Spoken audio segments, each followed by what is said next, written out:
Good evening. It is Saturday night. It is 8 o'clock. I know where I'm going to go. I'm going to pick my baby up and tell her to get up because I'm going to go watch Doctor Who. So tonight we are doing Doctor Who and the Silurians. And this is an odd one because we're going to be actually going back. Are we though? Are we? Because Chris, you're here with me tonight to do Doctor Who and the Silurians. You were here 2 weeks ago when we did the Ambassadors of Death. I was. I'm here to tell you, it's all gone. It's all gone? It's all gone. I was trying to set up the OBS stream, and I had 2 videos of identical names in my list on YouTube. I ticked the boxes to say delete these videos. I didn't know it'd collect all the videos. Everything as far back as Face of Evil is gone. I'm not joking. I hadn't noticed that. That's really one of my playlists. Talons of Weng Chiang is gone. Everything as far back as Face of Evil is gone. So Robots of Death is gone. Talons of Weng Chiang is gone. The entire David Tennant season is gone. As is the TARDIS exteriors ranking, the TARDIS interior ranking, and the Doctor Who talk and the fantasy booking. It's all gone. I was mortified. I was absolutely, I couldn't believe it. And the thing was, there's no button to say cancel. Like, I realized my mistake. I saw it as I clicked on it. I saw it, but I couldn't cancel it. And so everything's been deleted. So that's really Ian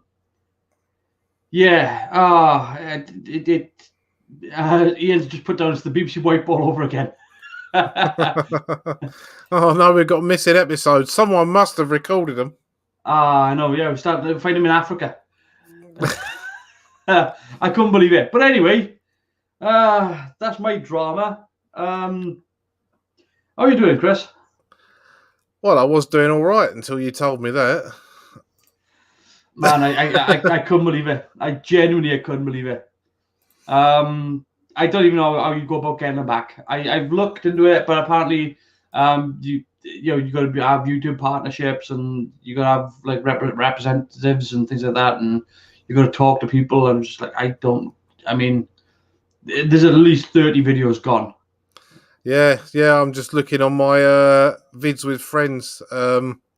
It just says deleted video. I mean, I don't want to call you a prat, but good effort, mate. I can't believe no, because the thing was right.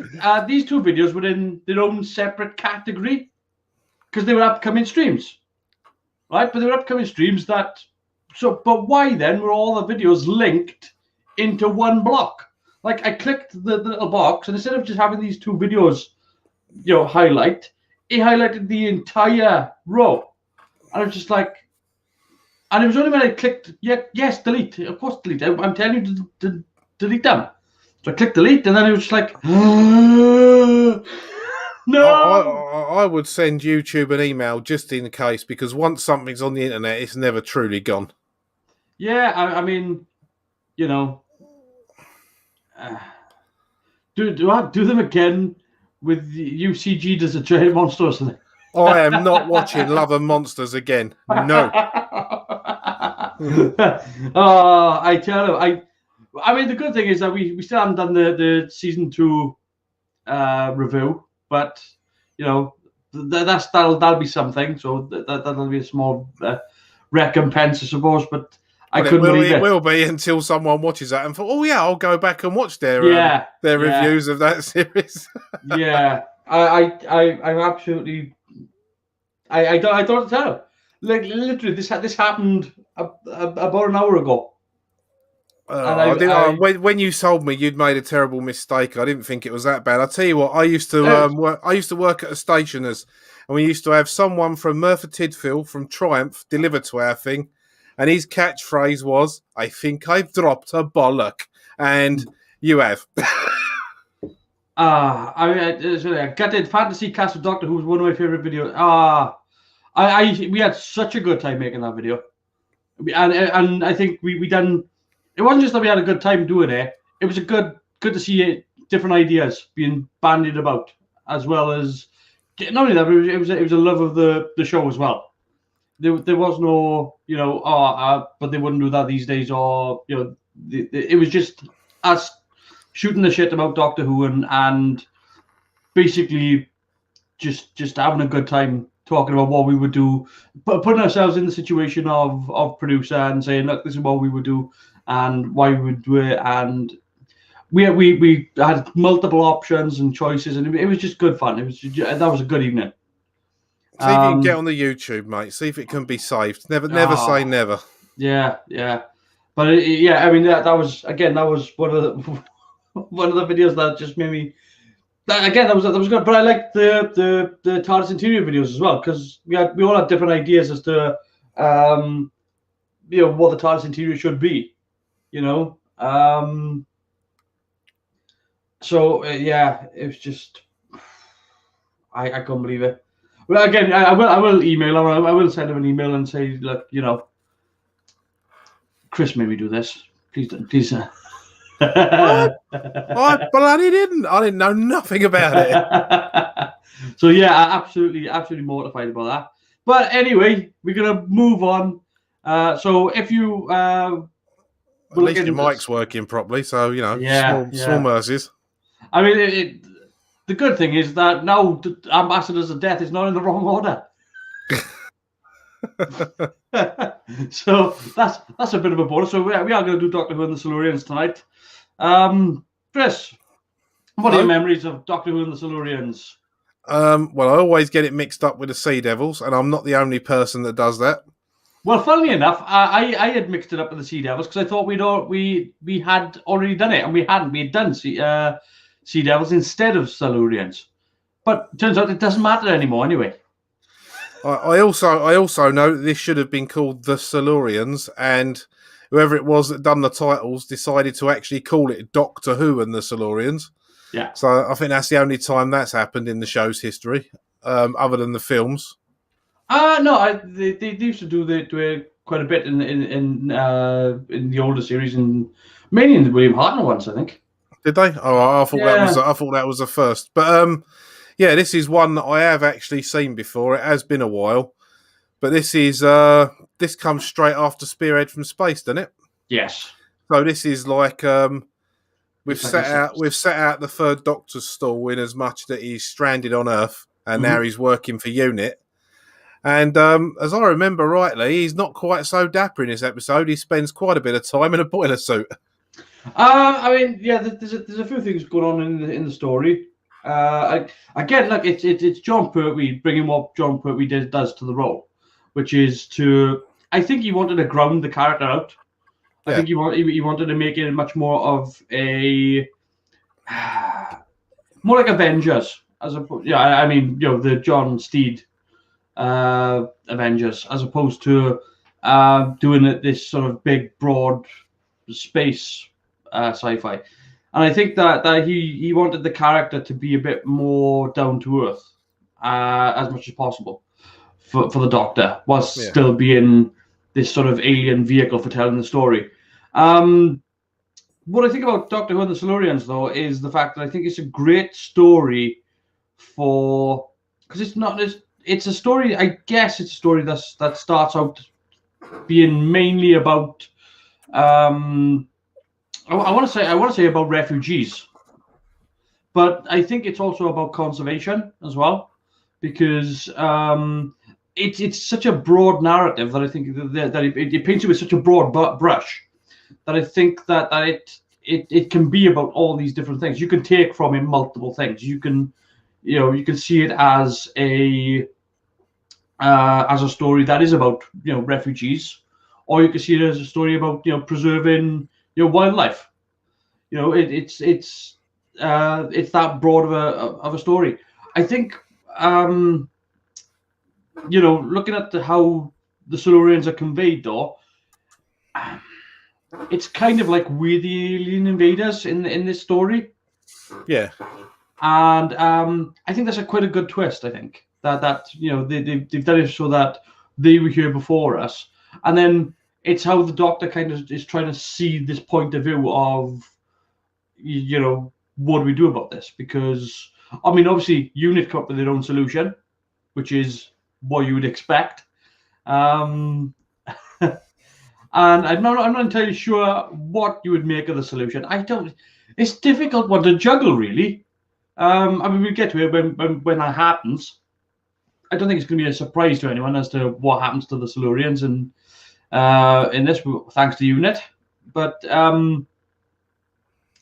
it's kind of, it's a weird one because I think it's trying to balance the story of the humans being in the right, as well as the human, but the Doctor doesn't see it that way. It's more like the humans are in the wrong in this one.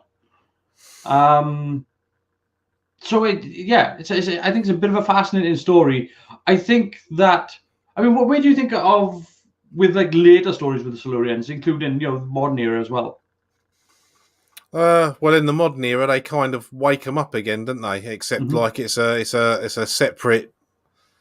It's a separate gene colony. Yeah, it's a separate colony. I don't know. I think over the years, considering the backstory of the Silurians, I don't think they've probably been used enough, especially when you look at the amount of Cybermen and Dalek stories there. But you could call it a homegrown race of beings, and you don't really see them that much, considering. I mean, I think there's a Lost City of Atlantis story you could do with the Silurians. Well, definitely. I think that would work amazingly for the Silurians. In particular, it's one of those types of, it's in the human mythos. You don't have to go very far with that sort of setup. Well, you could go quite far. You could go all the way back to ancient Greece and have Socrates as a standing companion. Because it was Plato, weren't it, that wrote about Atlantis? Yeah, so you could have Plato in as a stand-in. The book had to come from somewhere. It's strange though that now you mention it when you're talking about mythologies. It is a bit strange that Doctor Who has never done it. Yeah. Like all the mythologies. Zeus, the whole lot. I mean, surely there's a whole set of narratives there whereby you could do. Lacosa says Homer. Well, I mean, if you give him a Duff beer, I suppose. He also mentioned Paul Darrow's first Doctor Who appearance, and a lot better than his last. Yeah, well, considering we all know where his last one was. Yeah. I mean, I think as far as I'm aware, that's been deleted. So I think it has.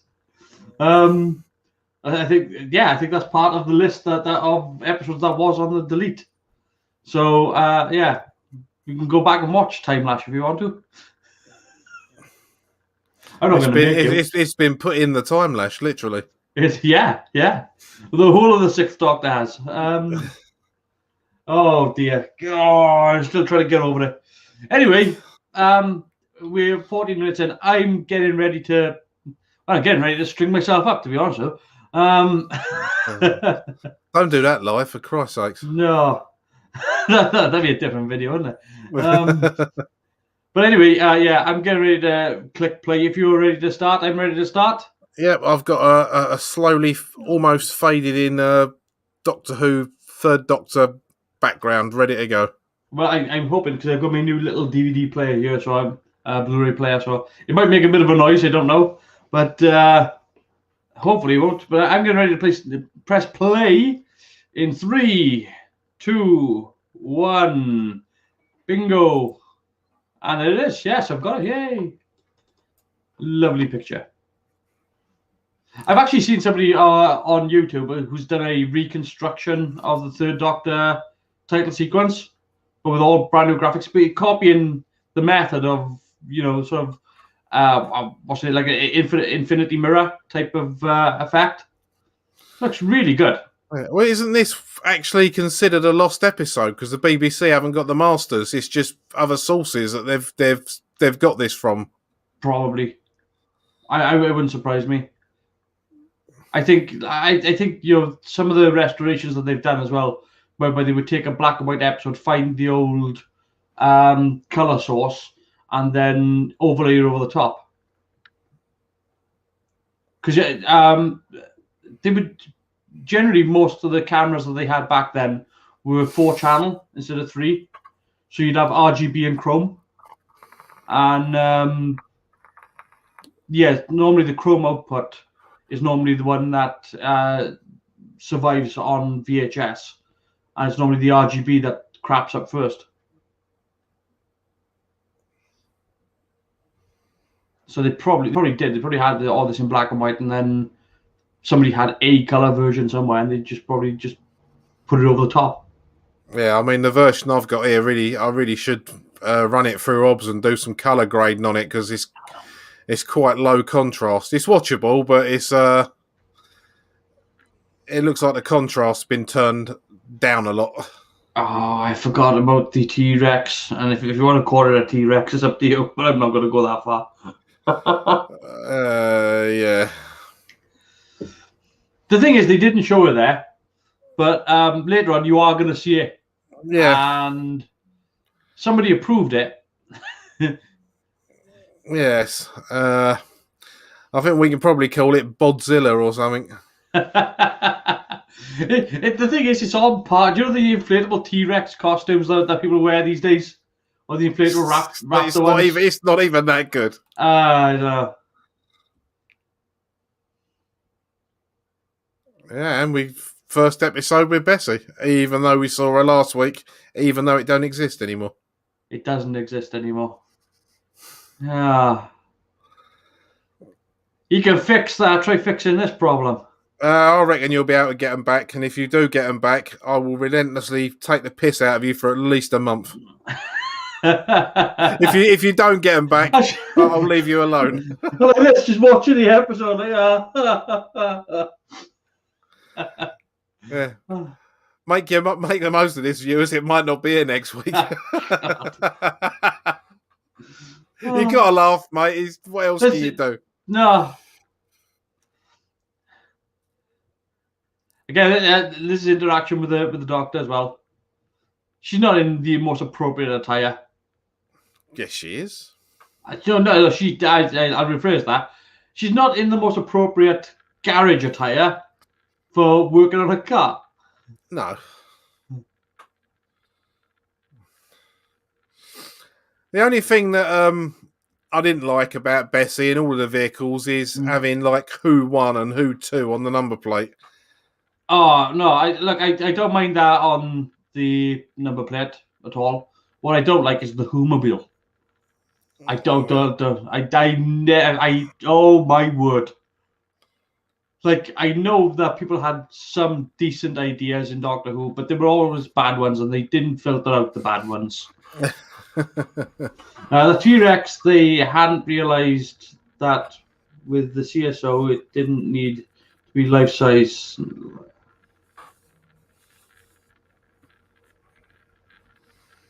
What? The T-Rex, they hadn't realised that with CSO, it didn't need to be life-size larger, apparently. Oh, yeah, so it should have been like, 30 feet.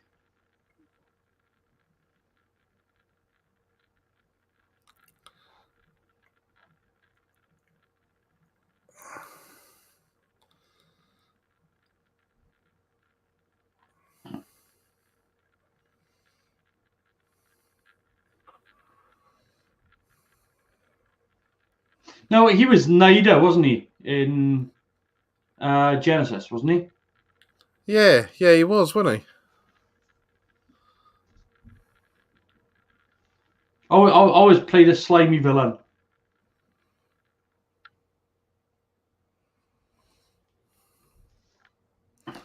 And there's Mr. Barclay. Well, I know this was 1970, but Liz Shaw does still look very 1960s. Yeah. She looks like she's about 5 years out of place. Yeah, it's playing catch up, isn't it, with fashion? Really. I'll give them credit though. The sets look good. Yeah. The sets. They very rarely misfire on the sets. It does happen now and again, but it's mainly later on. The 80s is where the bad reputation for the sets for Doctor Who coming from. I mean, when you could do an episode whereby you forgot to put the set in and it's just scaffolding, and you're trying to sell it as being some sort of marketplace or something, it doesn't work.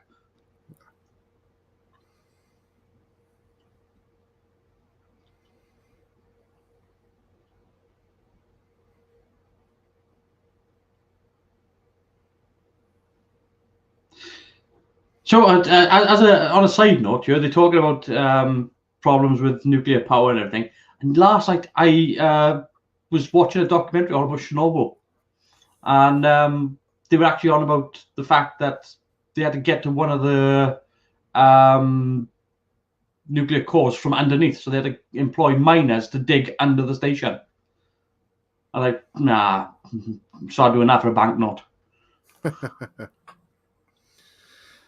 The only trouble is with things like Chernobyl, it's a kind of tainted nuclear power, which really is probably one of the cleanest sources of power we can have, because the only real waste product permanently is water.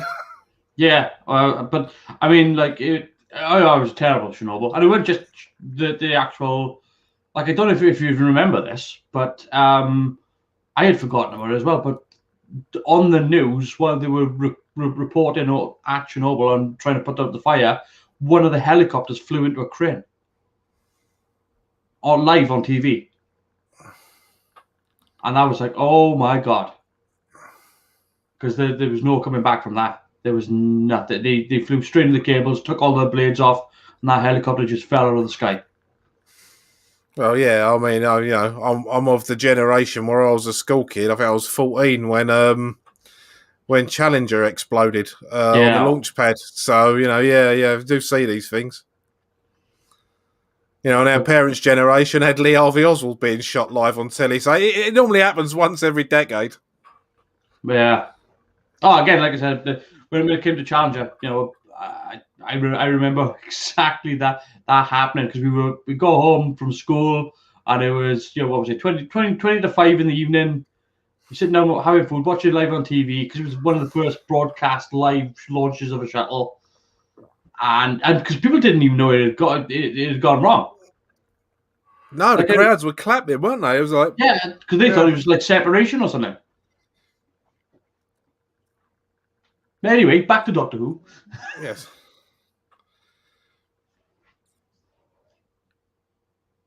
Crash zoom there. This is exactly what happened with Chernobyl. The HBO series was fantastic. Windscale in the country was nearly as bad as on the late 50s. I haven't seen the HBO series of Chernobyl. You've also forgotten where the put the message up button is as well, didn't you? Oh yeah, yes, true. There we go.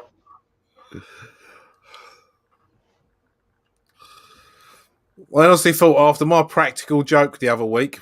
No. It's all gone. It's all everything's been deleted. Even your comments are being deleted. Oh dear. Carwyn Morris, Cyberman. Oh. Yeah, go with that, is it? Yeah, delete.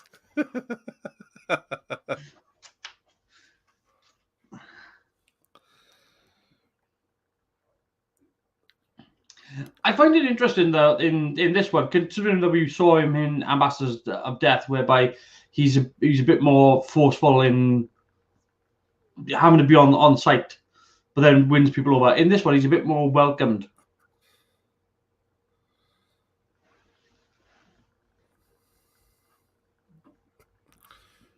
Don't know. I think the scientists here and that they do seem to be a bit more They're a bit more friendly towards UNIT than the last lot. Oh yeah, or the next lot, as the case may be.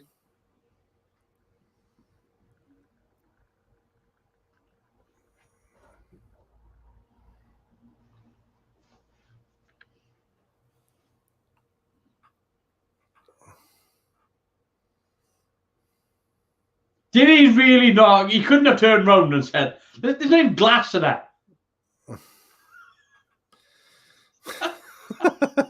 She was right there. Look, if you're gonna spend that money on an intercom, mate, you got to use it.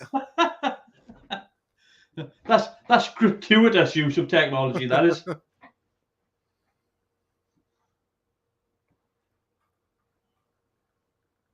Presses a button for the folder to come up to his face.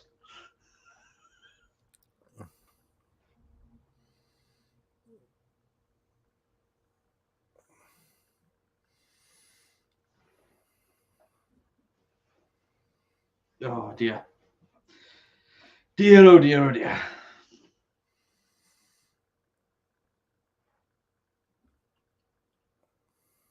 Again, these sorts of stories are suitable for Liz's show as well.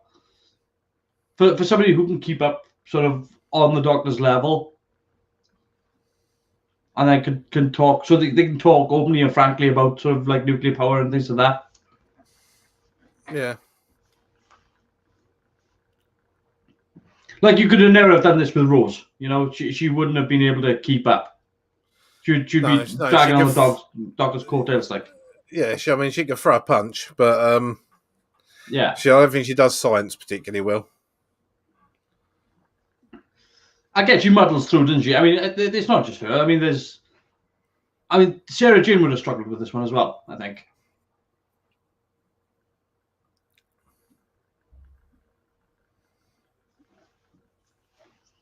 Now, later on, we are going to see a Silurian. I probably not in this episode. But later on, we're going to see what the 1970s version of a Silurian is. And we're going to need opinions.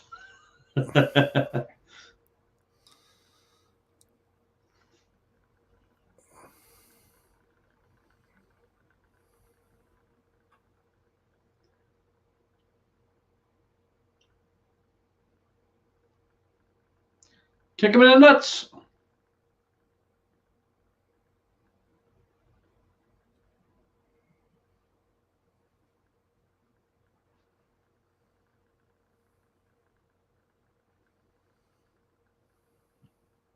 Well, I might.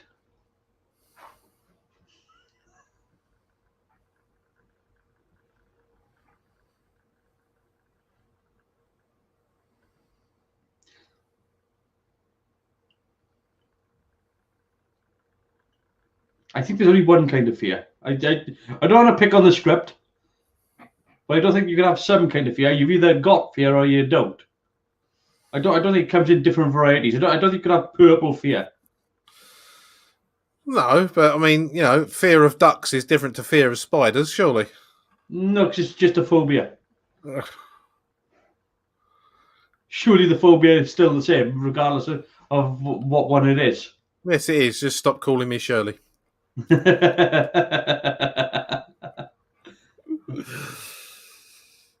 no even glass in the door. Come on. Yeah. I do like the design of his chair, though. Yeah, I do. Yeah, I was looking at that myself. I've got my own, like, you know, nice snazzy one over here, but I was looking at his. It's a new chair as well, eh? It's a new chair, new swanky chair. My new captain's chair. Yeah, with arms and it reclines as well. I can go sleep in this. If you fall over now, I will literally piss myself.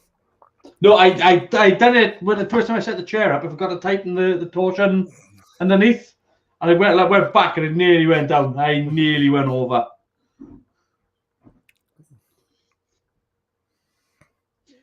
Let's put this up as well. It's not the costume design we need to discuss. It's the bloody kazoo noises worse than the Zabi.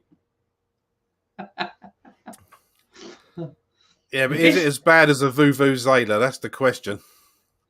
It's a bit strange. Like, again, they spend a lot of time getting certain things right and certain things nice and certain things good. And then the stuff that's probably more important to the episode tends to get left a little bit. You know? Like, it's not as, we'll fix that later. It's a bit Blue Peter.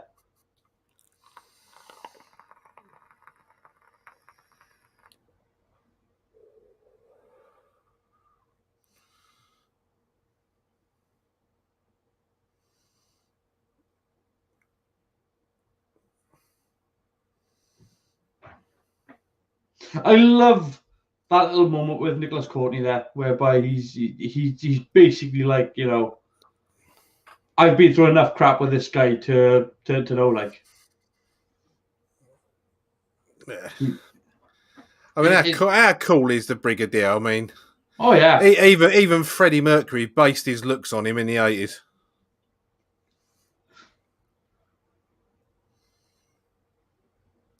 but I like this whole thing with the relationship whereby he's clearly won the trust of the brig over. You know, this isn't just a guy that's like, oh, you know, I think we should trust him. This is a guy of I would leave my life dependent on him.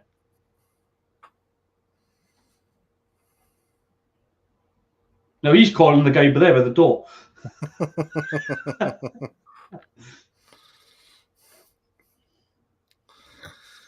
He's calling himself to get himself to press a button. Yeah.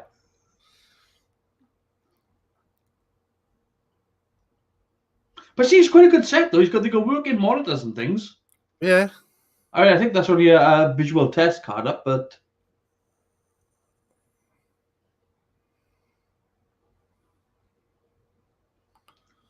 cuts to a wide shot now. He's just sitting next to her. I think they're actually pulling sound through those microphones as well, listening to the clipping on the P and that there. Probably.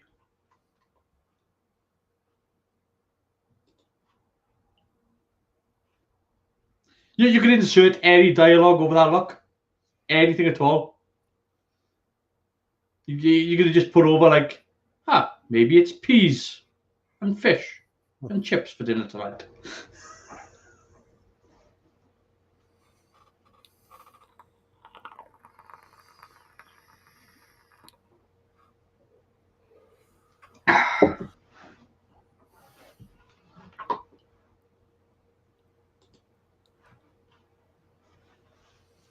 I don't know how brilliant. He's not a brilliant cave artist. I don't like to pull. I don't like to pull apart this dialogue here, but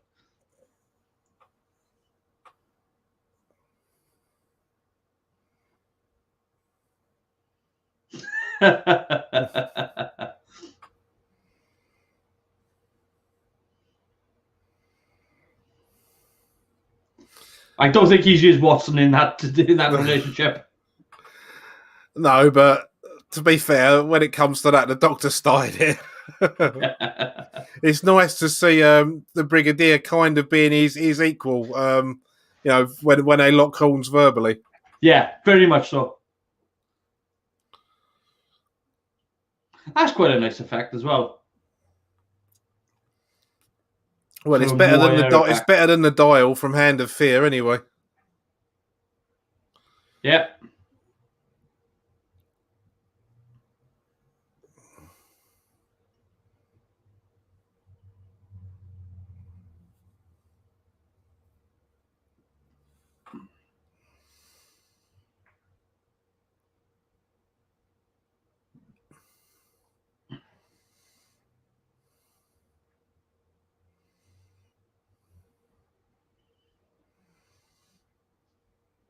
So again, this is another story whereby we have no idea what's going on yet. The monsters haven't been revealed.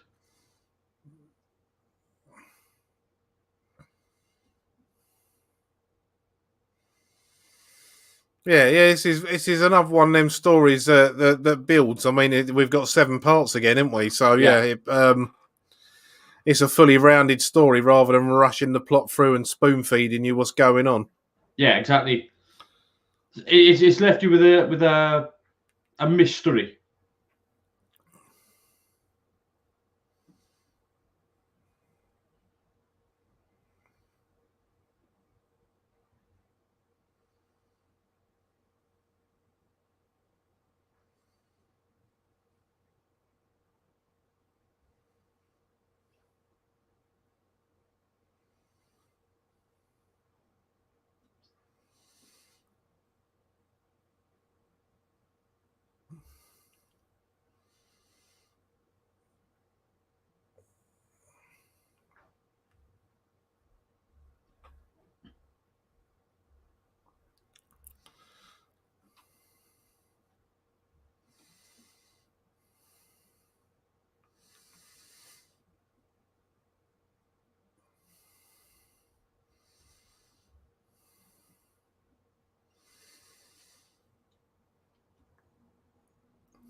So we mentioned Sherlock Holmes and that, but the Doctor is very much a detective in this.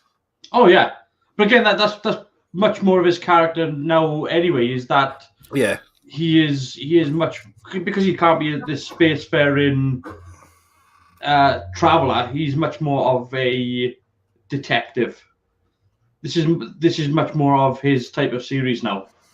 It does change a little bit further on as we get more into the Third Doctor's run. It does tend to become a lot about alien invasion, but right now, yeah, it's much more of a detective mystery, detective sci-fi mystery, which is good. I like it. yeah, I like it as well. I've always thought that you could always do a sci-fi cop show set like one of the shows that you could do with Star Trek would be like a Star Trek cop show where they're trying to solve crimes in the 24th century and stuff like that. It would be an interesting, different way of doing Star Trek as opposed to the way they're doing it now, which is just to burn it, I suppose. Well, I don't know. I started watching the Lower Decks today just out of curiosity, and I don't know if you've watched any of that. I watched the first one. It's all right. It gets better as it goes along. There's some actual laugh out loud moments on that. Mm-hmm. So, how much of the Quartermaster either of you seen? Very little. Yeah, I haven't seen much either. I saw Quartermaster in the Pit, but that was so long ago. That was the film, wasn't it? Mm-hmm. Yeah, I've seen the film. Ah, there it is. But it's not a green frog? No, it's not a green frog. The eggs can move. This is a step up. Oh dear. Yeah, no, I do like these sorts of stories whereby it takes a while to play out, and it's not because we have no idea. We haven't seen the Silurians yet. We don't know what it's about. All we know is that there's a problem with the nuclear power plant. People have gone crazy. One person's died. There's a big lizard in the caves. Yeah, but that's really sort of the extent of it. That's really been, and that comes up to the finale. All three Quartermaster series were turned into films.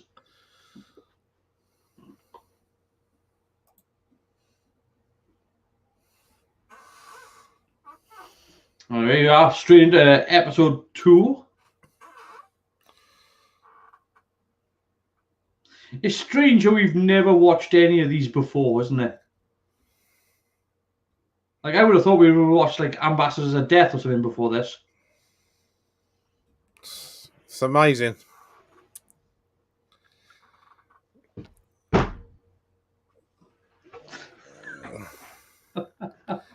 I'm not watching Love and Monsters and Fear Her again. I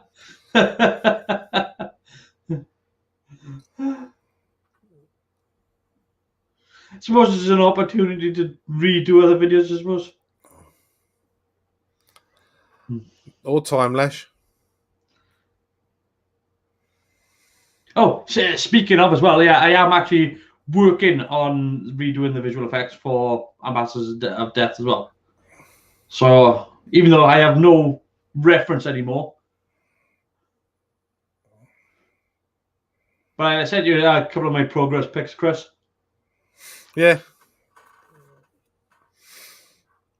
Yeah, it's looking good.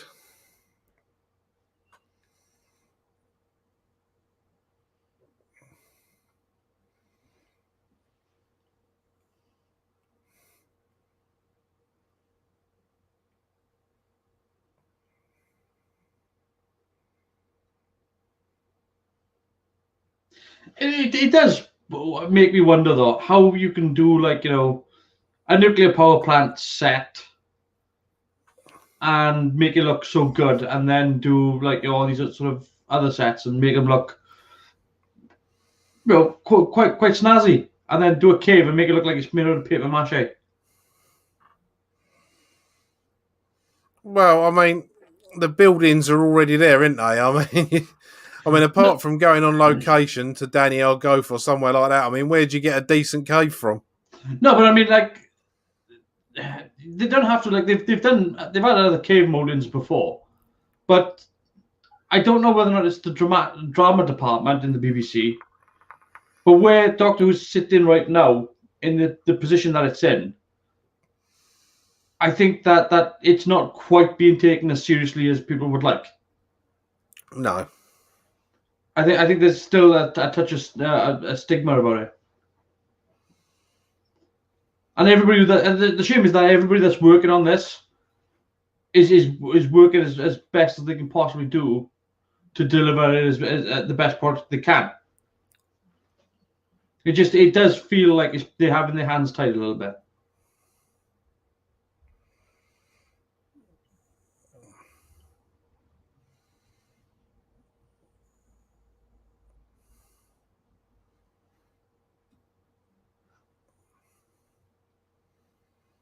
Do you think that guy used to get like slapped in the face when he would just like buy his groceries?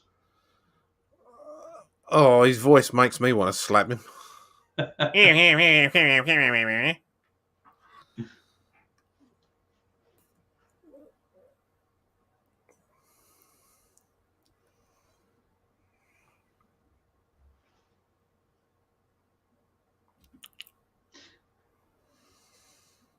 Does he? Out of curiosity, does he fancy the Doctor? Does he fancy the Doctor? Yeah. No, because this is 1970, not 2020. I don't know. Keep watching. Every time the Doctor's mentioned, he's got this lovely little smile on his face.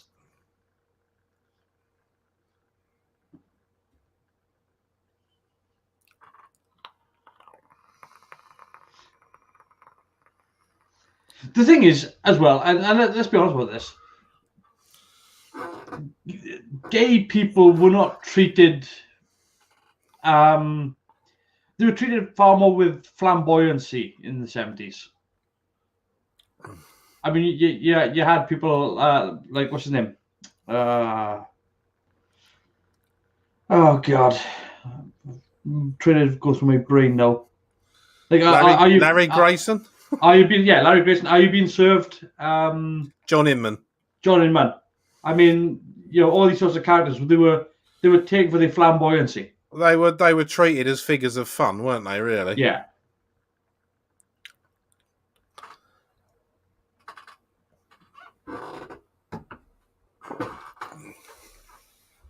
I mean, even people like Frankie Howard mind as well. So.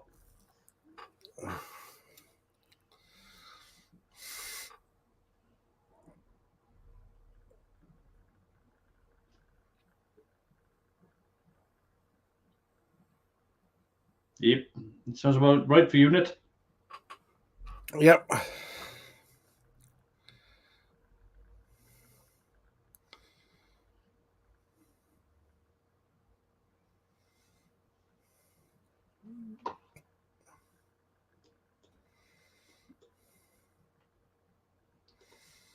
seem to have a little bit of an issue right now, in the moment. For some reason, my version has just stopped. Has it? Yeah. And I have no idea why. I mean, I can pause mine before we carry on. There you go. I've paused it. Rumbling sounds in the caves. I think its VLC has crashed.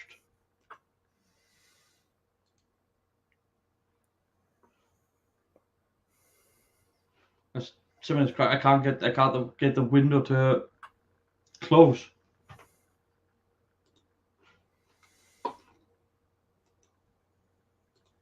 Oh, come on. Your microphone still sounds all right, though. Yeah, everything seems to be working, but it's not even the DVD. It's literally VLC has just decided I'm not going to work anymore. So I'm stuck with John Pertwee staring at side on looking out a door. Oh, don't do this.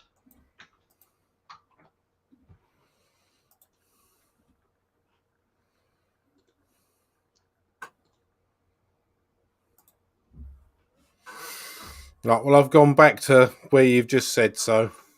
Right. I'm gonna. Oh, I've got to open this up now. With. Try to open it with media player.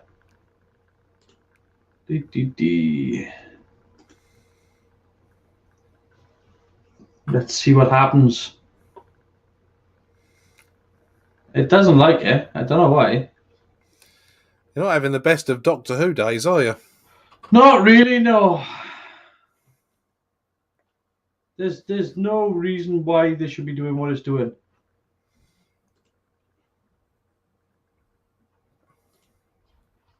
Oh, come on.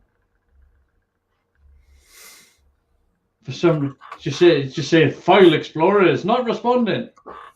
Nothing is responding. Oh dear, that sounds like a restart Windows. Fortunately, because I'm in the room, I can stay here and wait, and you can come back on the same link and take over again. Yeah, it's all gone wrong. Do you remember your old? Do you remember your old computer? Yeah, I've lost Windows. Everything's gone white. So I can't even close this down. On the plus side, you are still streaming. I can still see you and hear you. So I've lost everything. Everything's white. I don't know what's going on. Oh no! Right, I'm gonna have to shut this off and start again. Oh, I'll just stay in the room and stay live and whatever. Don't worry about it. Okay, I'll be back in a moment. Okay.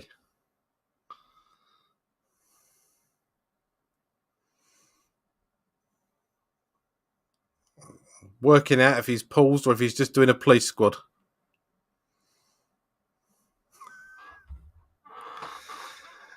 Well, so lads, what were your memories of the Silurians while we're waiting for Carwin to come back again?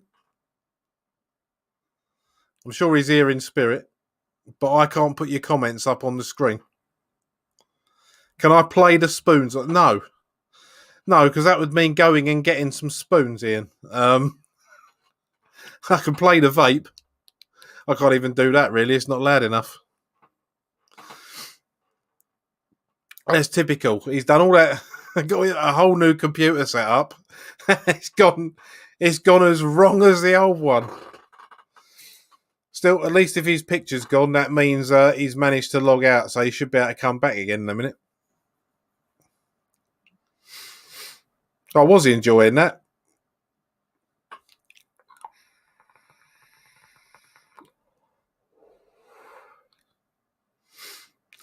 I should invite everyone else on the stream now and just take over. Ian, you can call him an idiot when he comes back on if you want.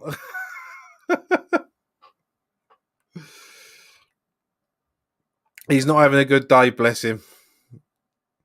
That's a lot of videos to lose if he can't get him back again. Properly cocked up my Vids with Friends Carwin's TV playlist. The bottom half of it's now just a big line of deleted videos.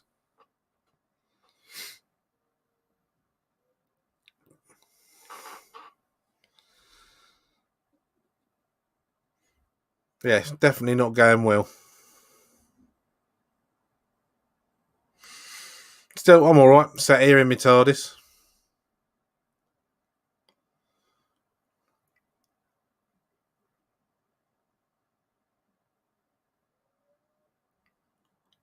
I know Luke Hoser's a massive, massive fan of things going wrong on live streams.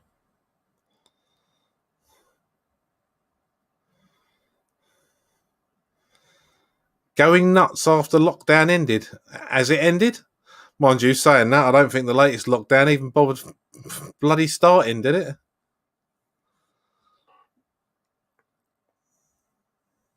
I know it was completely different round here compared to the first lockdown where the roads were just empty, and now they are pretty much like they were the year before.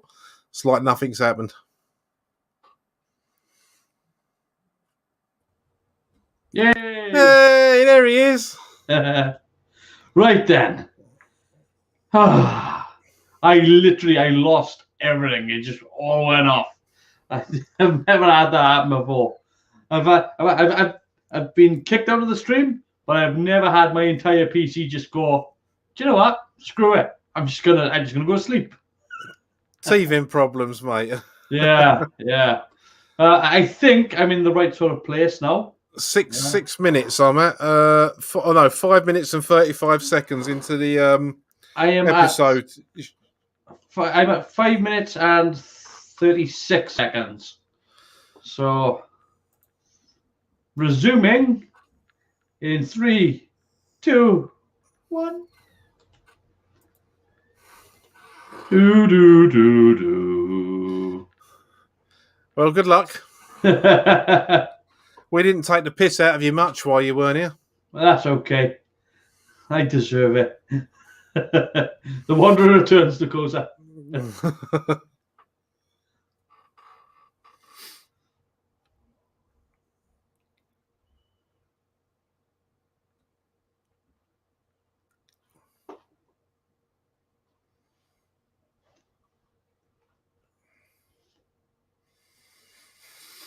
I've got to admit, these unit soldiers do seem a bit crap, don't they?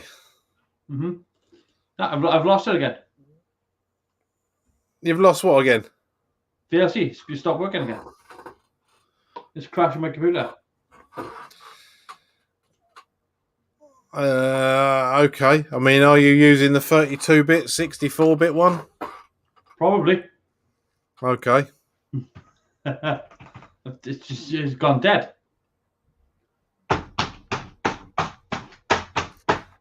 I can honestly tell you that will not work.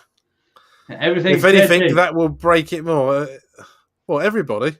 I'm going to eject my disk. Yeah. And see what I can do. What, Chen? Everybody. Not Peterson. Let's try this again, shall we? Let's load this up. Well, has your computer come back to life since you ejected the disk? No, I mean the computer seems to be okay. It's just like VLC seems to be the one that's having the problem. So I'm gonna try to open media player. I do apologize about this. It's okay. I'll just point and laugh. I don't know what the hell it's doing. It's got to be that the VLC is crashing it, because VLC is going down and it's taking everything else with it.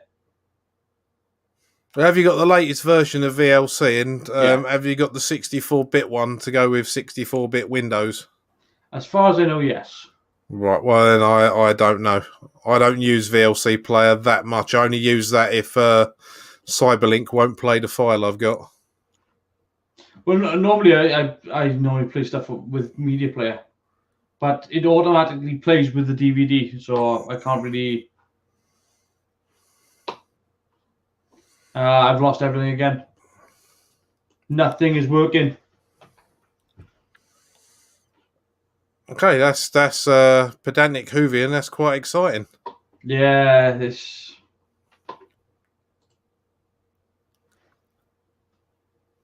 I can't even see you now because I've lost everything. This. Can you still hear me though? I can hear you. I can't. Right, there we are. Yay!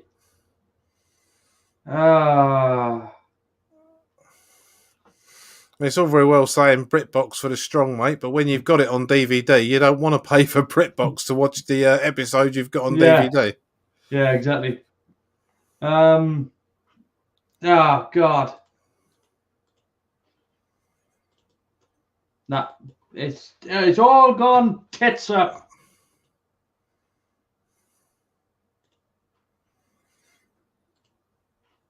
There we go. I know. I think.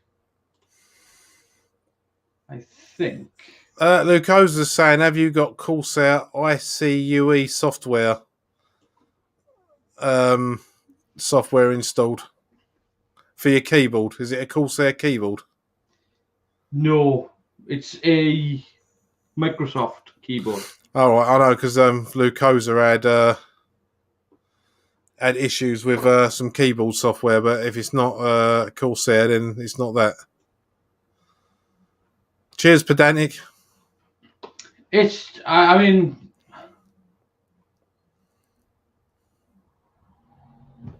I don't know what to do here now. We really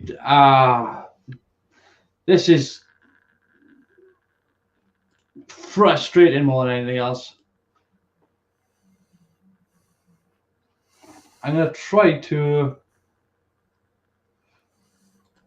let's see if I can open media player and run it through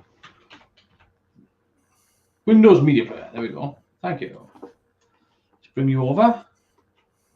Let's go to. Let's see. Have you managed to shut VLC now? Yeah, Right. I've got that closed. It's just videos. Let's look out.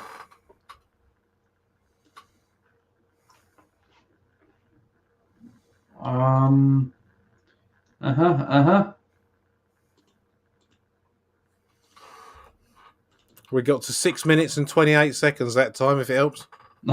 It was like Lethbridge Stewart talking about he can't see anything in the dark. I was just like, I can't see anything either.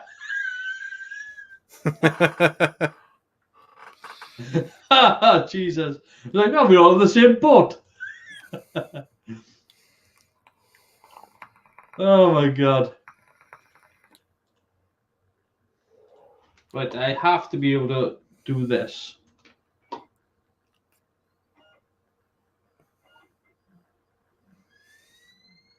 I can hear the disk drive spinning up, so that's a Yeah. start.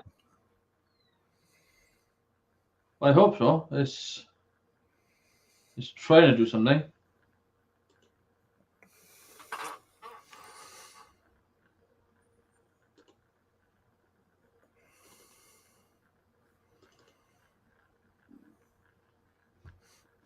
Do something. It's literally, it's just like it doesn't want to do it. Well, Ian said he's just sent you the link on Daily Motion. This is so annoying.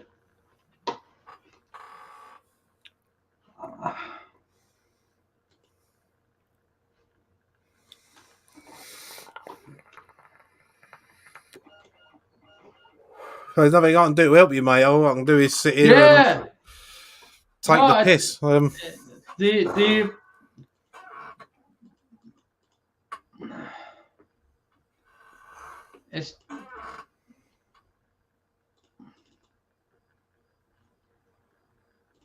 It's not giving me the option to play the bloody file in.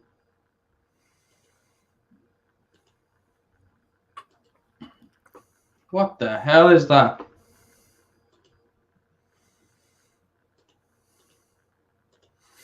Surely you should just be able to play discs, shouldn't you? You'd think so, but it automatically opens it up with VLC and then it crashes it.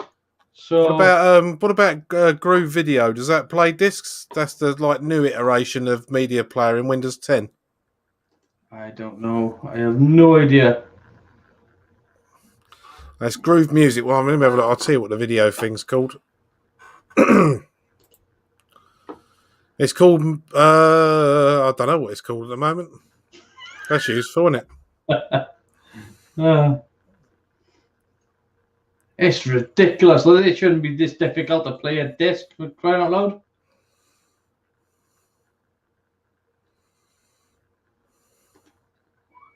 No, don't open it with VLC. Yeah.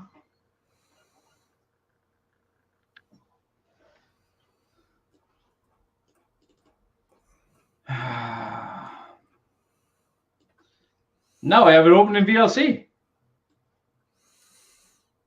That could be problematic. Oh my quit that. I don't know. This is a nightmare.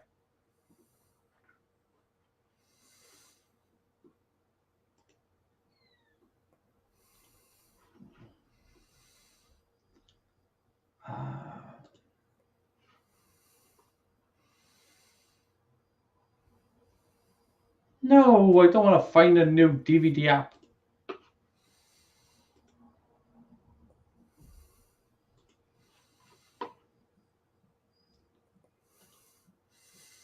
I think Windows has got its own built-in movie player, but I'm not sure what it's called now. Yeah, well, normally Windows Media Player, but for some reason it's not. Media Player isn't finding it, and it's not giving me. Normally you'd right click and say, "Hey, play with this," but it's not even giving me that option either.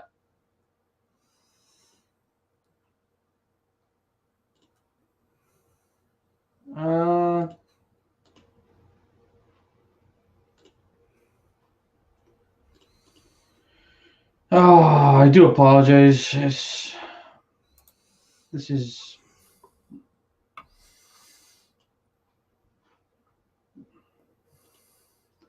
Why are the people going to make things so hard?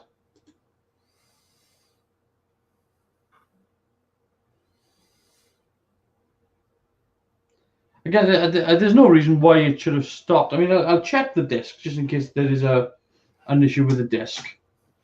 I don't think there is, though. I mean, that's like a mirror. There's nothing on there at all, not even a fingerprint. So it's not that.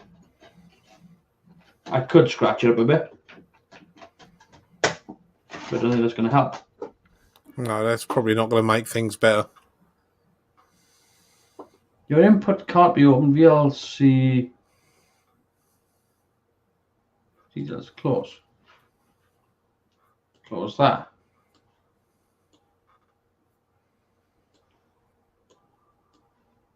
Right, let's try this again. Media, open file.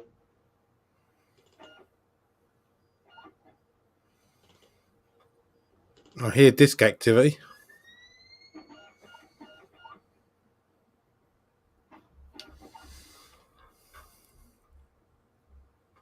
Well, are you going to play?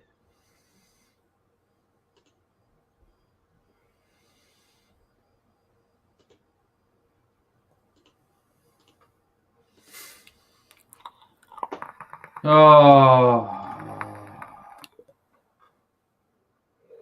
That is not the sound of things working.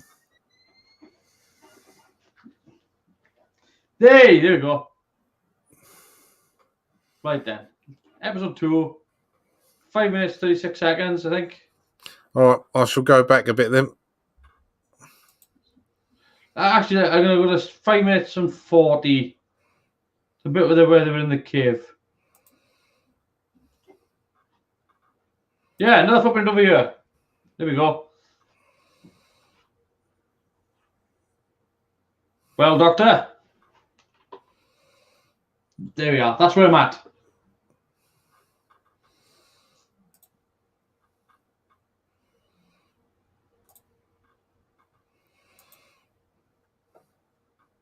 Banana Kuvian says, got to go. Have a nice evening, mates.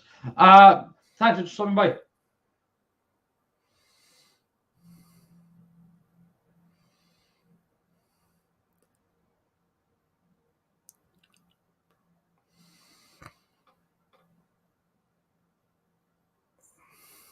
Yeah, there we go.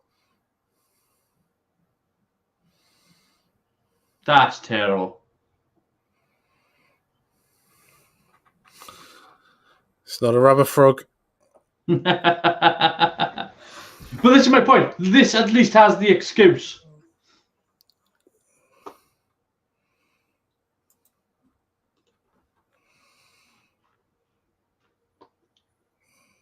Have I ever been to a doctor convention, mate? Yes, I have. I've been to no, I haven't. Sci-fi one as well. So, yes.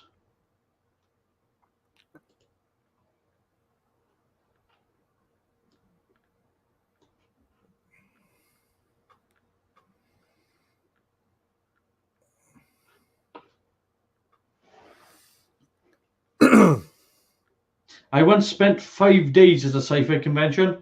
I didn't know where the hell I was when it was over. Genuinely, I was out of my head. I was surrounded by Klingons, Borg, Star Trek, Star Wars, Doctor Who, everything. 5 days of it. I've never been to one. Great experience, fantastic experience, a hell of a great time. But the thing was that there was events going on during the day and events going on during the night as well. And I didn't want to miss any of it, so I stayed awake for 5 days. And I stayed at the convention for 5 days. Yeah, I'd probably be a bit mental after doing that as well. Yeah. It was good though. Nana visitor nearly got me into a fight. Because it turns out that she's quite a chatty, talkative person, and we were having a good chat, and we were chatting for about 10, 15 minutes. And I said, look, I gotta go. I said, there's 1,500 angry Star Trek fans behind me that want to talk to you as well. They were like, she's like, oh, Jesus Christ. She totally forgot about everybody else. It was just a kid. Who's that Nana visitor? Yeah. Wonderful person. Absolutely wonderful. She's very photogenic from behind. She's good all round. Oh, yeah, I know. I was just thinking of the Mirror Universe episodes. Yeah. And very, very tight, shiny lycra, leather type stuff, rubber. But yeah, I met John Pertwee as well. He was great. I was only like 10 years old when I met John Pertwee.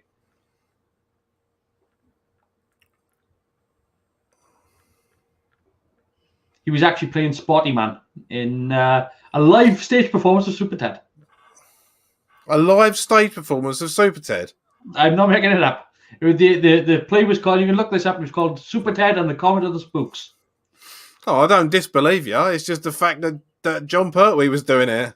Yeah, no. They had the full cast from Super Ted playing all the parts. Well, they dressed in suits or something.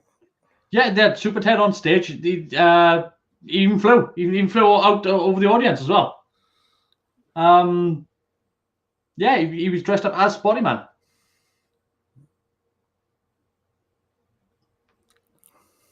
Yeah, it was at the new theatre in Cardiff.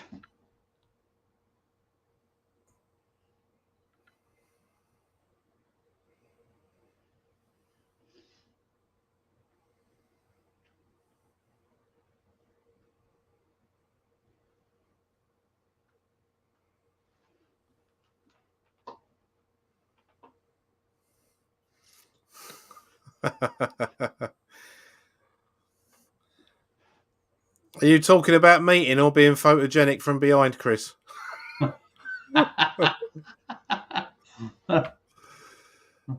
Derek Griffiths is legendary.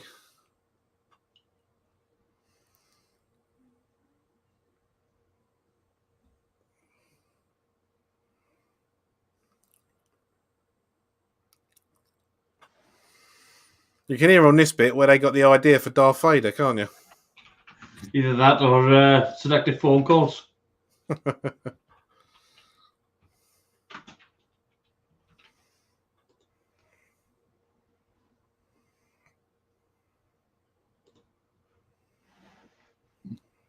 I think what they were going for this was sort of BBC budget Creature from the Black Lagoon. Yeah, that's a fair shout, mate. I don't think they've done anything major, in sort of design. But I think that's what they were going for. It was sort of this swamp thing type creature.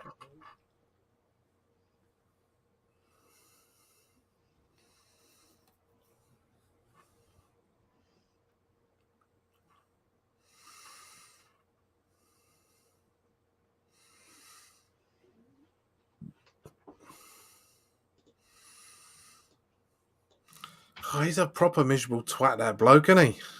Yep. Oh, that's exactly how he is. But yeah, he always plays a great villain, though. Always plays a great villain.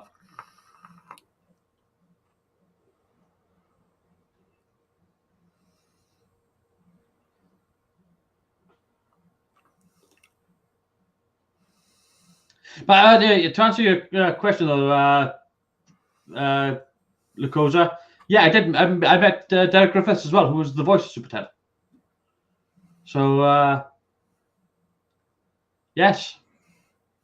They actually did a Super Ted change live on stage. I've never seen anything like it. I still don't know how they did it. Because one moment he's the teddy bear, and then he runs, and there's this like explosion on the stage, and suddenly he's in the full Super Ted costume. And it was just like, how the hell did they do that?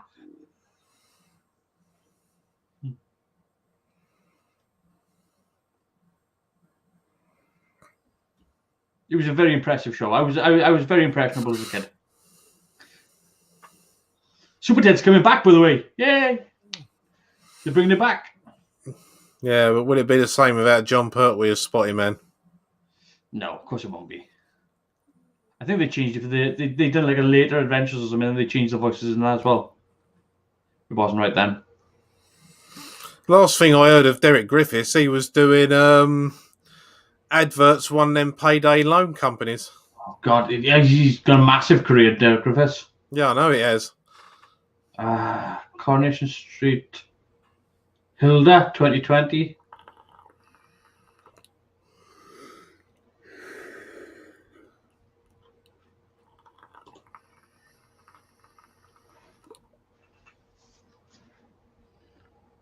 Dun dun dun. He turns out he's an agent of the Silurians.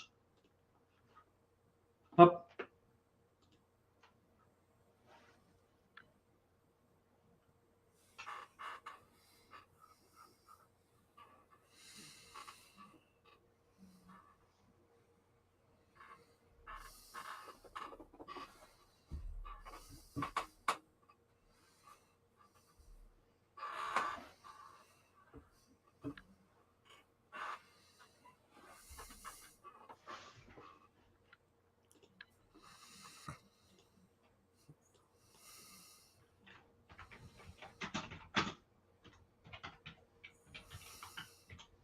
Yeah, it's a nice little plot twist there.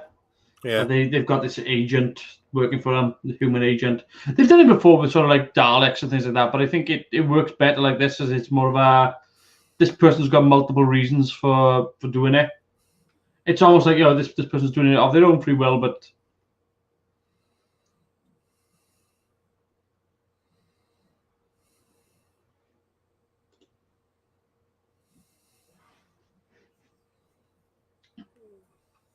so according to this, says the color master tapes of the 7-part serial were wiped by the BBC in 1970s, and the BBC only held 16mm black and white tele recordings. The serial remained in black and white until the 1990s, when the color signal from the domestic NTSC recording tape and the black and white tele recordings were used to create the new color masters.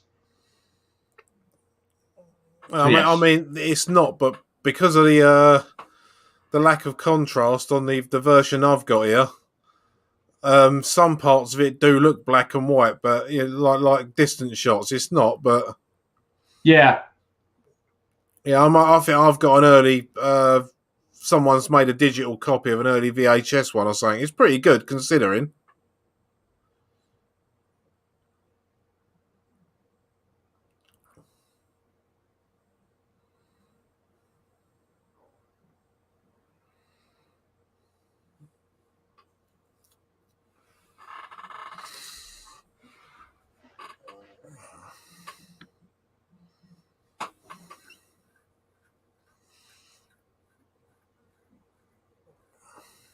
It was a pretty limp punch.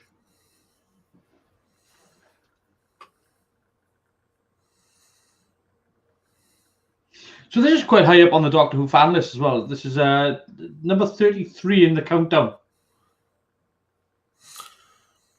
What's number 1 in that list? I have no idea. Oh, right, okay. I can check. I can find out. Well, I just wanted to try and gauge what sort of list it is, and that's what, yeah. Because if it's the Timeless Children at number 1, that list ain't worth wiping your nose on.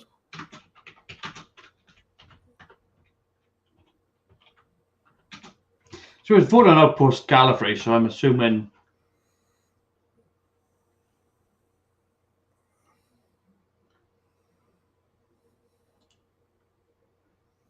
No, not countdown.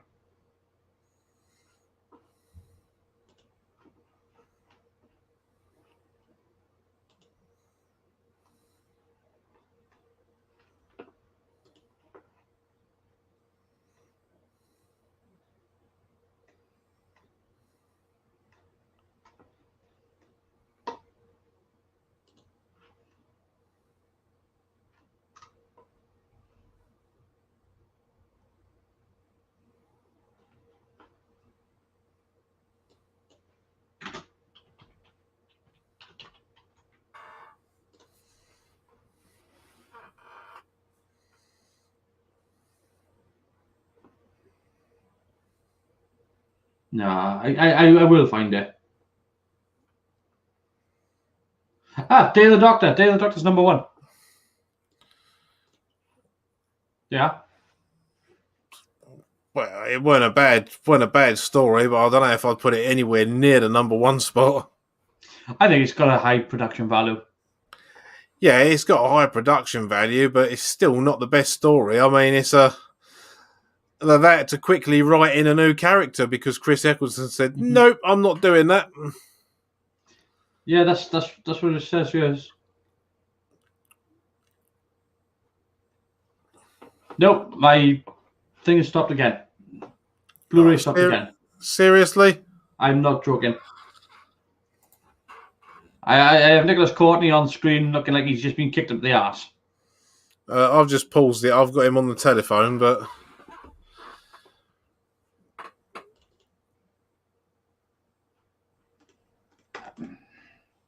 23 minutes 14 seconds. It stopped dead. I don't even know what to tell you about this. I don't even know what to say. Why he's doing it, I couldn't possibly. I bet you hadn't had any issues at all till today, had you? Nope. It was all. Everything was working fine. Everything was going great. What a bloody evening. Why are you whenever you open it with media player? I don't know, but it's dead. Everything's dead. I can't even refresh it. Well, there he goes again. Can only assume that he's crashed his computer completely. Oh no, there he is. It's VLC. It's taking down my PC all the time. I don't know why. It can't be anything else. It must be VLC doing it. Because everything else seems to be working.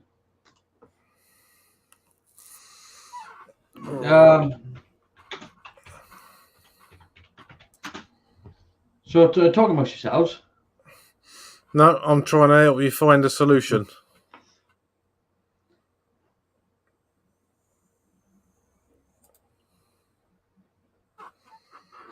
VLC crashing Windows 10. It's a thing, apparently.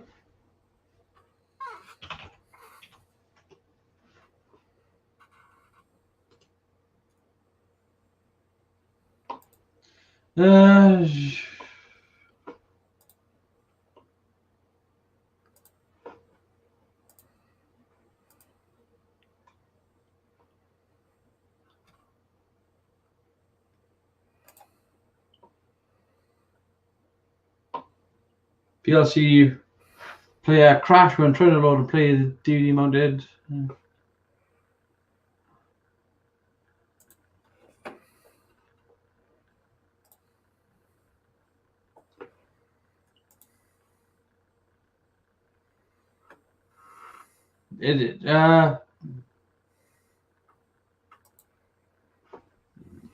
not finding any solutions there. Right, how about you try this then? Yeah. If you open up your start menu, type control panel because you want control panel, not the new settings. Yep. Go to autoplay. I don't have autoplay. You don't have autoplay. That's literally the second one after administrative tools in my control panel. No, mine have got system security, network, and internet, hardware, Right. sound, programs. Have you got all control panel items visible? Because you should have at the top control panel, and there should be an arrow, and you can choose different things. And if you choose all control panel items, you should have autoplay on there.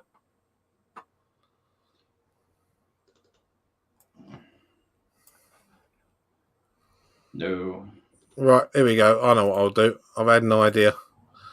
Live tech support. Here we go. There we go. There's a screen for you to look at.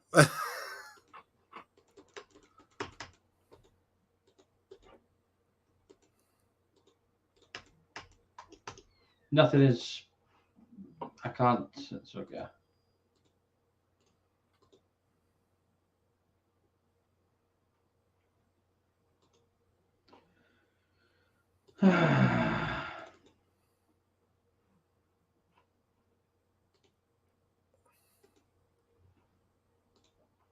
It's not.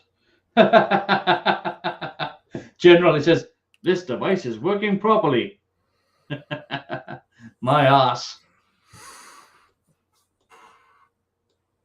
Windows 10 will have the autoplay thing in there somewhere because it's got all of Windows 7 stuff. That's why I've shared the screen to show you what mine looks like. Yeah, no, I mean, mine's a brand new install of Windows 10. It's, as far as I can tell, it's supposed to be working better than ever. But unfortunately, it doesn't like it. It doesn't like it up at all. Yeah, it's not going well. I don't understand why it's not capable of opening with Windows Media Player. Because you've got it set to autoplay a VLC by the sound of it. But I mean, how would I uncancel that? Well, that's what I was trying to show you on my little screen that I put up here. The thing is, I don't have that. If I go open up control panel, my control panel does not look like that. No, because at the top, what does your control panel look like? It's just 1, 2, 3, 4, 5, 6, 7, 8. Well, I'll show you. If I share my screen with you.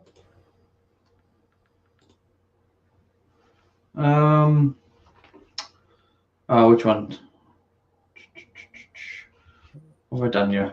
So I removed my screen so it's less confusing. If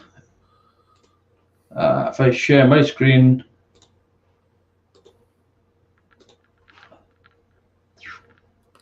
Right, you see where it says control panel at the very top in the bar? Yes. If you click on that, there should be an arrow somewhere, probably the drop down arrow at the end. No. No, go back to if that arrow there, all control panel items. Right, okay. Autoplay. Yes. Right, and then I'm going to zoom this in so I can see. Right, DVD movie. Yes. If you drop down that arrow, you should be able to tell it to start with. Well, my one, I'll tell you now, my one has got on it. Play DVD with video or VLC, Windows DVD player, and Power DVD 16. But you only appear to have VLC in there. Yeah. So that's why it's not. But Windows Media Player is a thing on my machine. Yeah, and that's why you're having problems because it's not letting you choose Windows D. That's why it's not letting you choose it, which is irritating. It's more than irritating. We might have to put this off till next week because it's causing so many problems.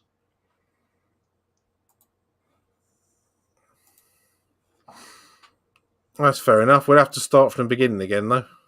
Yeah, I mean, absolutely. It is disaster has struck.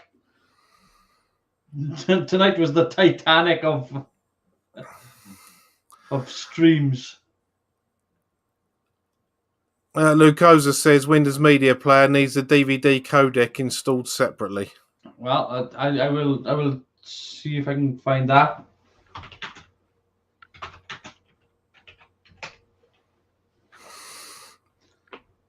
Microsoft support plugins. On the plus side, my OBS virtual camera and my new mic are working. It looks fine, great. So, yeah, so it's not a complete disaster. Yeah.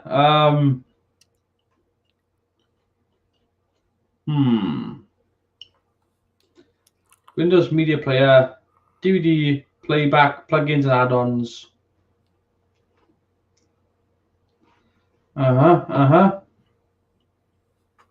DVD decoder. Get for Windows Vista. Vista? Jesus Christ.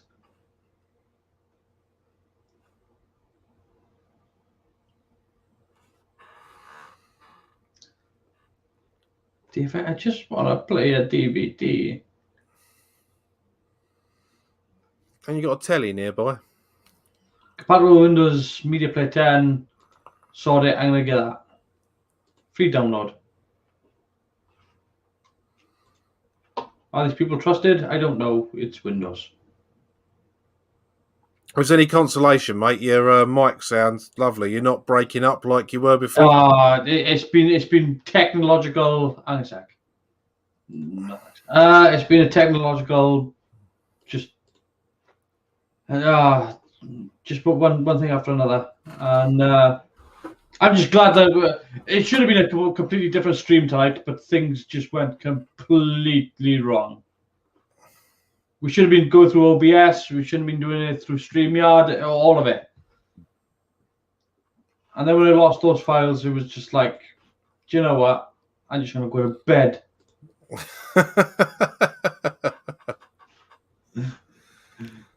Oh, dear.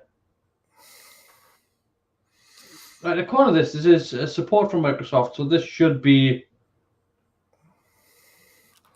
the CD player, DVD decoder, delivers cinema quality performance and superb clarity. I don't give a toss. Does it work? Compatible with Windows Media Player 10. Windows Media Player 11. I don't know. It just says this is Microsoft, and it's saying that it supports for Windows Vista. I mean, that's what 15 years old.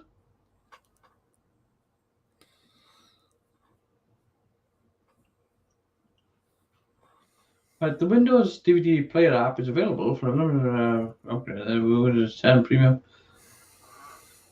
Where are you looking? In the Windows Store? I'm on Microsoft's support. Apparently.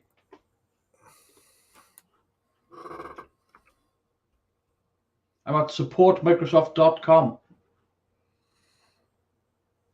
I see.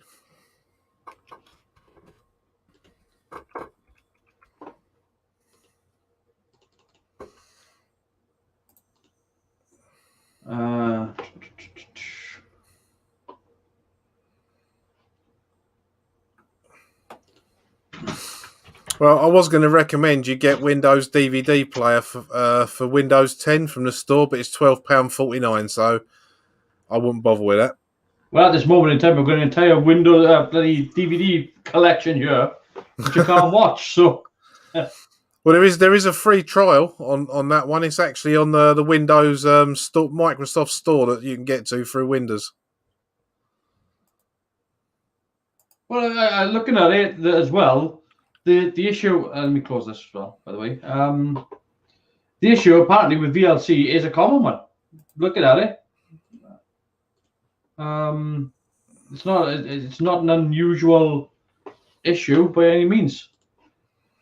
So, yeah, I've got an old version of the VLC, so I'm not getting that issue. Yeah. Because it says DivX is free. I haven't used DivX in a long time. Let's give the DivX a go, shall we? Yeah, why not? It can't do any worse. My word, it's been a long time since I've used DivX. DivX software. The probably a free download. Boom. Yes. Yes. Yes. Yes. Initializing. DivX 10. Do I agree? I do agree. To everything that you say. I haven't read it. Well, there is also another one that's got 3.5 stars out of 4 on the Microsoft Store called DVD Player Free. And apparently it does a DVD video disc, including VCD, DVD, and Blu-ray, and plays video files of virtually any format. So there is also that option as well. Well, we're gonna see how far we can get now with DivX. Now, the other thing we might do as well is we might end this at like episode 4. We'll see how far we get, but we might have to restart this next week. We'll see how far we can get. I'm at 50% of the download, so we'll see. We'll see. And if that don't work, I'm going to put a link in the private chat. I don't know why it's not working anyway. Bloody VLC. That's what the problem is. I didn't have this on the last unit. The last unit was crap. It was so bad. It was so bad. Not all the PCI slots on my last motherboard worked. All the USB slots, by the sound of it. Yeah, all the USB.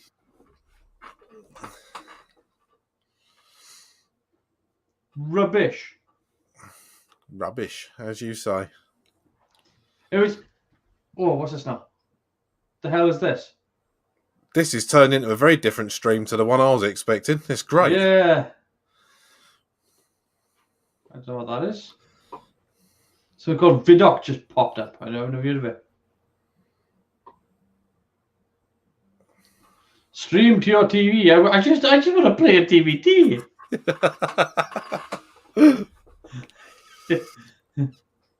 It's not that hot.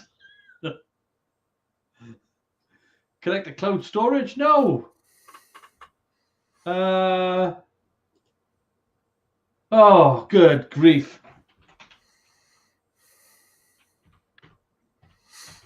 I just have to fill in my email address at the moment. That's not my name. At least it's not how I spell it.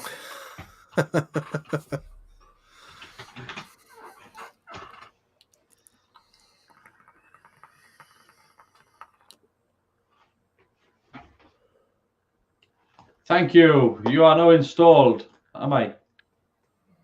Okay. I'm with you so far. Okay. Good. All good. We all good. Excellent. Let's see if it's installed here. DivX player. Yes, it's installed. Is it running? Somewhat. File. Open video. Okay. Let's close this. Let's open this. Oh, good grief. Well, that ain't gone white as well, has it? No. Oh, that's all right then. 19 minutes and 18 seconds into episode 2, if you ever get there, mate. So I've got to go back to control panel. I love it when we do this live. It makes a difference, doesn't it? You know, 10 to 1 this afternoon when I said to you, we should have a test run. And I was like, no, it's all right. I've sorted my end out because I thought you'd sorted it all out. Next time I send you a question like that, perhaps fucking respond to it. The thing is, I couldn't respond to the question because I was busy making a video. So yeah. I was in the middle of it. I was like, I can't. I was literally covered in paint as well. So it was like I couldn't even click the type on the board. So it was like, right, I tell you what, I'll leave it till later. Everything's fine. I'm confident everything's gonna work. Ah. So really, you might as well have gone with Obs anyway today. So what's the right worst then. that could have happened? I know. So I've gone to. I've downloaded DivX. It's not letting me open the DivX. I don't know why. It's not even in the. It's same as.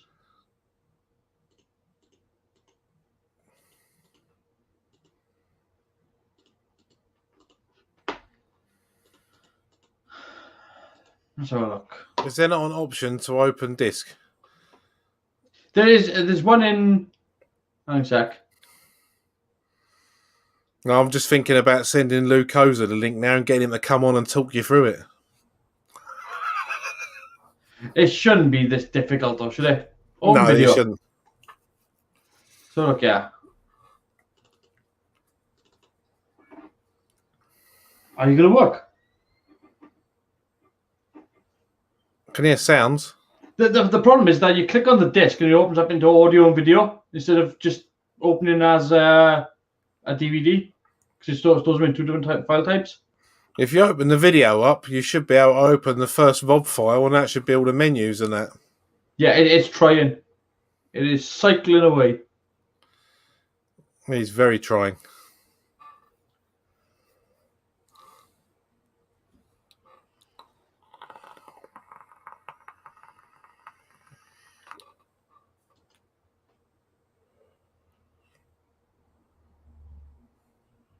It doesn't appear to be. I don't know. It's. I give up.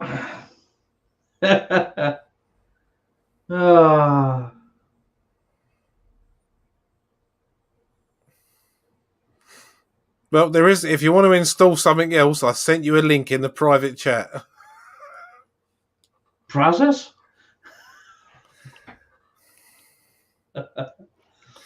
Oh dear, I just like what Luke Oza's, but you're not that desperate. I think that's in reference to me saying bringing him on to talk you through it, because I know what his lessons are like. It's the fact that it's not letting me play through DivX is your external player. Well, this is going to sound silly, but your external player, is it USB 3 compatible? Yes. And are you sure it's USB 3 compatible? Yes. Because I had it's USB 3 and it's plugged into, because it's also got USB 2 as well, but it's also plugged into a USB 3 port as well. So it's there's nothing. I've already watched stuff with the player. It's not the player. But the fact that it's not giving me, the fact is Windows aren't giving me the options to play it any other way. That's what's bothering me, is the fact that it's like you can only play this through VLC, and I'm like, you're talking bollocks.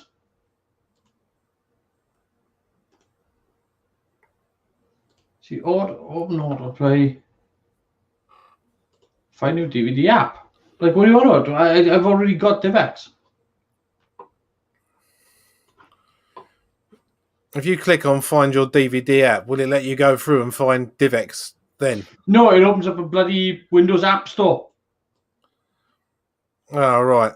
Where it's offering to show me Michael McIntyre, and I'm like, no, I'd rather not. Yeah. That's no, you're definitely not that desperate. Ian's saying you should delete and reinstall VLC.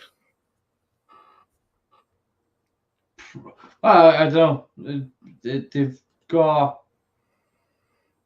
VLC's not scoring high on these bloody playlists, you know. Nero's quite high. The link I sent you is to something called DVD Player Free. That's just what it's called. Oh.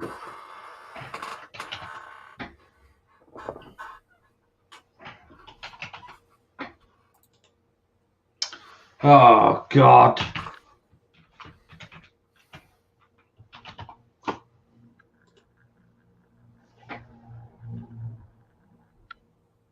It's trying to install Nero.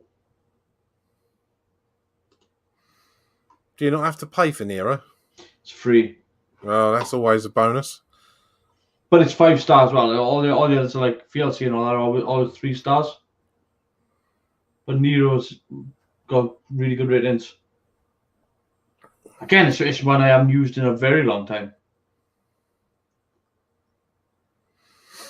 No, I mean, I actually paid, I think I got it cheap, and I paid over 30 quid for my disc software because I wanted something that would play Blu-ray. So I ended up, I tried sodding about with VLC, and in the end, I just bought Cyberlink Power DVD 16. I think I bought it when 17 come out, so I got it at a reduced price because I just got fed up with faffing about with trying to play Blu-rays because of all the copyrights and stuff that's on Blu-ray discs.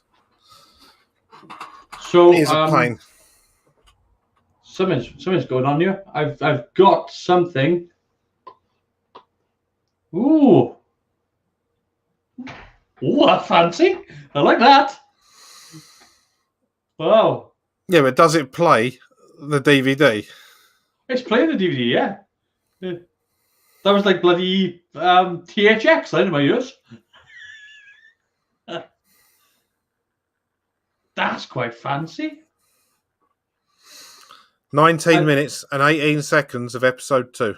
Yeah, unfortunately, we have to wait for this to go. To select of the audio navigation, press enter now. Oh, you got to go through all that malarkey, have you? Yeah. I mean, it looks impressive. I'll give it that.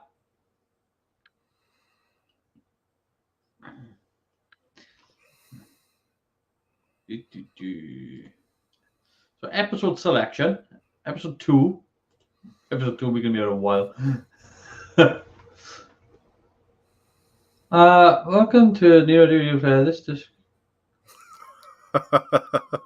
Why does that sound bad? To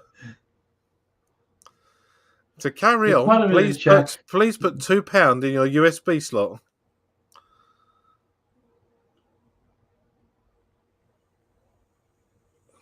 Your compatibility check will expire on the 26th of the 4th, 2021.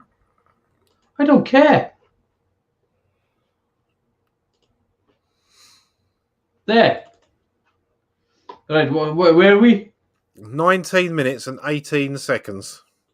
Should be the brig hanging onto the telephone. Oh, yes, yeah, that weird look on his face. Just tell me when.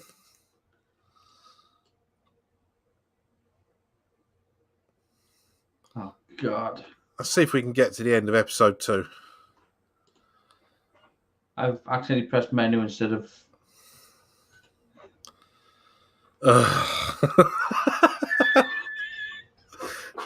I'm just going to go and make some toast. I'll come back in about, 45 minutes. There we go. I'm at the end of my rope. I'm at... So, yeah.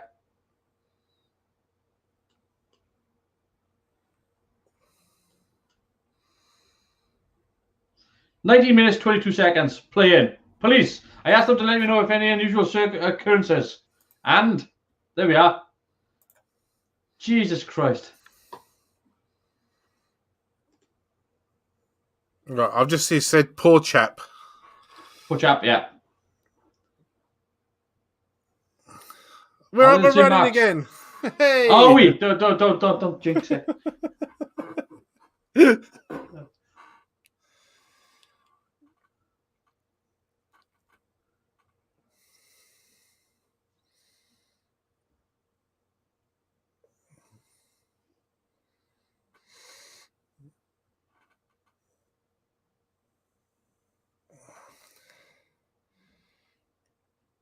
Forensic test, you mean on evidence, like the stuff you were holding in your hands? I got to say, these early episodes with John Pertwee is very hard to get used to his hair being that small amount and not that white. You know, I got so used to his big white bouffant. Yeah, I mean he's very combed as well. You know, it's all it's not so.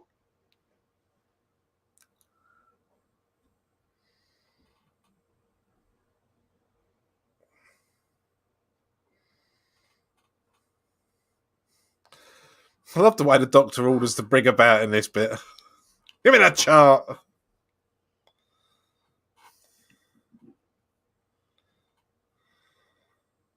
He's just drawing a pair of cock and balls.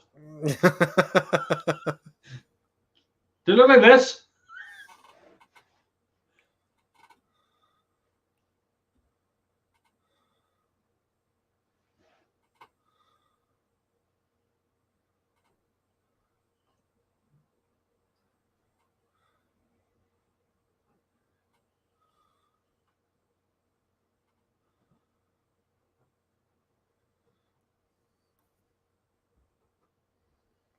Just reminds me of the scene in the airplane where they're shaking a woman. Yeah.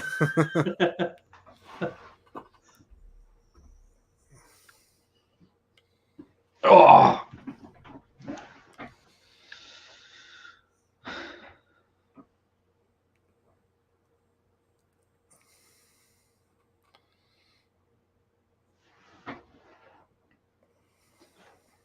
Weird alien vision. Yeah, I'm not sure why it only have like sort of like 3.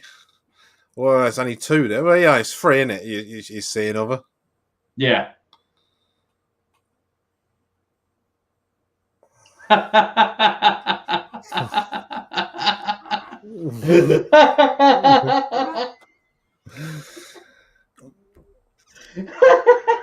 It's like the Phantom Flan Flinger.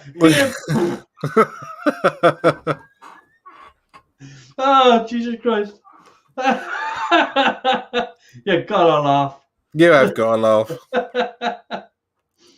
Oh. Well, that's 2 episodes.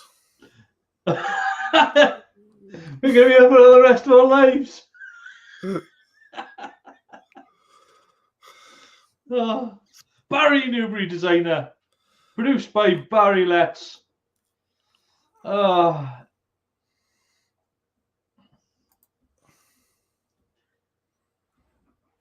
Right, now have I got to start this or is it going to go? No, I've got to start episode 3.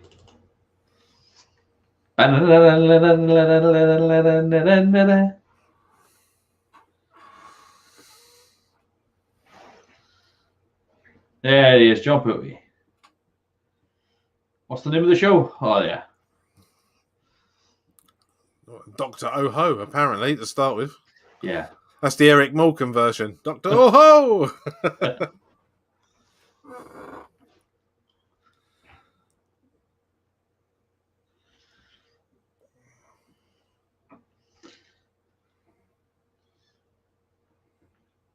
It's good that they didn't show much of the creature in this, to be honest. Yeah, for obvious reasons. Like it will later on, whereby they got the whole where they have the whole meeting between the Silurians as they're discussing, because they captured John Pertwee and put him in a jail cell and talk about killing him.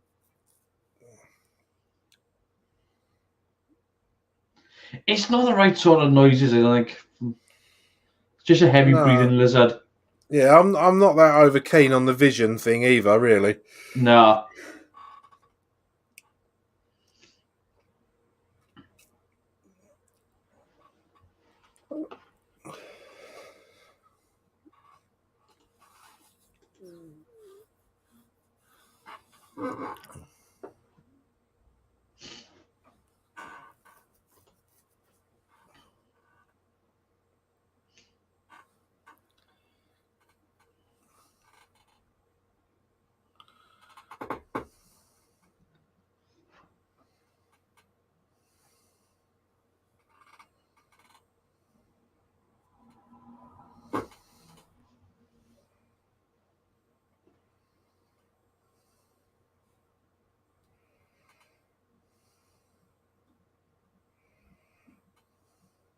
It's not the most sophisticated of what?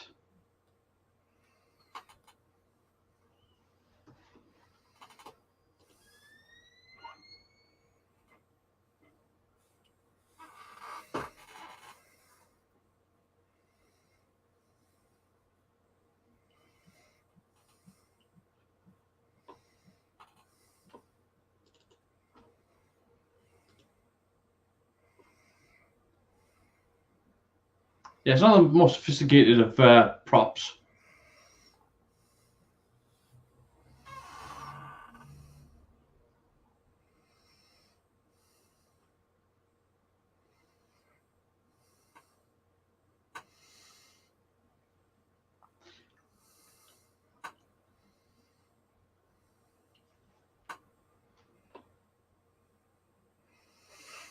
It would have been funny if they'd have opened fire on that chicken.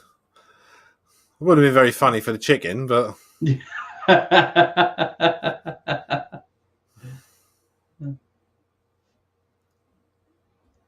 Again, like with oh god, what's happening?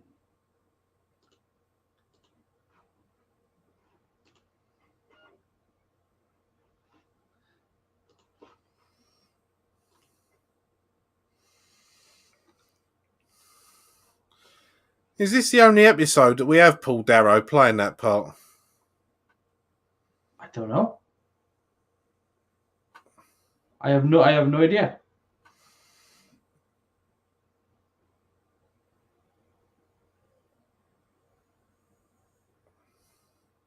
Well, he weren't in the next episode, was he? In Ambassadors, so I'm assuming. No.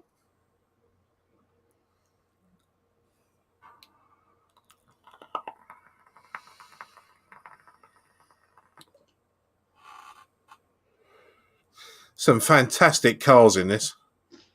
Again, 1970s, everything's styled.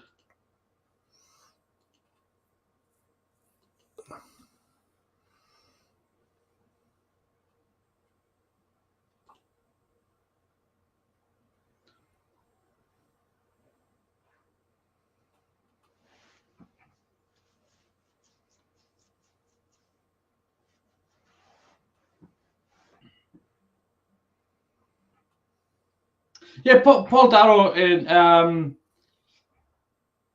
because yeah, he's not part of the unit, is he? Well, he's playing a sort of unit soldier in this, isn't he? Yeah, but I mean, like he doesn't really come back in unit as unit. No, the regular one becomes Sergeant Benton, doesn't it? Yeah. And of course, it's got the helicopter in it from the next episode, which is the last episode. It's just confusing. I'm glad you enjoyed my my little professionals video that I did. Yeah, no, I like that a lot.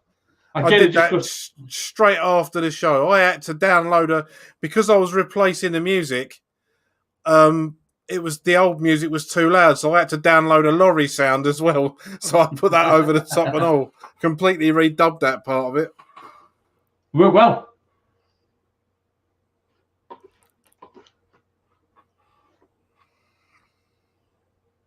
I've just clicked skip.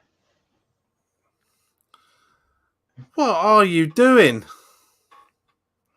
Well, what was the time index? I'm on 607, 608, 609. I've stopped it on 610. The helicopter's just flying over windmill area. 620. Well, thanks anyway. We really must be getting back to the centre, Dr. Quinn.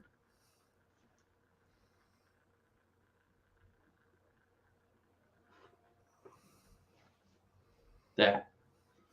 Right, I'm at 6:33 now because I sped forwards a bit. Yeah, about 6:41, 42, 43, 44, 45, 46, and so on.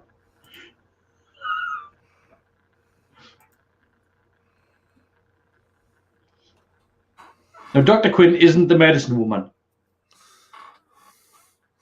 Well, she is, just not in this. Yeah, hello, casting change. Having Jane Seymour just pop up.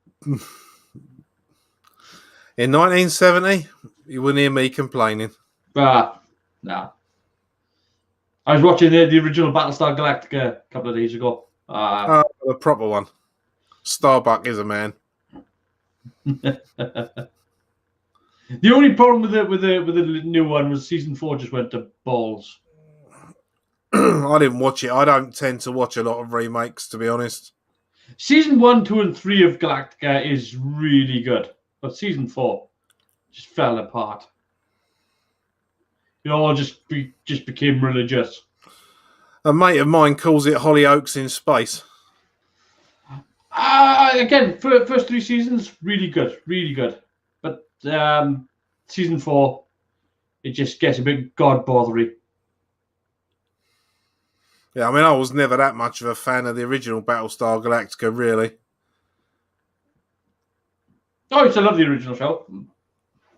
I do love the original show. Got on DVD.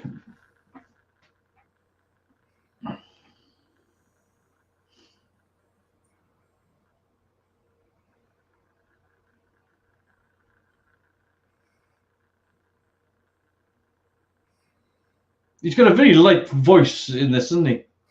Yeah. I mean, this is 8 or 9 years before he did Blake 7.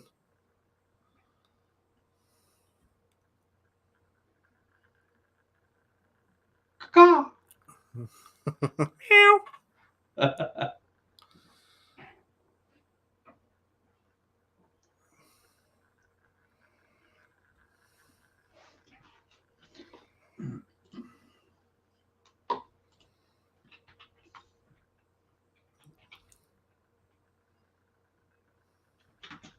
There's that sound. So like a squeaky swing in a park. Here's a bit, isn't it? All that sodding roundabout. Yeah. Get off the bloody seesaw.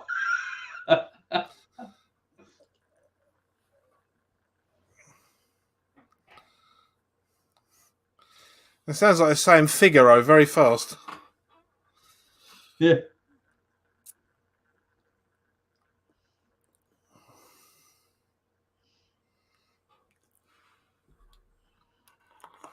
He's behind you. Yeah, if you turned it off, you'd be able to hear the bushes rustling.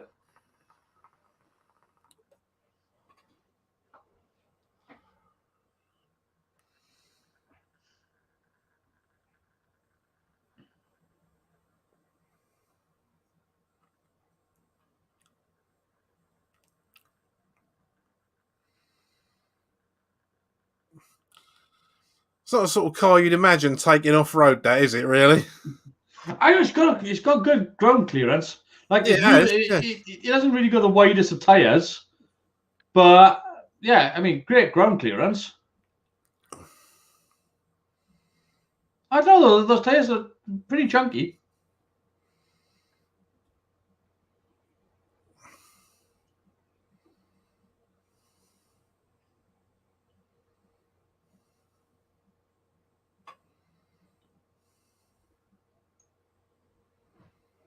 Very bold shot of Nicholas Courtney.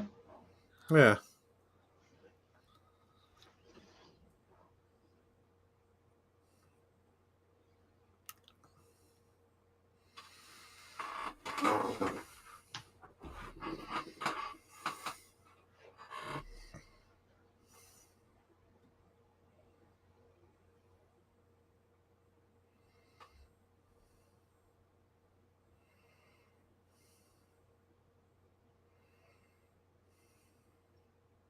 '70s communicator, and it works better than 2021 DVD player.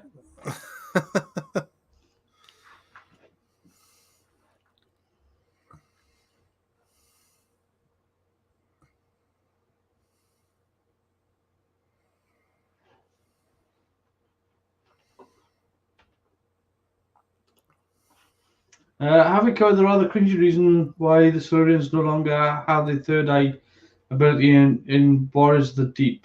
No, we haven't, no.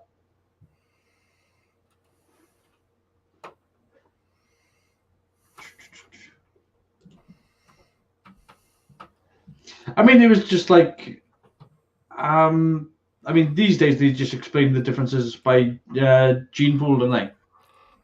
Yeah. Nothing's got glass in it. Nothing.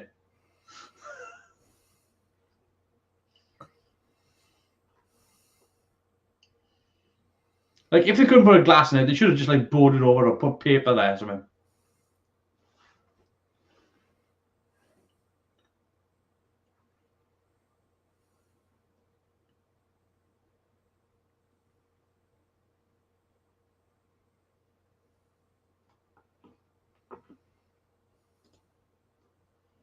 Probably budget cuts. It could be a good reason.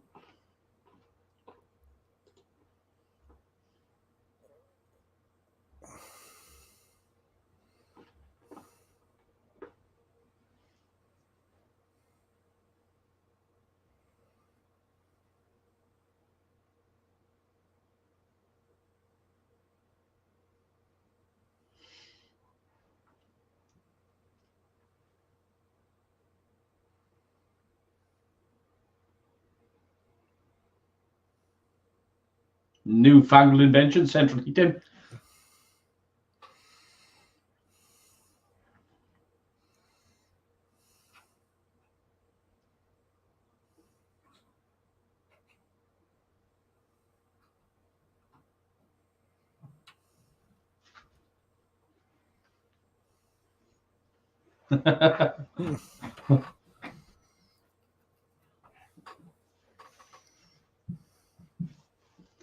Oh.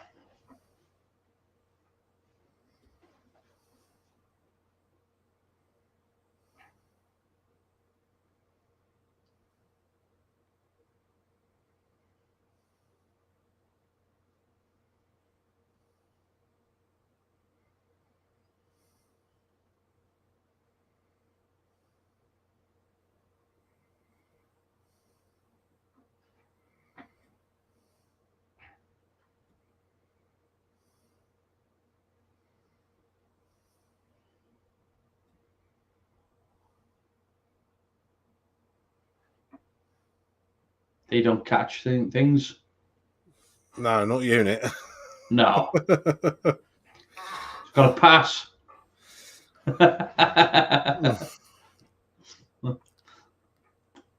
Unit's biggest downfall. That's not the best bit of incidental music. You walk up there. There we go.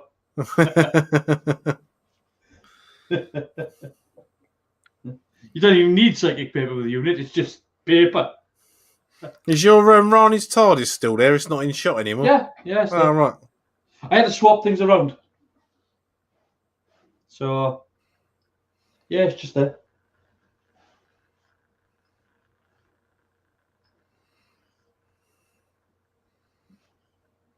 All I had to do today was, instead of just having my halo light in front of me, I've got a wall light over that way and another light I put up over that side to light my green screen a bit better. Yeah. All that feathering I had last week. So it went swimmingly for me, I have to say. No, I mean, the first thing I did when I set up here was to replace a bulb. So I put the bulb on and the damn thing blew. And it went downhill from there. Pangea.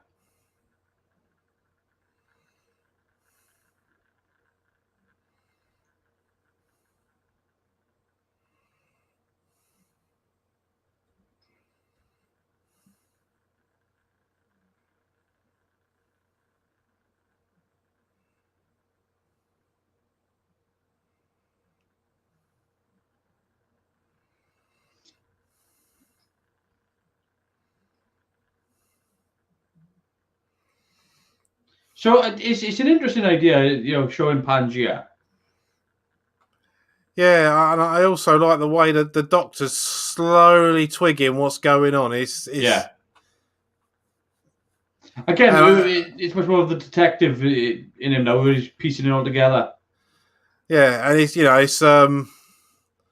it's obviously a credit to John Pertwee's acting that you can see him, you can see him playing it out in his mind, and he's sort of piecing it together, and that does come across in the way he portrays the Doctor. I do.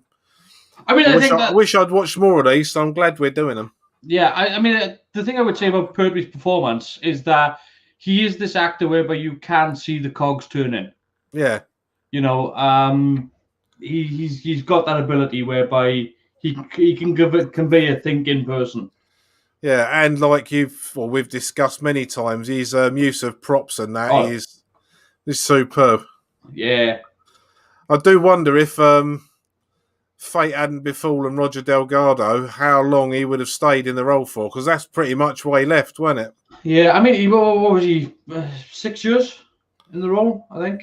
Was it 70 to 74, weren't it? 1970. Yes, yeah, 5 years. Yeah, 5.5 years. I think it was altogether. I mean, look, he loved the role. He always said that right up until the day he died.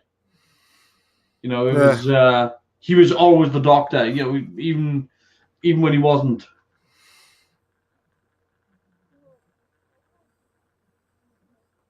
Yeah, I just wonder how long he would have stayed in the role for. If Roger Delgado Oh, hadn't I mean, like it's. I mean, he was happy to return to the role anytime he had the opportunity. You know, even in the late 90s. yeah. You know, it's how much he loved it. He even done the fan film Devious. So you know, how many actors legitimately love the role so much they're willing to do a fan film? I can only think of who can I think of for that?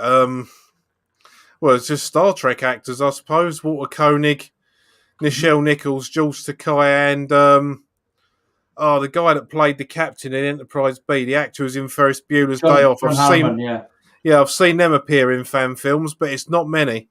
No, I mean, the only other two that I know of that have done it because they loved the show was the two from Supernatural, All Jensen right, Ackles and Jared Padalecki. Those two, they appeared in a fan film. They actually insisted, and they did a couple of nerds.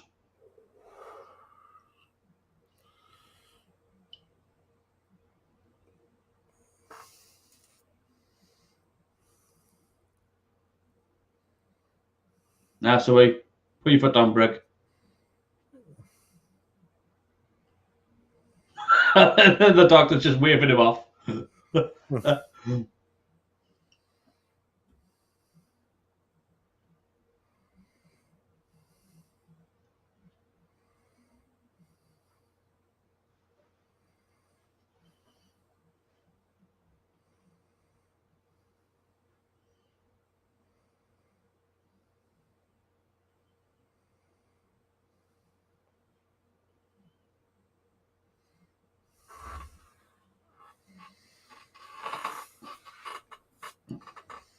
Ooh, yeah, it's a good put down though. It's a good put down.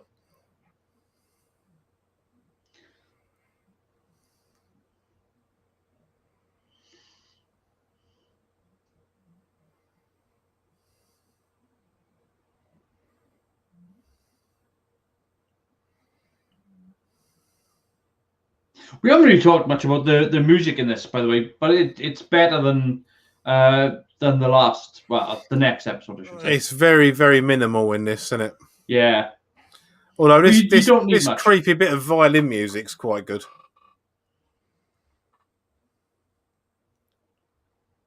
But yeah, you don't need a great deal, and you definitely don't need jazz harpsichord. No.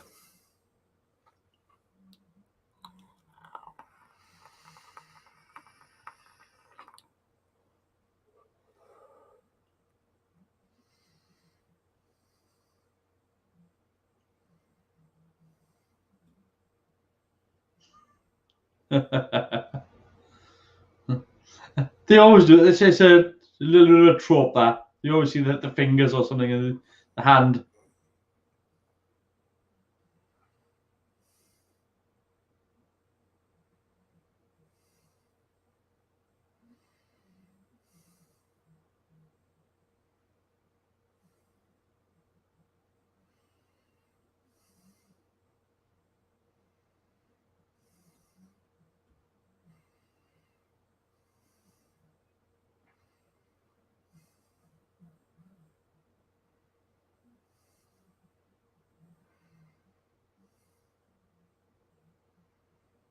And there it is.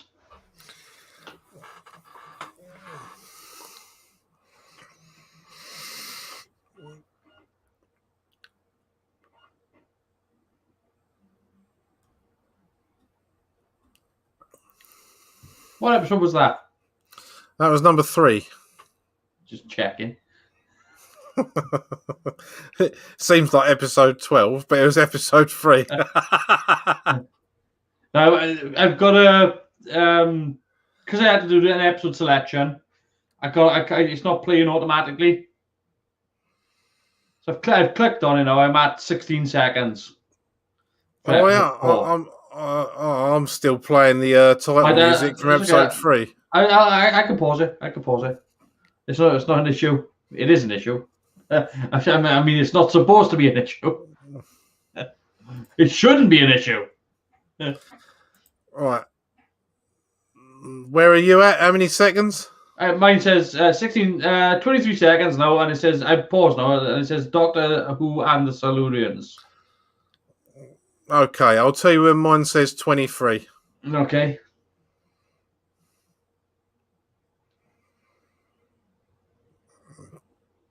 '21, 22, 23. Bang. There we go. By Malcolm Hulk. No relation to the Incredible.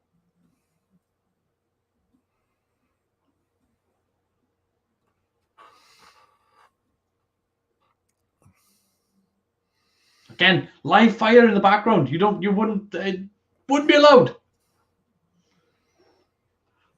Which is strange, really, when you think of all the safety protocols they have in place in buildings and studios and that everywhere now. Yeah.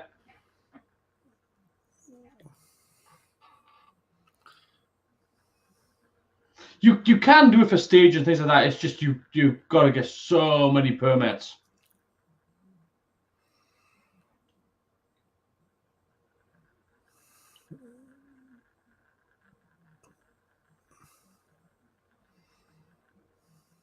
It's a bit baggy, the outfit, isn't it?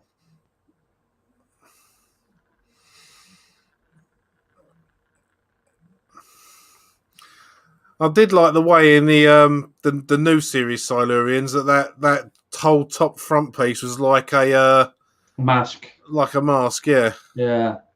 Oh, I love the new ones. I'll be able to say that. I'd marry Madame Vastra. That's one sexy looking reptile. It's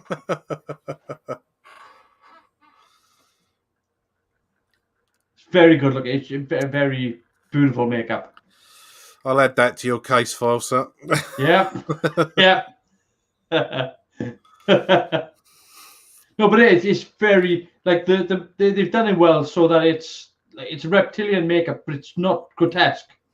It's pretty. It's this beautiful looking makeup. Yeah, that is. I would say one of the best things they've done in the new series was, aside from capturing the essence of the original Daleks properly, is the Silurians. They really did them well. I think they done the Sontarans pretty well as well, considering they didn't really change them that much. Sucker.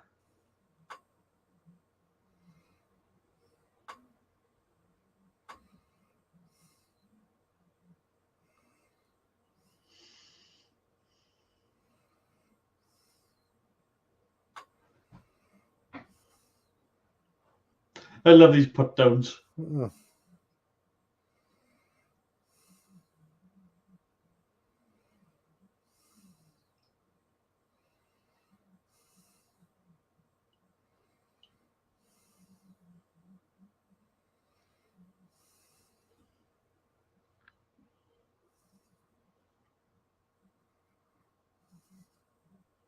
See, I think the major problem with this set, to be honest with you, is the lighting. It's just they should have lit it just a bit differently. Yeah, it's too bright. I'm not overly sure on that. The music on that bit, to be honest with you, it's a bit it's a bit comedic.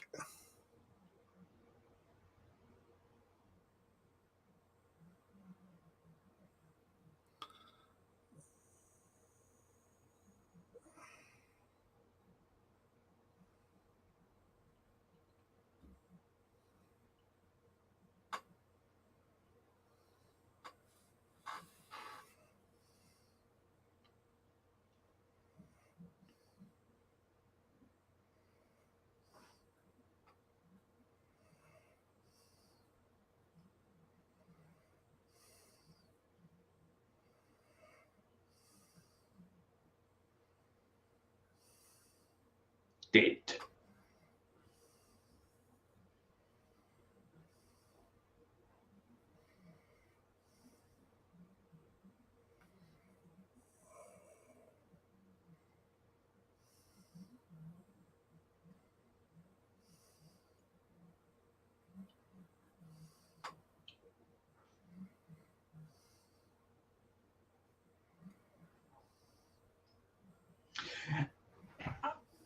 I mean, part of this plot here is dealing with the fact that people are trying to steamroll ahead when they know that there's something wrong.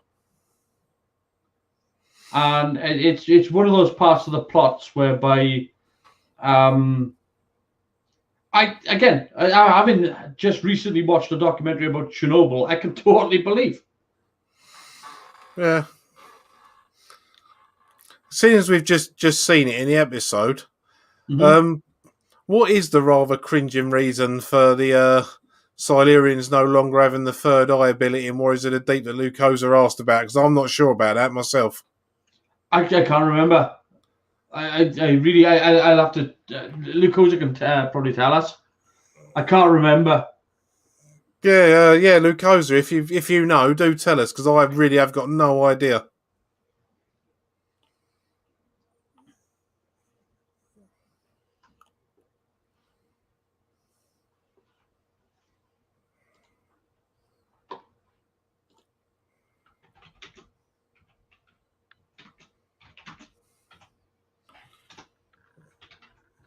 Again, this plot is about creatures that only attack in defense.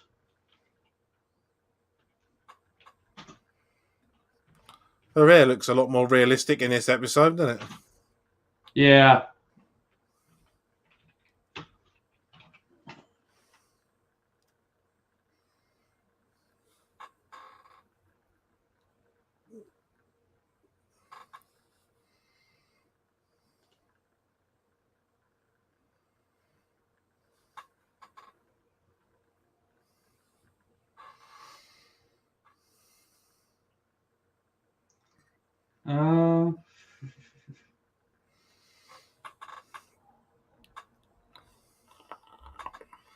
I mean, I as far as I remember, Warriors of the Deep, they're just from a different group, aren't they? I have literally no idea, mate. I'm trying to see if I can get it, but Yeah, it's right. He's put something on here now. I'll just say what he's put, but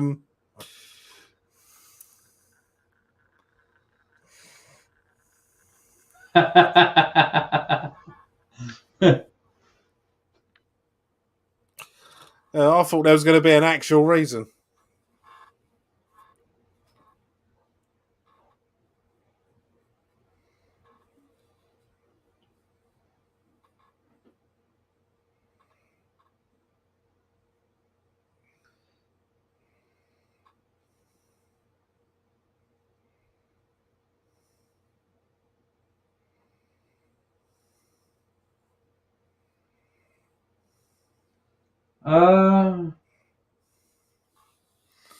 There you go. He's put something up here.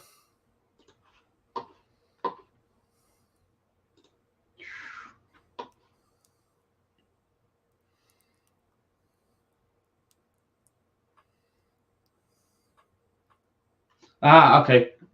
So you just think that they just flashed when they spoke, right? They couldn't remember that it was for an actual genetic reason. Oh, right. So they treated it like a Dalek light thing.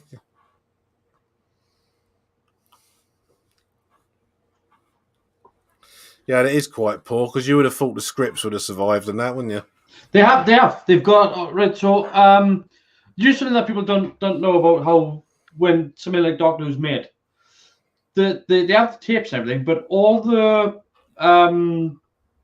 set plans, set blueprints, plans for props, plans for costumes, all that is all put into containers, and they're all put into these big drawers, and they're all literally kept. Everything is they don't chuck anything away. So when the episodes were destroyed, they could still go back into the library in the BBC library and pull out stuff from the 1960s. It's all it's all there. And most of the stuff that the older stuff, they've started cataloging everything onto digital medium now as well. So they've literally started scanning everything just so they can not have to keep hard copy, or should the hard copy be destroyed to go back up.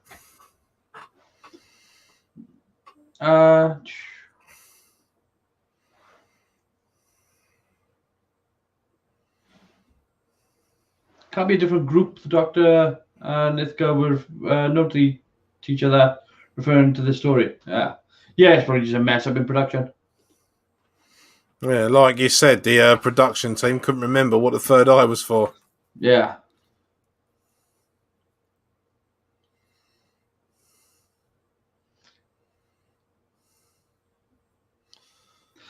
Yeah, the suits are not brilliant, but the I do think the headpieces are pretty good for the time. The headpieces are nice, but I mean they should have like a little bit of webbing to chuck over the top, like we done with the Sea Devils, just to cover up a few crimes. Yeah. Like, why are they all walking around naked? It's like it doesn't make sense.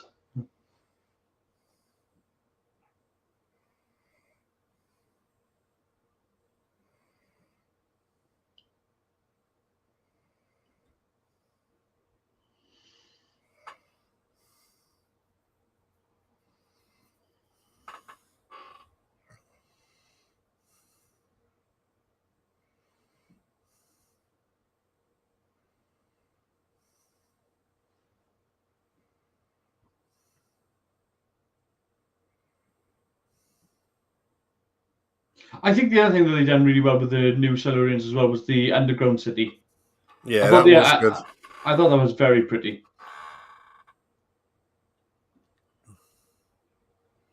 And I like the fact that they considered that these things had more of a culture to them as well. So it was more like, they had art, they had, sculpture, they had all this sort of stuff.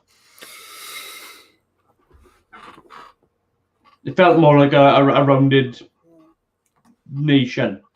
Yeah.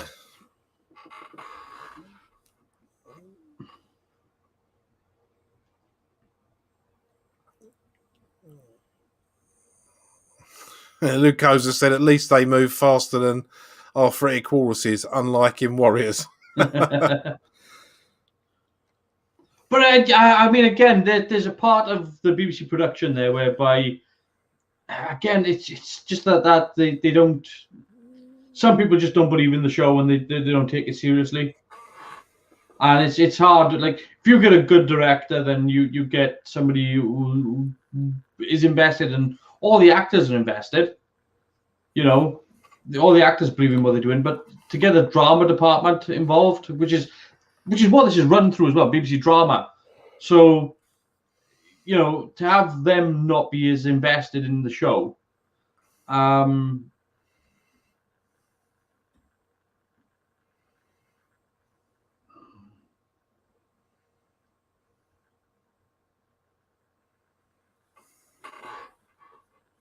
Jesus Christ. You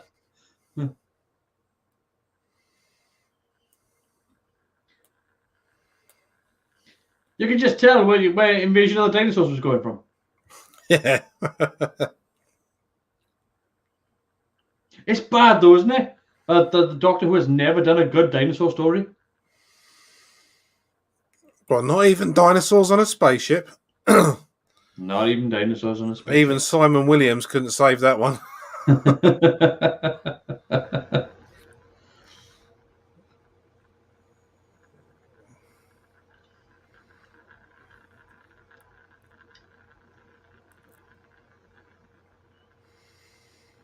If I'd have written a script with Simon Williams going into space, I would have had to have squeezed something about Olaf Peterson in there somewhere.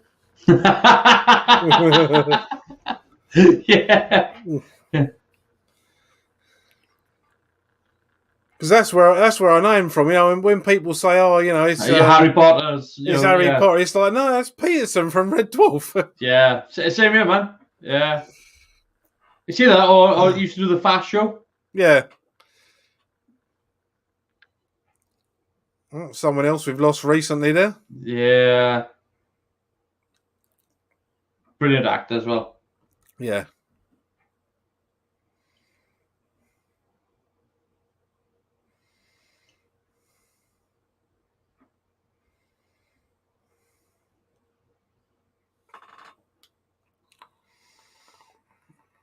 You're always good playing like ministers or generals. Yeah. I mean, it was a bit of a shock seeing him pop up in a Bond film with Judi Dench, because obviously he was with Judi Dench in the bloody TV series.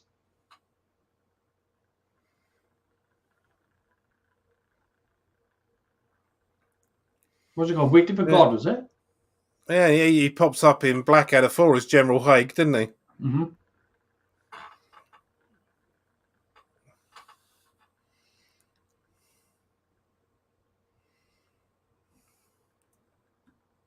Honestly, after watching Chernobyl, the documentary, this is quite shocking to hear these people talking like this, because it's so reminiscent.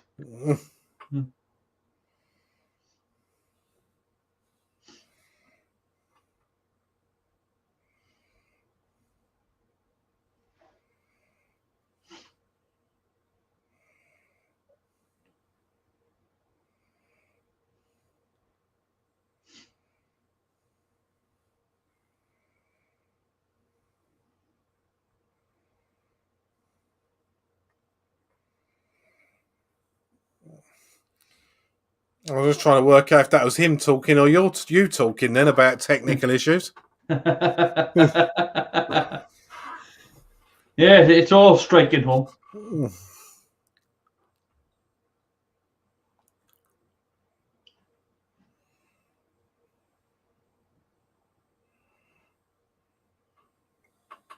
It's good dialogue, good, isn't it? Oh, yeah.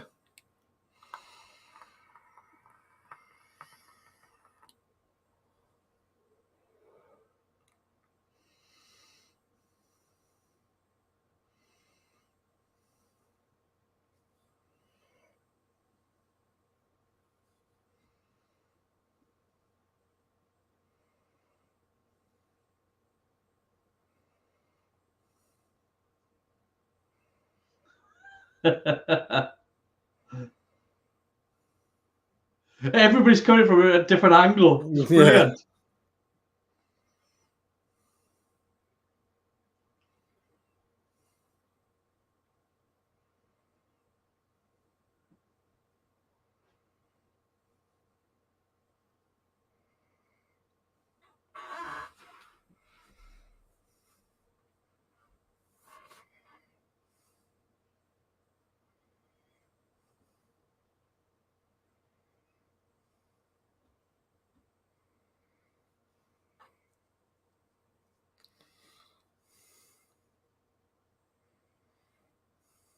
Okay, this is not a good idea. Yeah,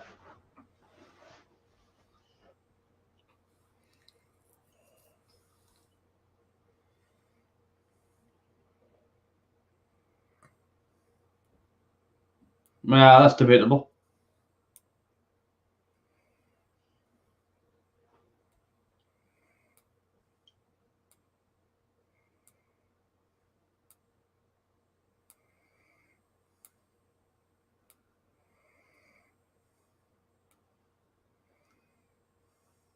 Yeah, the headpiece is quite good on the costume. It's literally the rest of the costume is. It's very. I mean,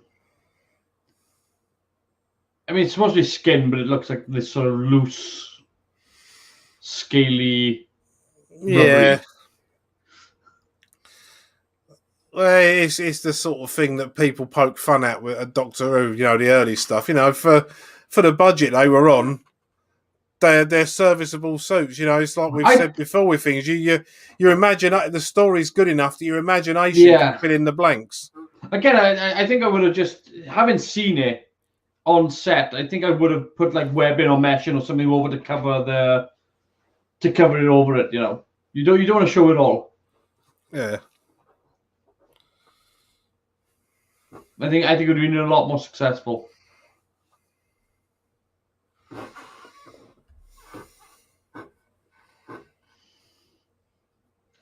seems because this dialogue in this boardroom is very different to the dialogue that's going on in the Silurians. Very different. Yeah. It's like it's been written by two different people.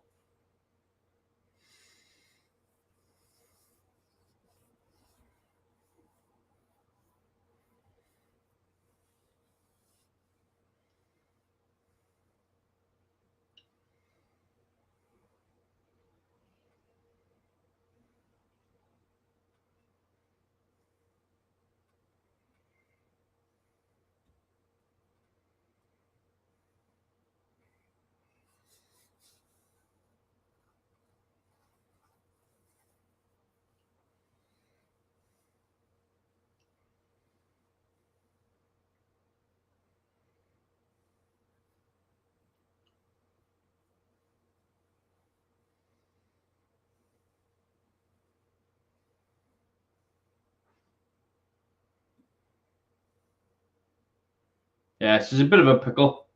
Yeah. Yeah, it's kind of hard to argue the Doctor's point when they've found a dead body. Well, she put it together. It's not that she's actually correct here. Yeah. Yeah, well, they're taking what she said at face value. So Yeah. A dead body's turned up. She said the Silurians have killed him. So, but she has no evidence that that's what happened. No.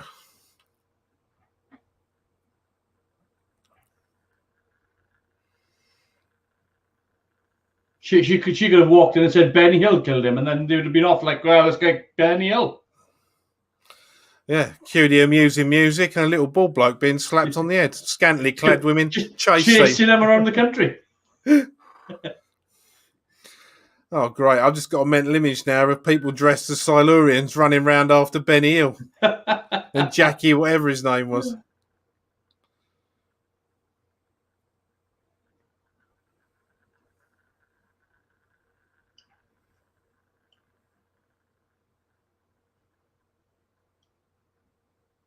But again, the other thing that was good about these Silurians as well is the fact that they have different mindsets as well. Because normally you get Daleks or Cybermen and they're all following one goal, one path. Whereas these Silurians all have different personalities, they all have different ideas. Yeah. You don't normally get that from your bad guys.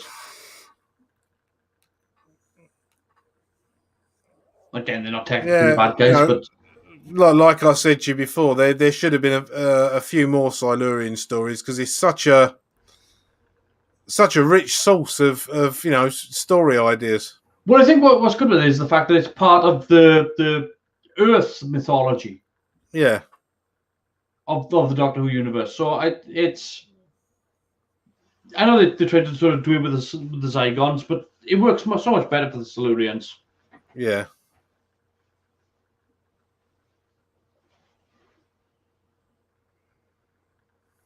But again, this sort of story is dealing with sort of these characters as sort of dispossessed. They used to live on the Earth, and now it's been overrun.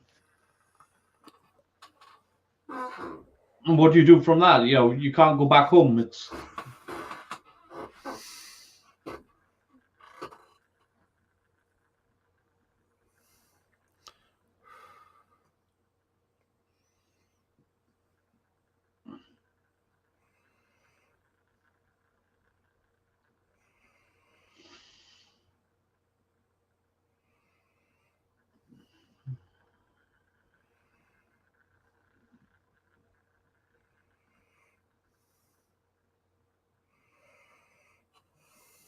there we are. Now I believe I've got to change discs.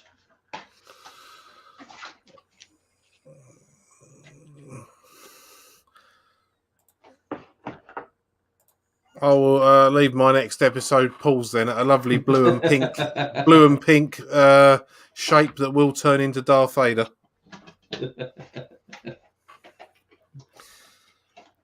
Oh, but like I said, I think it's a good story. I like it. I like the range in it. Like I said, I'm amazed at the amount of research they must have put in for. Like, obviously, you're not going to get something like what you had with the set, whereby you've got the nuclear reactor in the control room. You know, that's not a thing. No. But there we go. It's just loading the disc. Right, tell me when you're ready to press play on the episode. At least you can do play all this time. Yeah. I'm just waiting for it to. Yeah, I know. Doom, doom, doom, doom, doom. To entertain. Do you know? I have never heard of To Entertain for anything other than Doctor Who. I've never seen them on any other DVD. I think they do some kids' cartoons and that. I think the Jason the Wheel Warriors box set might have been To Entertain, but I might be wrong.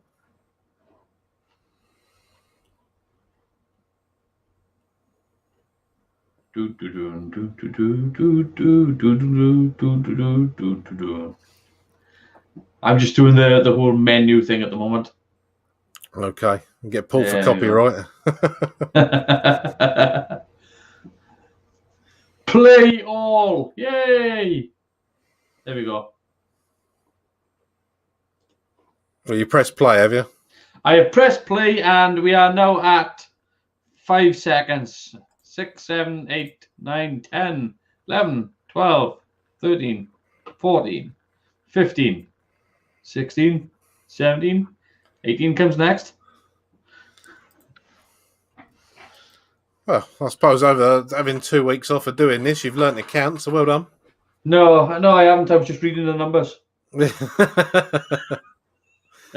It's a good job we didn't go get that much further on.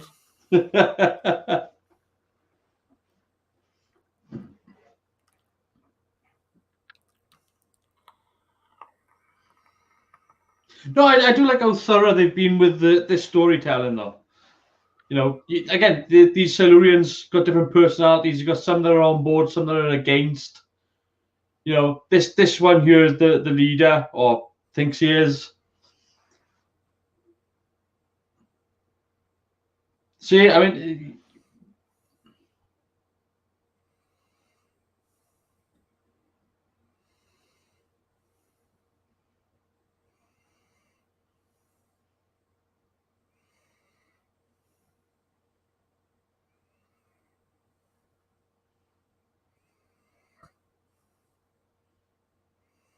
it's a bit head bobbly, you know. Yeah. They're all doing this when they're talking. I suppose because there's no facial movements, they're kind of hamming up the movement acting, the physical acting, aren't they? Yeah. Either that, or literally, you know, there's something wrong with that Silurian. Like, yeah, maybe he's got like, you know, I don't want to say it, like maybe he's got like a version of Parkinson's or something. Jesus Christ. My brain goes to some places. Oh.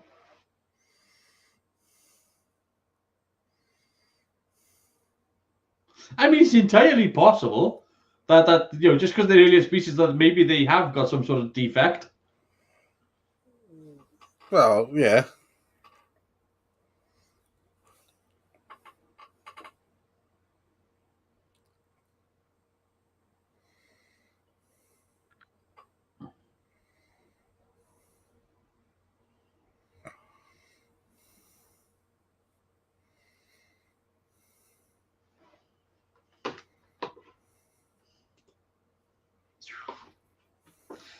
That's a point. I bloody.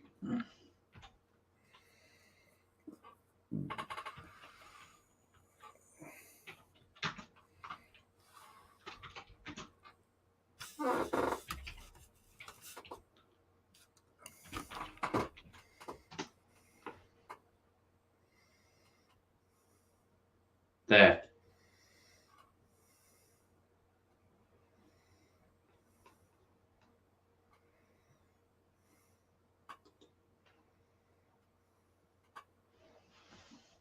Yep.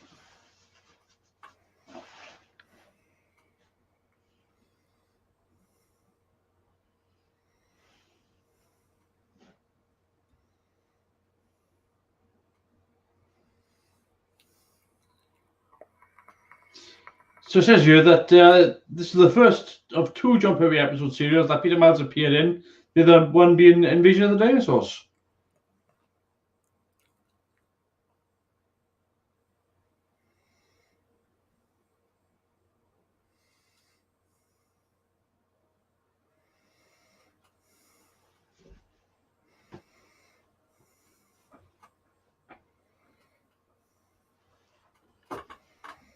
So the whole thing with it being Doctor Who and the Silurians was that they forgot to remove the "and."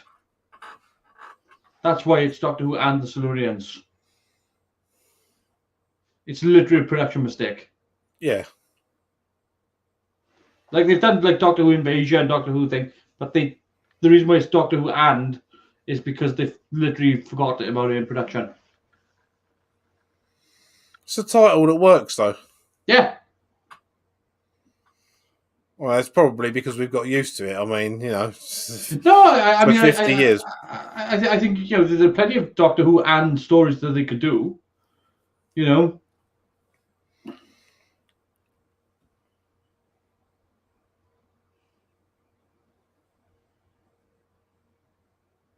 Doctor Who and the Fatal Bottom Burps. There's me thinking of something sensible like Doctor Who and the Empty Child, and there's you straight to the bottom burps.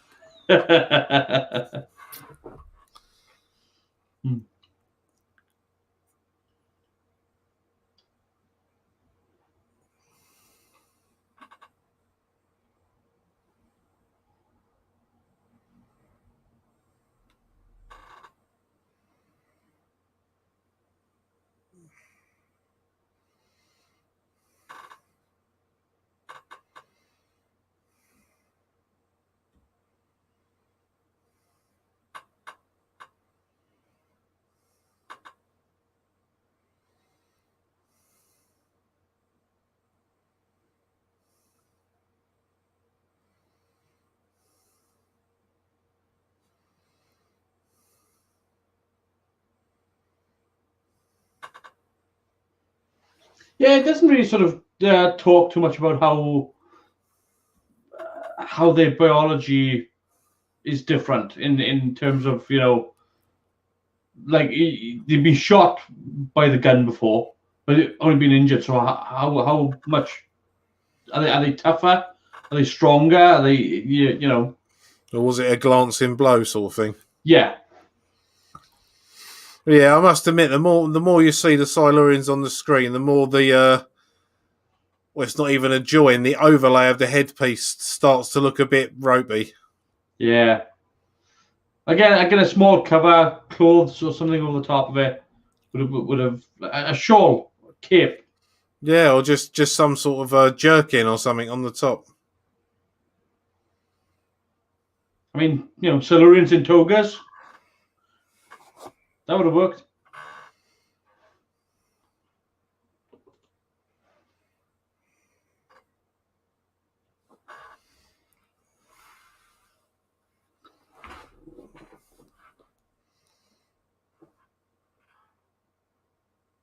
Yeah, overcrowded, 1970. Yeah.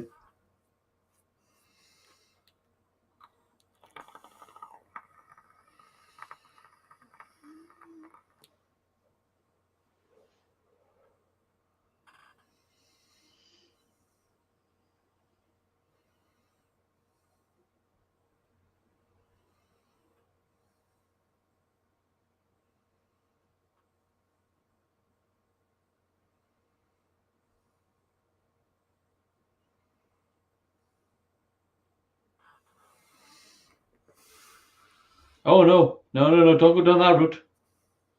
No, because now you're just reaffirming that it's a bloody egg.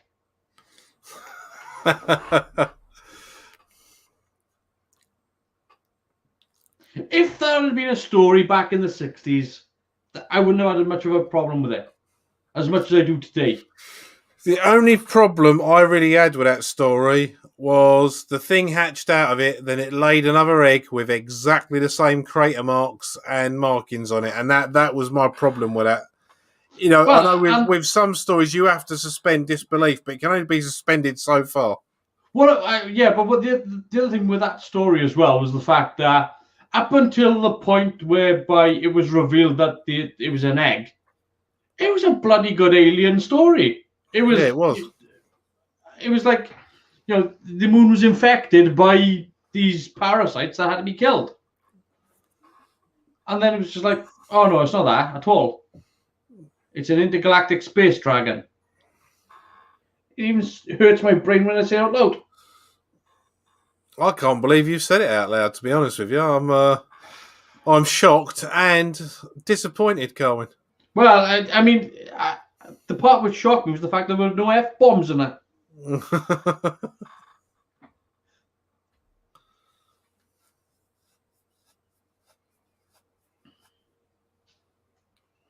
See, this is another part of this story as well, is that you've got these different personalities in the Silurians, and some of them are sympathetic.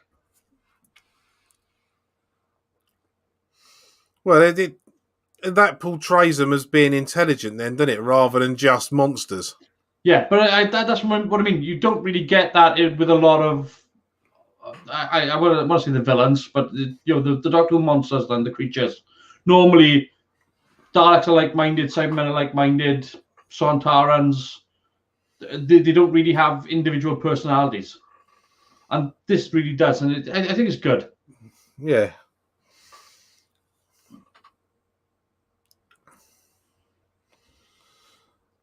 Give or take one or two stories. Mm-hmm. I think from this series up until about 77, 78 is probably, for me, the best period of writing for Doctor Who.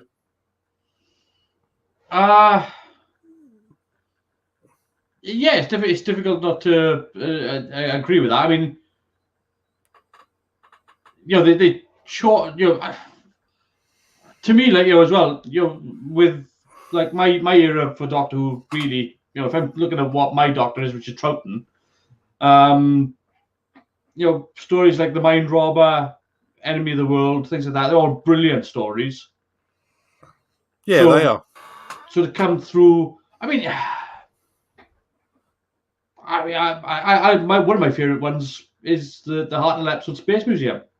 It's a long, strung out story, but I like it.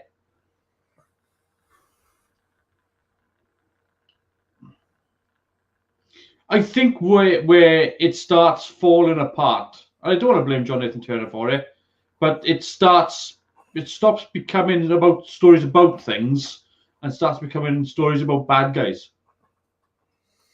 Yeah. You don't want to blame John Nathan Turner, but it was totally his fault. Is that what you're saying there? I mean, he was in a tough position because the BBC were leaning on him. Yeah. I mean, we talked about this before in a deleted video. But he had produced the sort of the last season with Tom Baker and the season before that as well. He just was, I think he was unlisted, I think.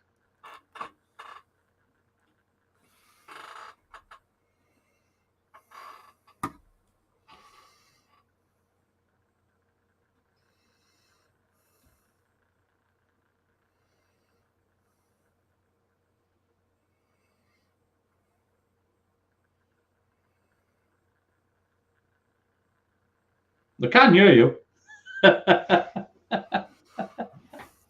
He's just standing there going, what?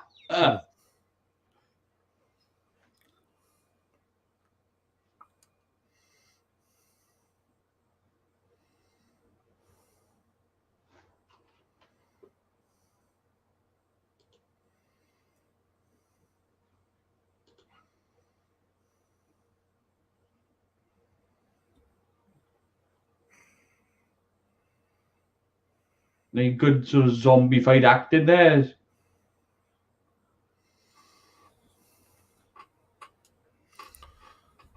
Yeah, see, I'm not sure about the music on this bit. It's a bit like Ian said, kazoos. Yeah, I mean, look, it's what it is. At this point, it's it's 70s Who, and it's sometimes they get it right, sometimes they get it wrong.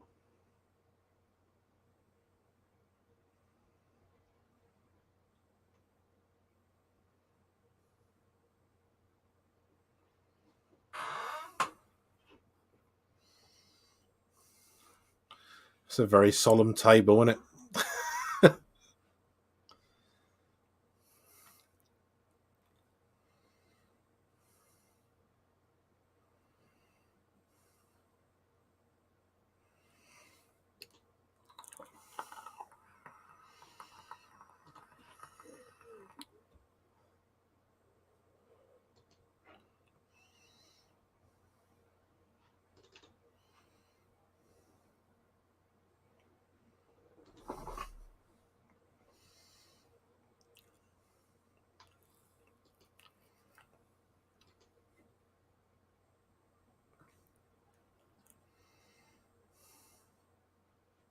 Ah, bloody hell.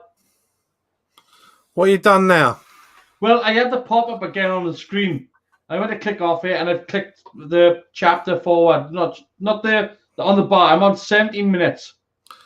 I'm on 15 minutes.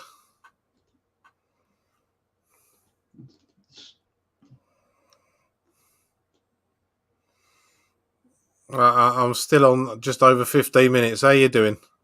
I'm. Come sit down. Yeah. Brigadier.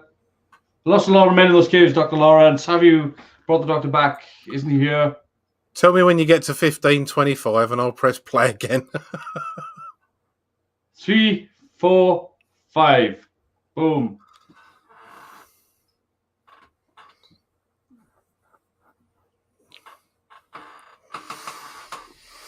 It's been a night of calamities, hasn't it, really?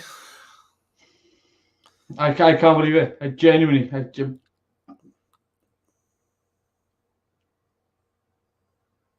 don't know what to say. Sorry. That's all I can say. Like. Well, new computer system, new setup. You're going to have teething problems, mate.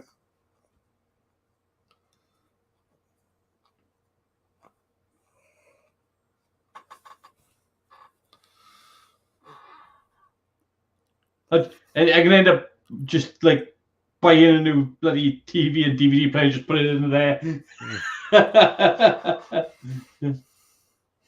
Well, that's one way of doing it, I suppose. Yeah. Put my projector on.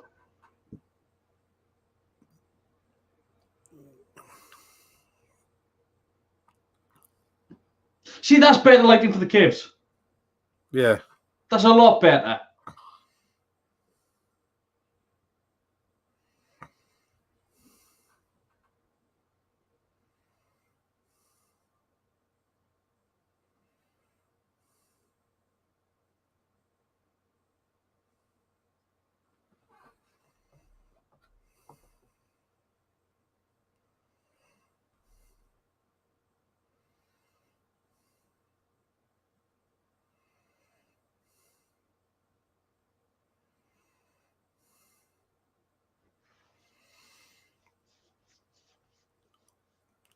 I didn't know what to really say about this scene. Really, is just escaping ever so slowly. Yeah.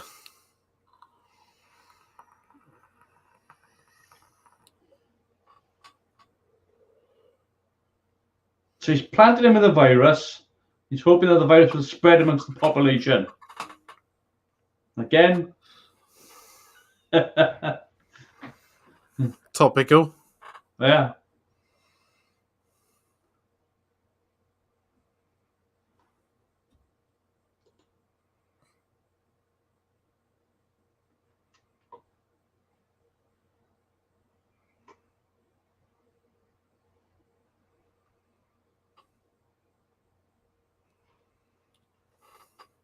Okay.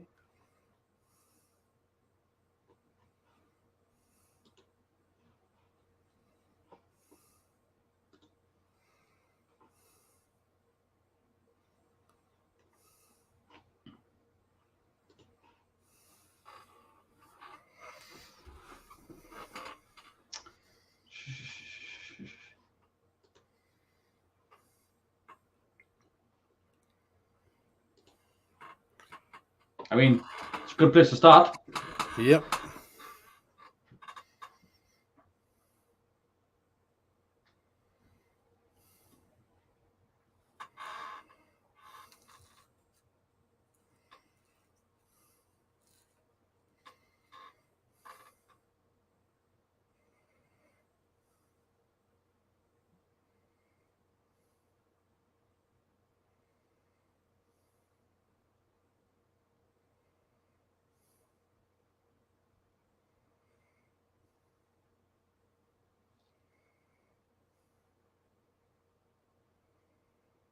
Yeah, now you're talking. Now you're talking units language. Blow it up. Blow it up.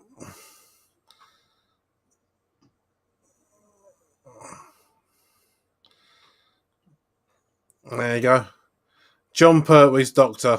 First instance of social distancing. Yep.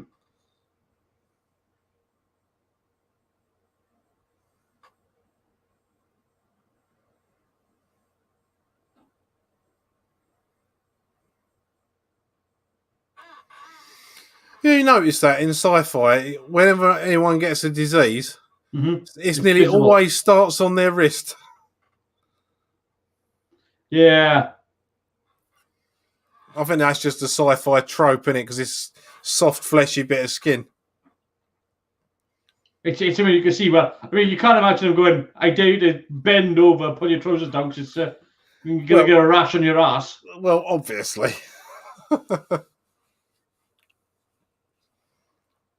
It'd be a different type of show.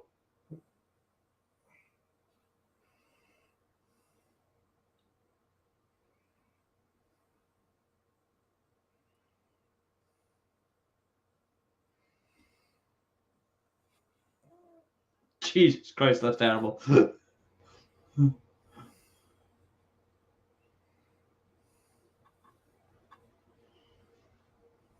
Thank you, Boris.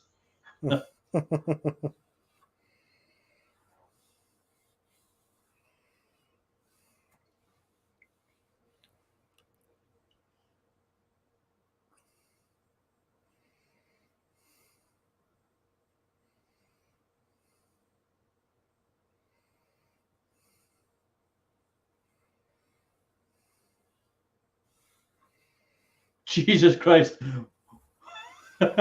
John, where were you last year?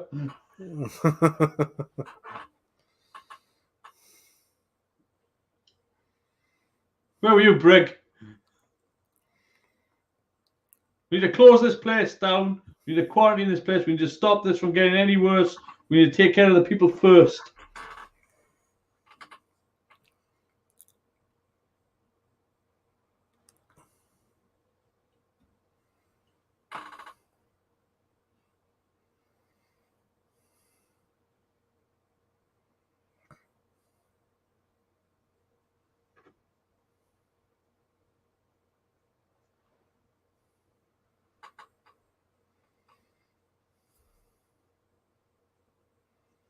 It's how it's transmitted. It is. Should be wearing face masks.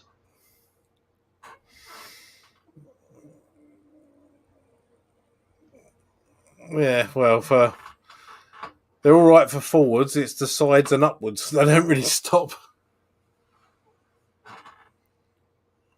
Stop handling him!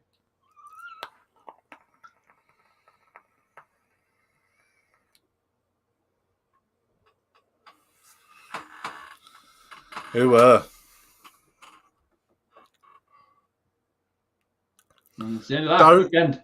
Don't press any buttons. So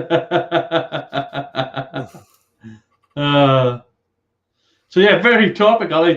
It's literally changed the complexion of the episode. Yeah, it's totally changed the complexion of the story. Yeah, that's it. I mean, you've gone from monsters in caves to intelligent, not monsters, some of which want to be peaceful and some don't. Mm-hmm. Now it's turned into a pandemic. Yeah. Or potential pandemic. And the thing is, right, with hindsight being what it is, like I said, the first part of the story, it's very reminiscent of Chernobyl. very reminiscent of Chernobyl.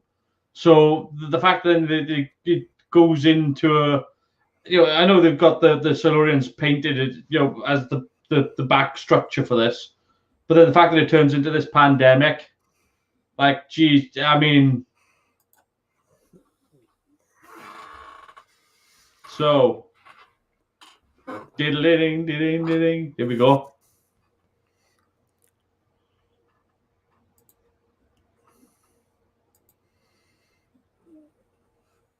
Doctor Who. Yes.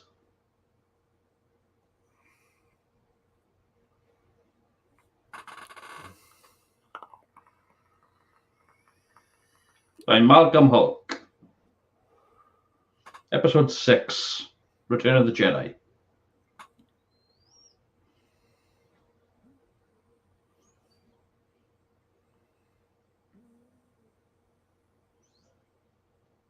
I'm surprised they didn't bring Bessie back for Peter Capaldi. Yeah, it would have worked, wouldn't it? Yeah. With his guitar and his sonic sunglasses. Yeah.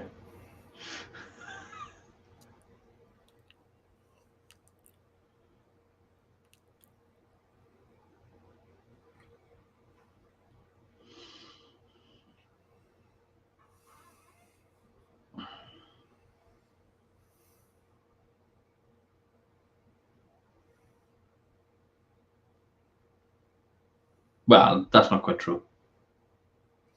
Well, no, it's not. It's not true at all, is it? It's not Alien. No.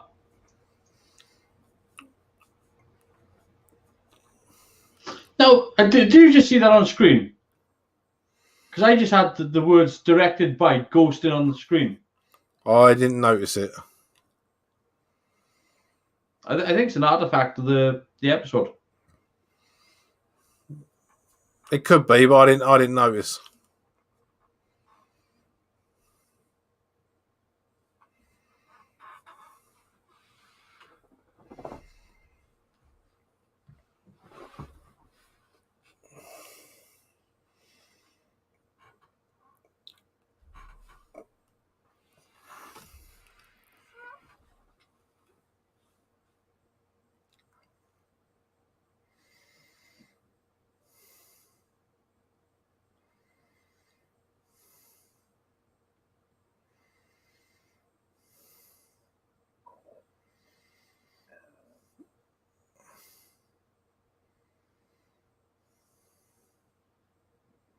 Vaccine injection. There's been a rush to product.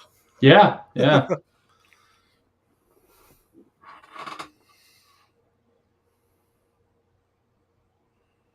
Again, John Pertwee just loving his props.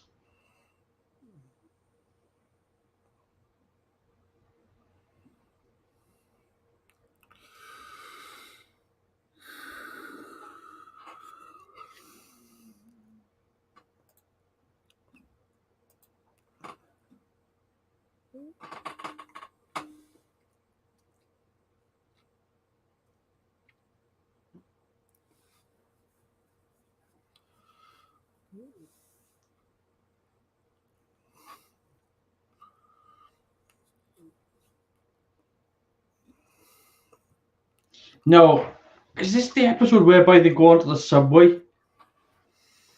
I can't remember. There's only 2 episodes to choose from.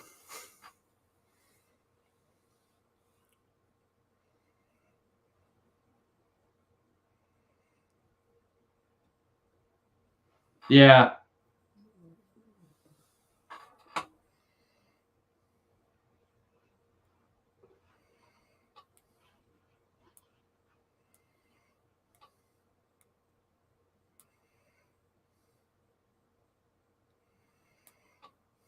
But she's been in contact, so she should be in quarantine. Well, she might have injected herself off screen, which is what I was assuming. Mm-hmm. But as we know, just because you have been vaccinated does not mean that you cannot be a carrier. This is also true.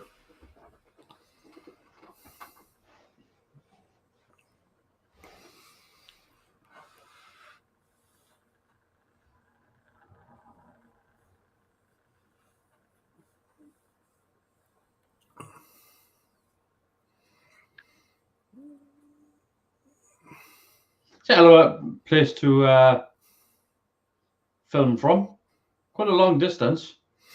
Yeah, it's quite a long zoom shot, isn't it? Yeah, punching right in. Well, I would guess about 100 millimeters.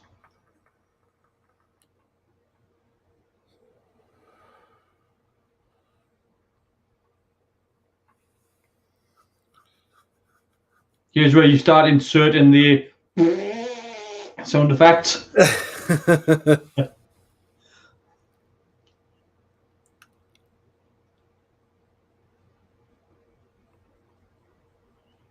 Oh dear, too late in your police, Jag. Yeah.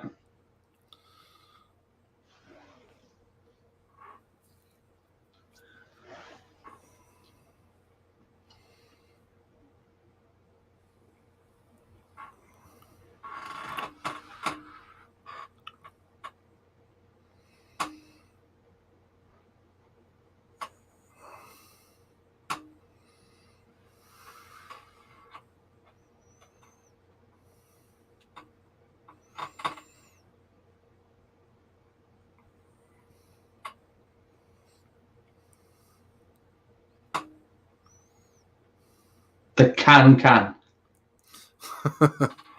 The Silurians are going to do the can.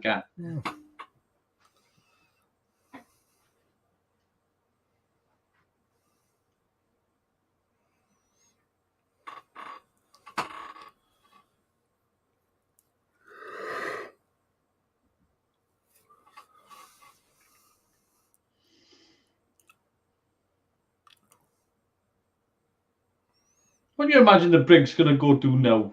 Like, he's just left. The doctor's, like, he's just standing outside. Did he just, like, go get a coffee? Well, he'd have to. There's not really much he can do, is there? He's kind of been told he can't go shooting at the moment. Yeah. He's not a scientist, so he can't start mixing up potions and lotions. So, yeah, all he can do is go and have a bit of a sit down.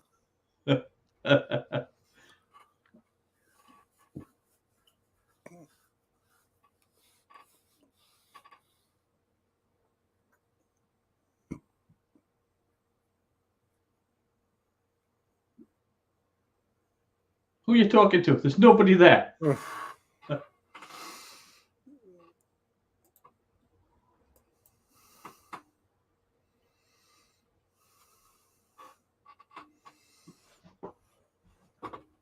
Ooh.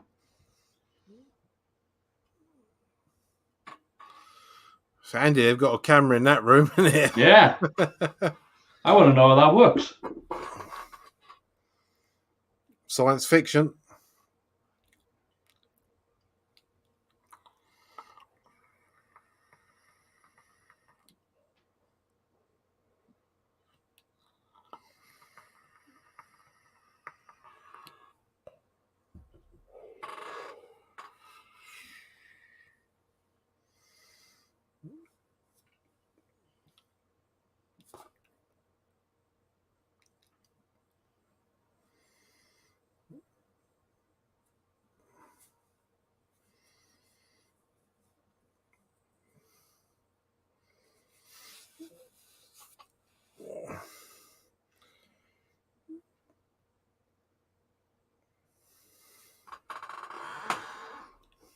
No, he's an anti-vaxxer. Oh, dear. Don't get me started on that. Jesus Christ.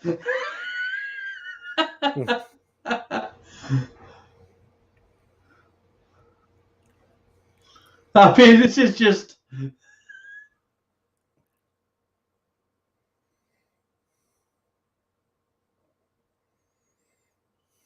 I don't know what to tell him. It's just... this was written like 3 weeks ago.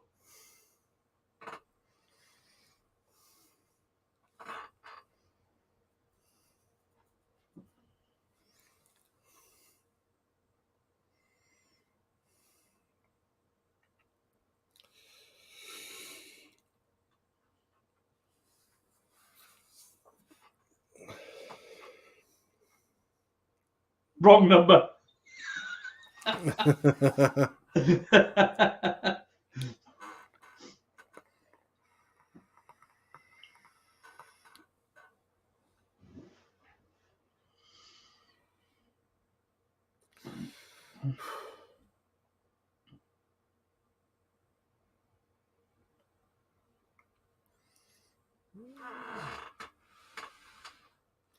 Two and six for a taxi. Mm-hmm.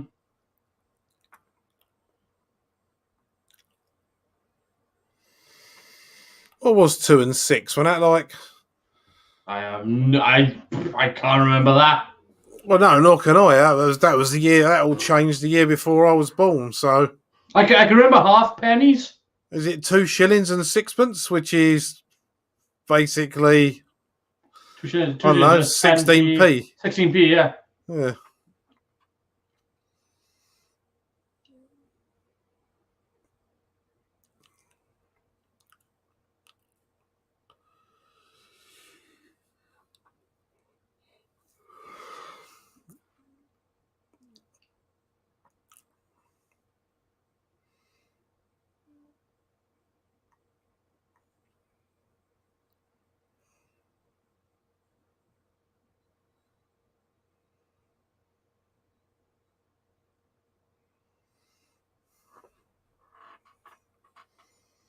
I mean, I don't mind the head thing not working anymore because it's a bit nondescript as to how the power works.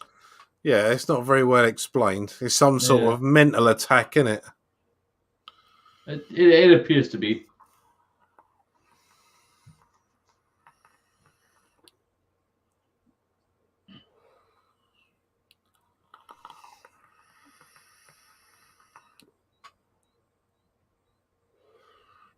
And apparently it makes your face hurt a lot. Yeah.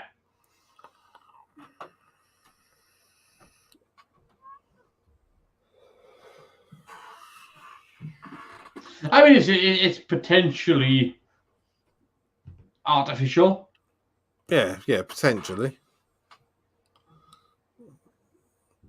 Oh, if you follow modern canon on this, then that's the top of a face mask anyway. Yeah.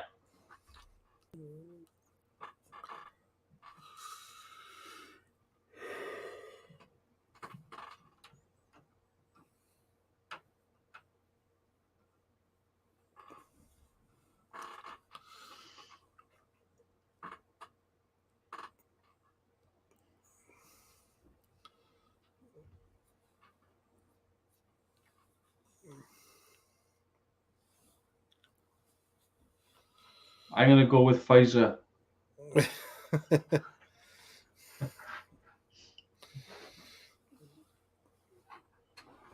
think you just got to go with the one they offer you, ain't there? Yeah. Well, the other one that people are complaining about, I think there's been 30 issues in 17 million doses. I don't think there's that much to worry about. Yeah, AstraZeneca, yeah.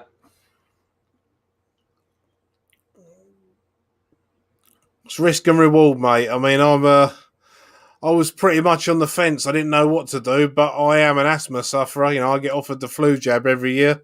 Yeah. I should probably take it if I'm offered it. I'm not an anti-vax. You know, my kids were vaccinated. I've been vaccinated, but I was very much on the fence about this. But I think I probably will go with it because I have to mix with people. You know what I mean? You don't know who's going to be carrying this thing.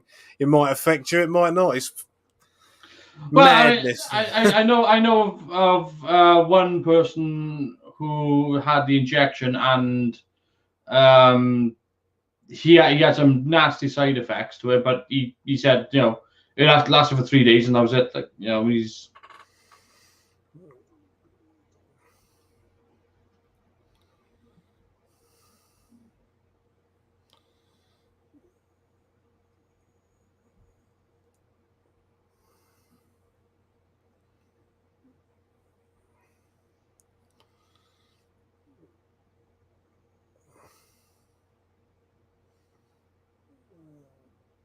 He's very much a carrier. Oh, I say so.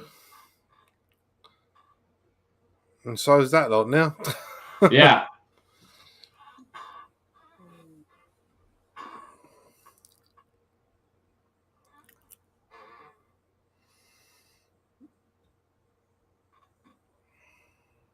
He's dead. And goes propping it up again. Yeah. Thing is, he knows how to use them. He knows how to handle them. He does, doesn't he?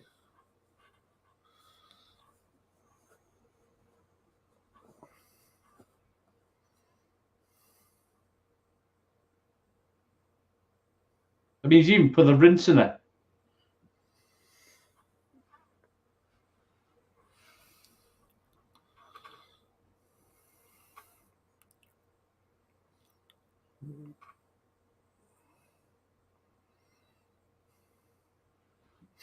There's a lot of parallels going on here, isn't there?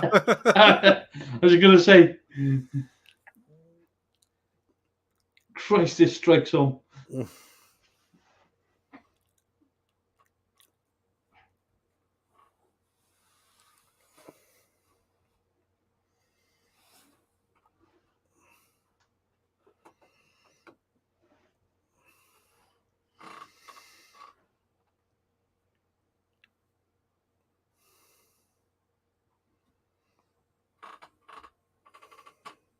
Nah, it's starting to use a BBC effect there.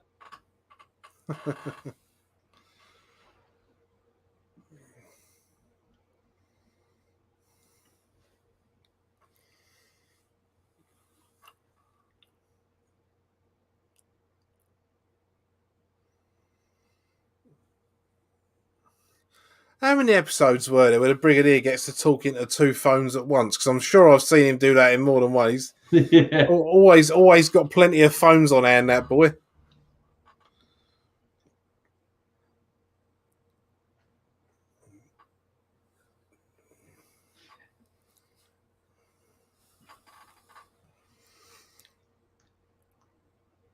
I mean, it's good that they're taking their time not to just suddenly get to the right answer. Yeah.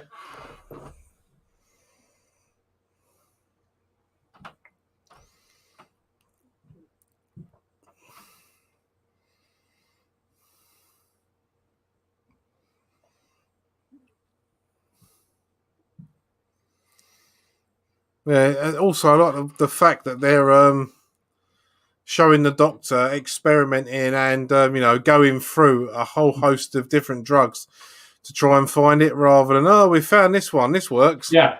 You know, he's literally having to go through them one by one with a fine tooth comb.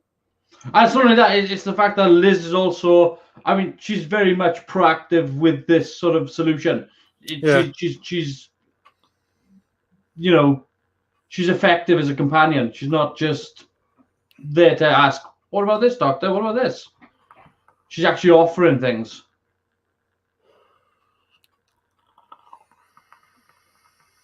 She's actually bringing stuff to the table.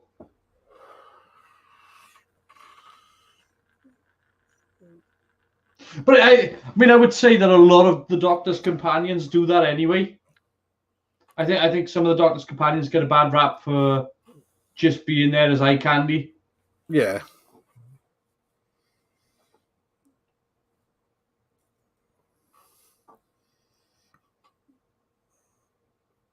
Oh dear, that's really reminiscent of last March, that is. Yeah.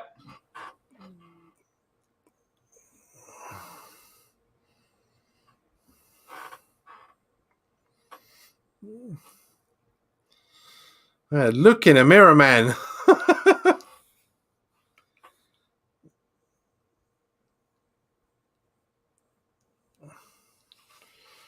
You've still got a rubbish comb over, no matter what you're in charge of. Yeah,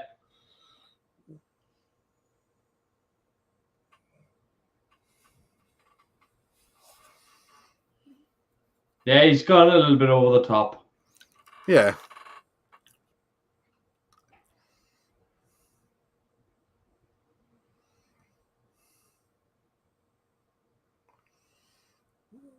Oh dear. Angry young man. Had to have 2 swipes of that because he missed the first time.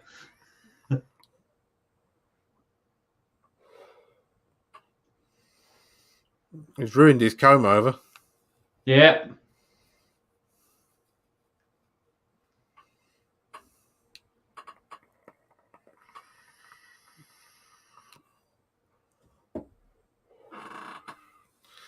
She missed the gym off of that line, didn't she? Yeah. I like that he he's such over the top there. Yeah. That he just sort of flailed. I got to say, I quite like the microscope effects in this as well. I mean, for a BBC effect, yeah, because they would have normally done it through some sort of electronic filter, so it would have been all jazzed up.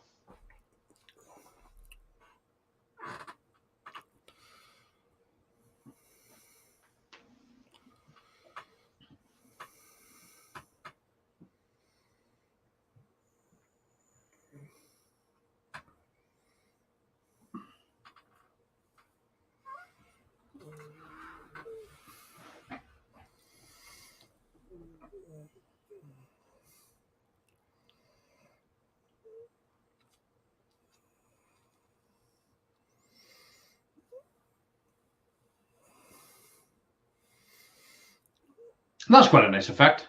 Yeah, it's not bad at all.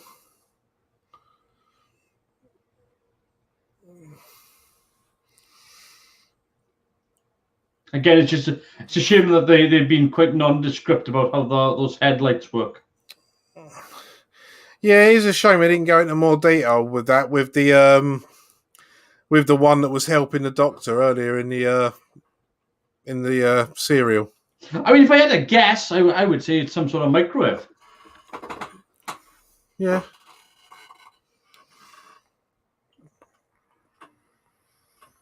And the reason why he's killing people is because he's cooking their brains.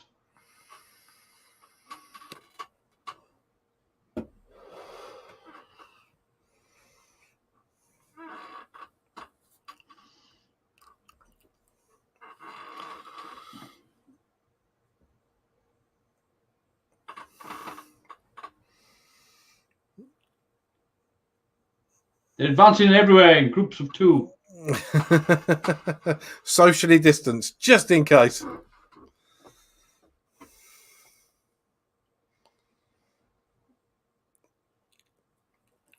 Wife again.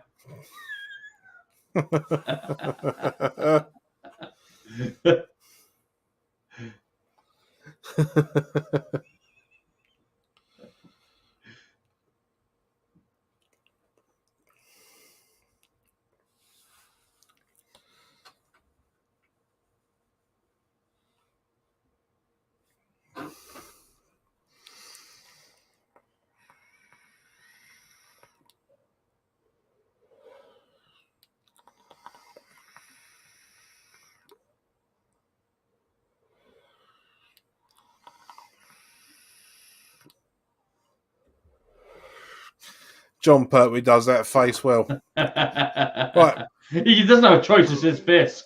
Yeah. Right, before we start the next episode, yes, I need you to drop me out the stream for a minute because I need to nip off and do something. Okay, let me try this. Boom, there we are. I'm just going to wing this little bit. Silurian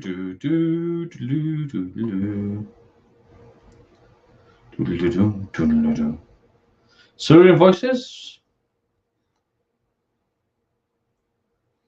Incidental music by Carrie Blyton. Visual effects by James Watt. Good job, James. Good job. Could have been worse. Designer Barry Newbury, producer Barry Latz. Directed by Timothy Coombe. I don't really know a lot of what Timothy Coombe has done, so I'm going to just take a look here.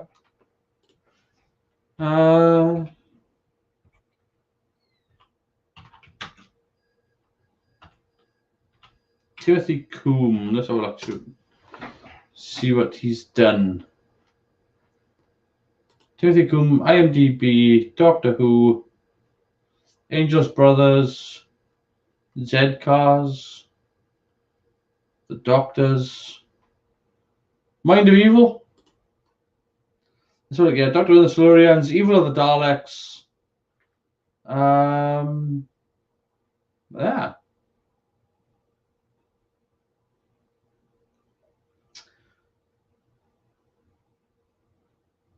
Just says here, Angels, the last thing he directed on 1979. It's a long time ago, isn't it? Like he was a director for TV for 10 years. And just what? Suddenly decided to not.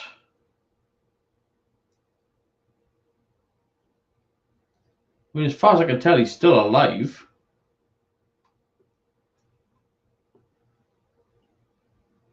I think he'd be 190 now.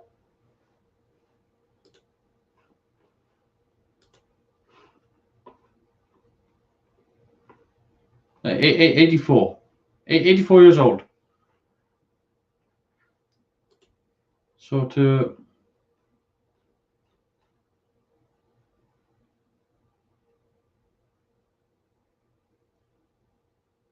he was a regular director at the BBC television drama in the 1970s. He gave it up to become an actor's agent instead.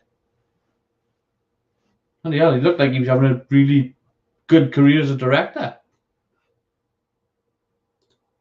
You just chuck it in.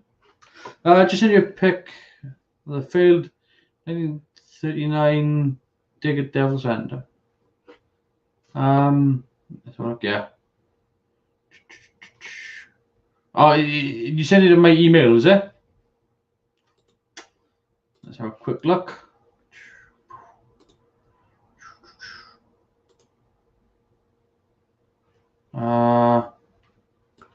Let's bring this over here. And I'm going to share the screen. Share the screen there. Boom. Hello, Chris. Hello. There you go. By the way, Ian, as well, I've got other pictures of you as well. So that, let me just stop sharing for a sec. Because you have sent me other pictures as well. And I've been meaning to show those as well. Because, what were they? It was before that. Yeah, we've seen some good pictures from Ian before, so I'm looking forward to this. Yeah, I'm just gonna.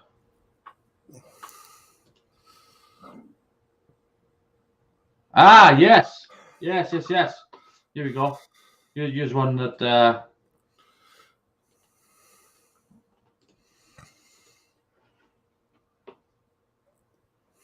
Oh, nice. Yeah, I like that a lot. Because I mean, it's one of those episodes as well whereby, I don't know, it could really benefit from, a modern sort of approach, considering the execution of the creature as well. And this kind of really illustrates what it could sort of could do. So it's a very nice picture. I like that a lot. I've got the other one, which is there. Those are like not the bloodstones, are they? Are they bloodstones? There's two, aren't there? There's bloodstones and there's the other ones. No, those got to be bloodstones because the other ones are like walking rocks. Some good work. Yeah. So let me get rid of that and go back. Because I want to go back to the one that you just sent.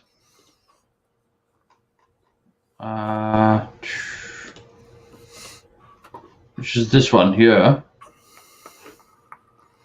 I think this has got really good imagery as well.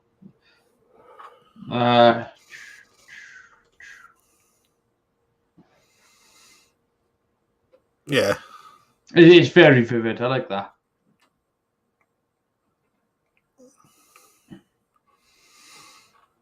Yes. That's really beautiful. I like the fact that you got this sort of dark blue night, and you've got this really contrasted orange fire around as well to just stand out against the rest of the screen. And so you almost got this gold in the middle. It's very, very nice. I like that a lot.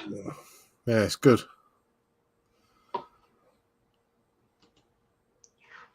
So that's there we go.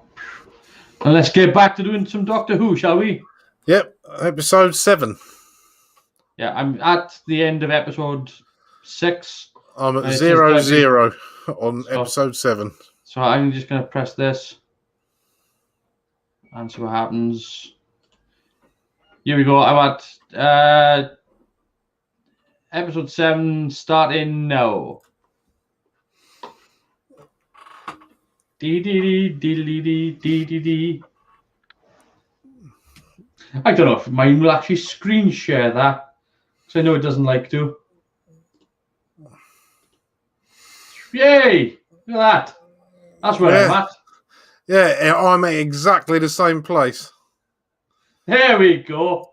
That's what you want. You got a computer that'll do it now. Yeah. That's going to make syncing a lot easier. Unfortunately, as we found out when I tried it with, I think it was the long game or something. I had it flipped, I had it muted, I had it flipped, and after 10 minutes, my stream got pulled down when I was experimenting because I'm using OBS now. I can shrink myself down and add things, but I'm not going to. It might work if you just sort of like add it as a video in the background. That might work because you're actually technically altering the. It's worth experimenting. But I've seen people do all sorts of weird stuff and they still get a copyright strike. Yeah.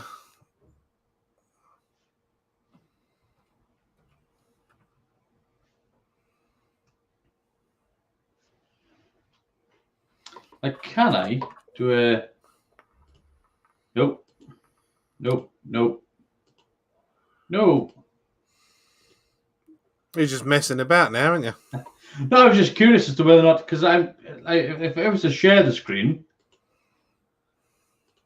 I mean, everything else has gone bad this evening. They may as well go the full hog.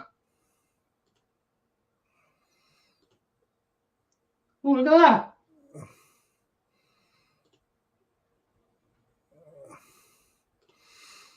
Oh, no. That's rather strange. It eliminates Chris. Ah! Yeah. So I've got it in picture, mind. So that's something. It is, but you don't want to get the stream pulled from it. That's the only thing. Yeah, no. No, but it just means that it's helpful for syncing up. Yeah.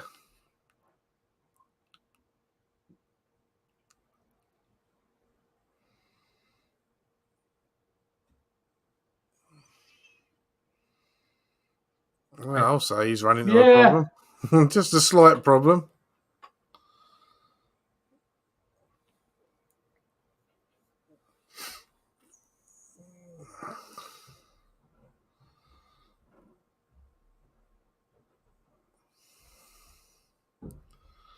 Like, well, I can't help noticing if you look, I think the camera was too far over right there. Because it looked like there was a piece of scenery there that you shouldn't be able to see and you could. Yeah, possibly.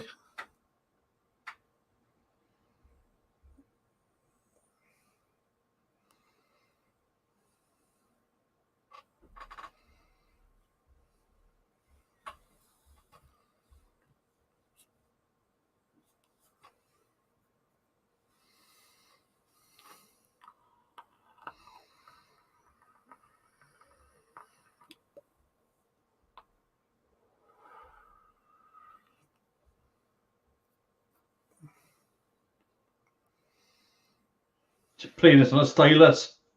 Oh, the old stylophone. Yeah. I saw a video earlier on of someone that had 5 or 6 of them all overlaid and he was playing Prodigy music on it. I used to have one of those. It had a switch with 3 features on it. Off, on, and echo.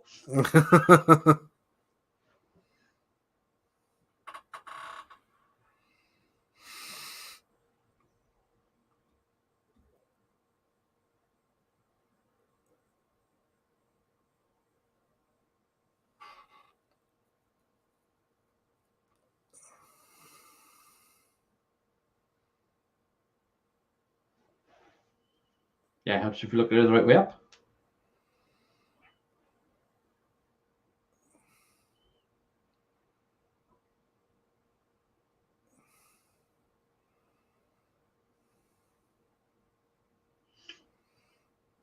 Like, are they just sitting there on the phone? It's a direct line, isn't it? It's to an operator. Yeah, but what's it like? I mean, I suppose, but normally you've got to wait for somebody to answer. Even the other end, they're going to be like, "Oh, quick, plug this in."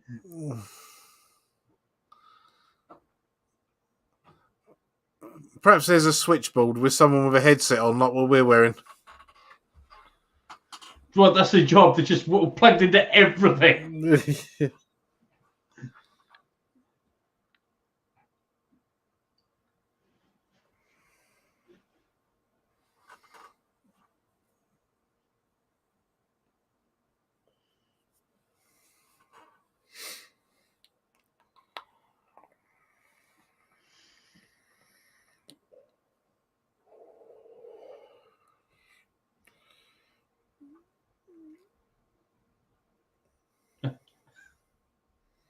Are they just like being shot now?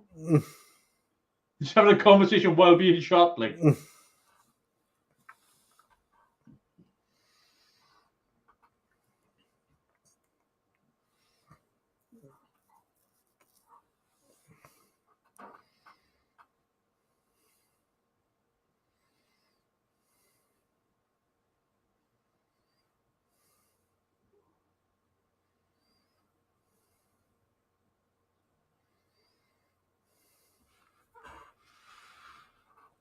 See? Switchboard. Yeah. All switchboard. The entire board. How many phones do you need? You keep trying phones.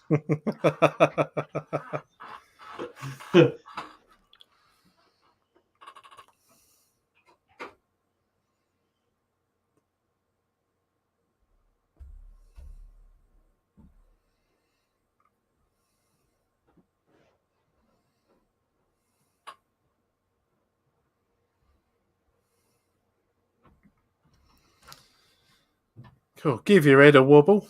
Yeah.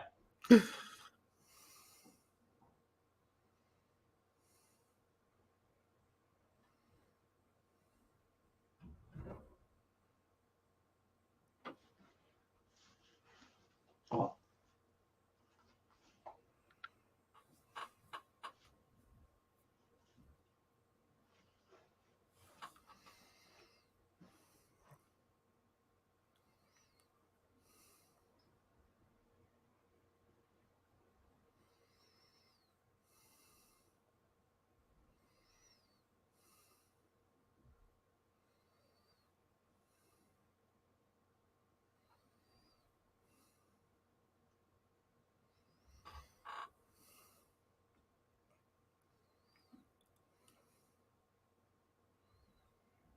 Now, see, he's always pulling his gun quickly. You just think, like, now might be an ideal time. Yeah. Yeah, if ever there was a time to put a gun.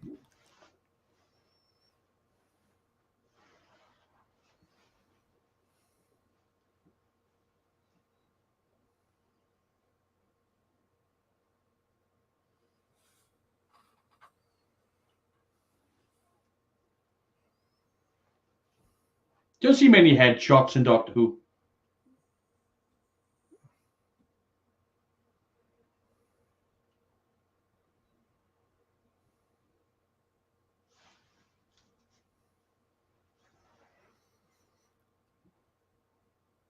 I mean, Maybe that's why Paul Darrow left unit.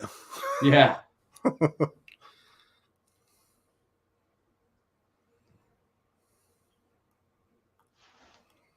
Yeah.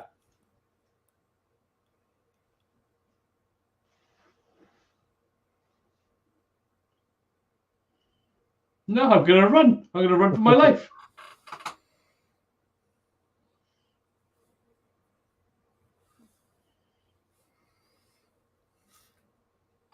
Episode 8 of this would just be me miles down the road going off into the distance. Yeah.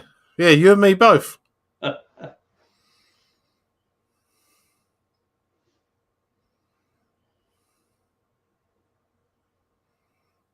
Tabasco. That's a power source. Can't believe you just said that.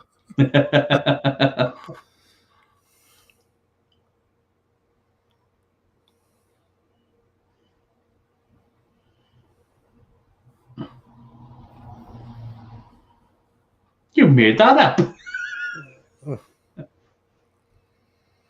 It creates microwaves. For what purpose? To warm my beans up.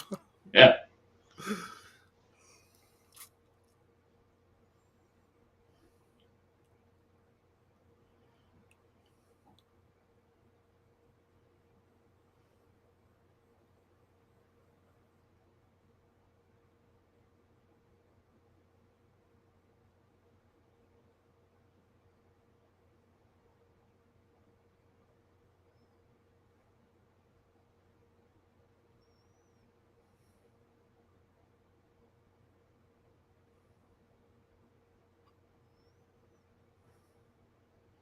So it's not all bad news. Yeah. It could be worse. Yeah. How? Answers on a postcard.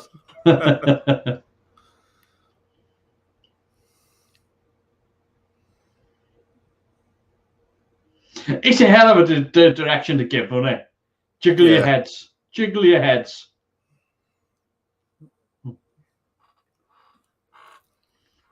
I need another 5 minutes.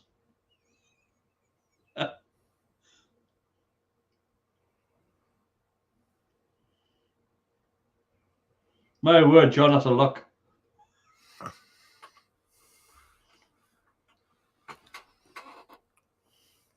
On the front cover of Who's Doctors Monthly.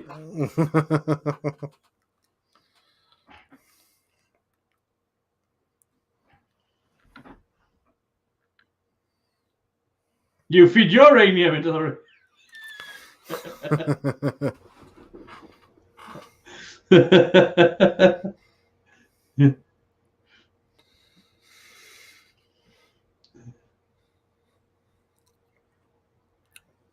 All John Pertwee's missing there is a leather jacket, isn't he? Yeah. Instead of aviators.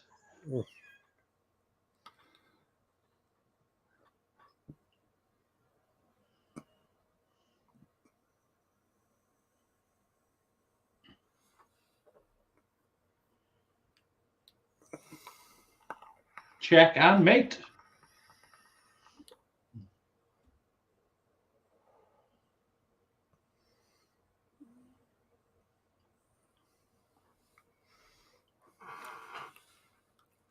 Now lowering emu, Rod.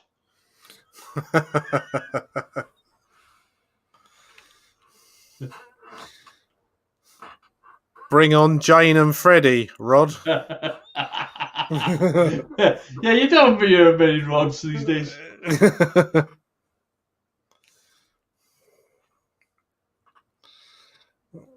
Oh, they'll laugh about that, won't they? Yeah.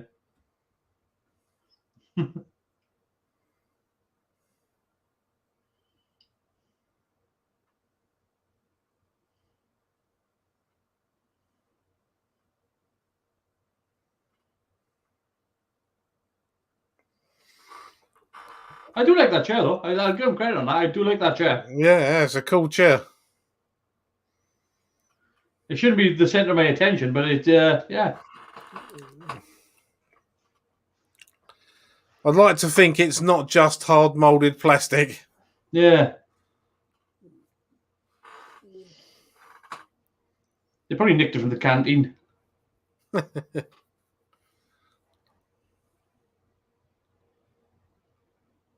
No, that's cool.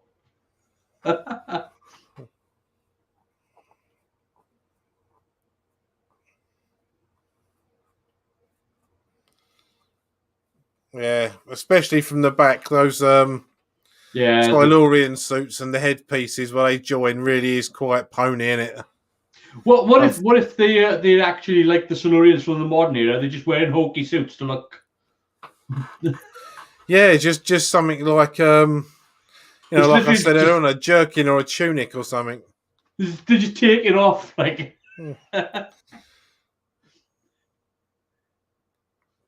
The aliens dressed up as bad-looking aliens. Sorry, silurians.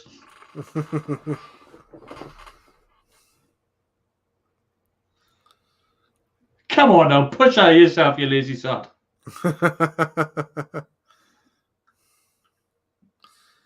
I'm not pushing anything. I've got a telekinetic headlight. Yeah. They've got all that power and they can't use their own power to heat things up. Or start things up.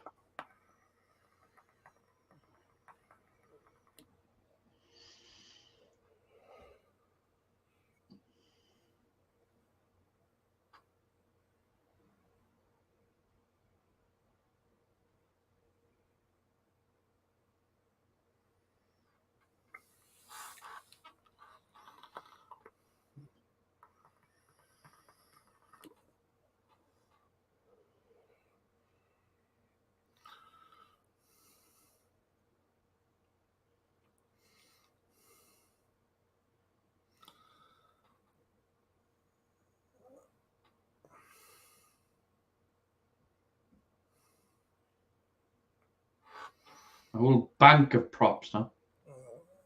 He does so well with them, though, doesn't he? It's so Yeah. believable when John Pertwee goes hands on. Yeah.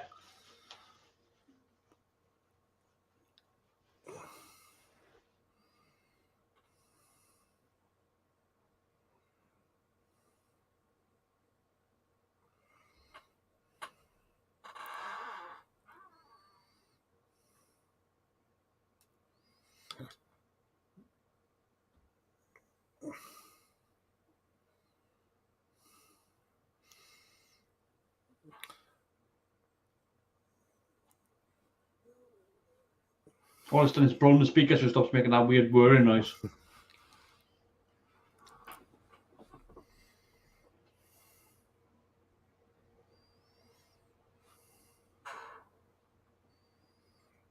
I mean, he does get changed very quick, doesn't he? He does, yeah. Ba, ba, ba, ba.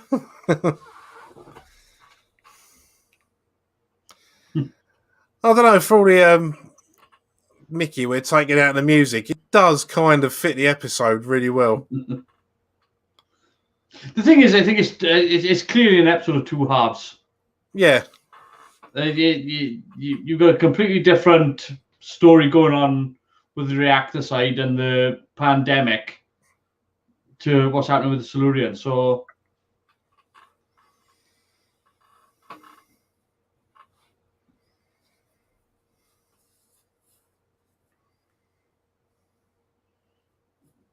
it does feel like we've missed something, though. Like it does feel like there's a whole conversation going on about not going back down the caves and everything like that. And we've missed it all. Yeah. Even though we haven't. Yeah. Although I kind of like the fact that they've left it. Yeah. I like the way they've kind of left it for us to sort of think about rather than hand everything over. What's the best that was an insert scene and they forgot about it? It's entirely possible.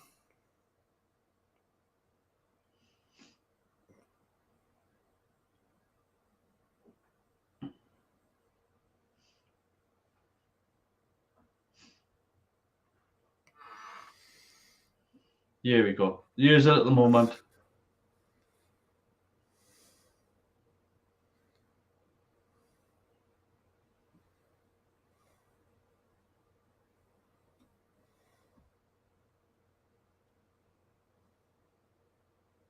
Yeah.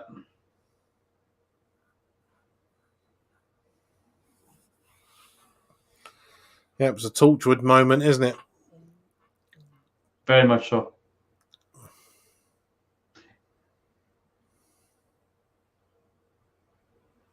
The fact that the Brig's going against pretty much the advice of the doctor.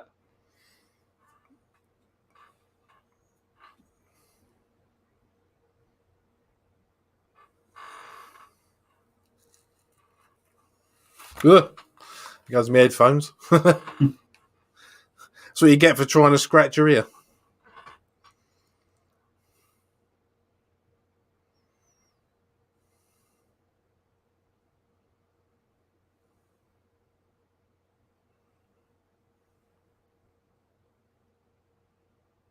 I'm pretty just sure they just poured some of that infected blood into it. It did look like it, didn't it?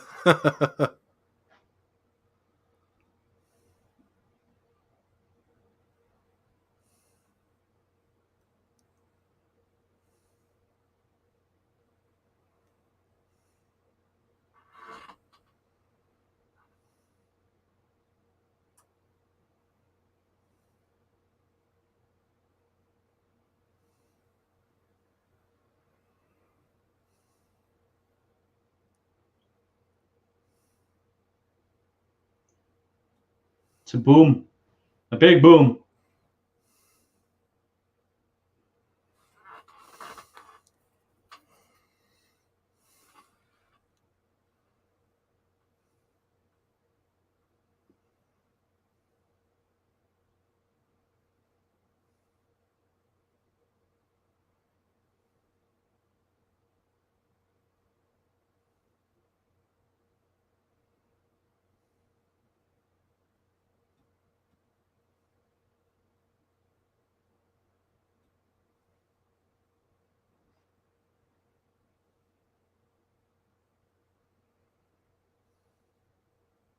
Yeah. Didn't it?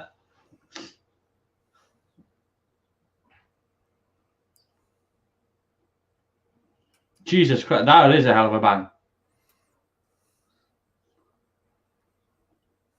And that's the end of that matter. Yeah. Yeah, it's a good ending. It's what the military would do. Yeah, it's not like they're not soft balling in and trying to say, oh, we're following with the brigadier's the doctor's ideology. It's very much a we take in charge of the situation and we're going to do it our way. And you're right. It's something that would have been military action. The military would definitely be in a position whereby they would like, no, we're gonna take we can't control the situation, so we're gonna eliminate it. And it's a serious threat. So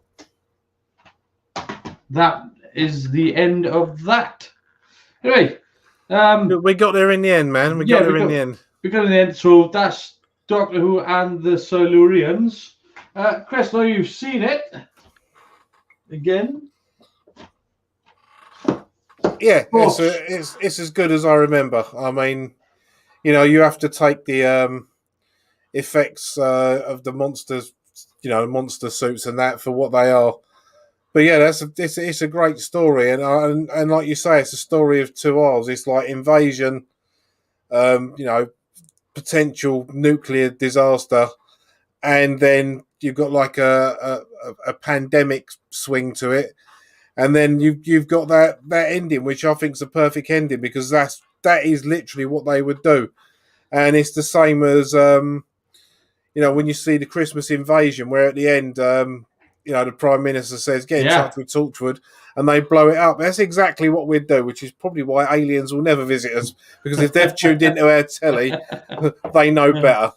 But I mean, like, overall as well, there's so many things in the story that can be attributed to so many different factors. Like I said, you could look at it as the Silurians being a series of refugees, series of immigrants. You could look at it as being a story about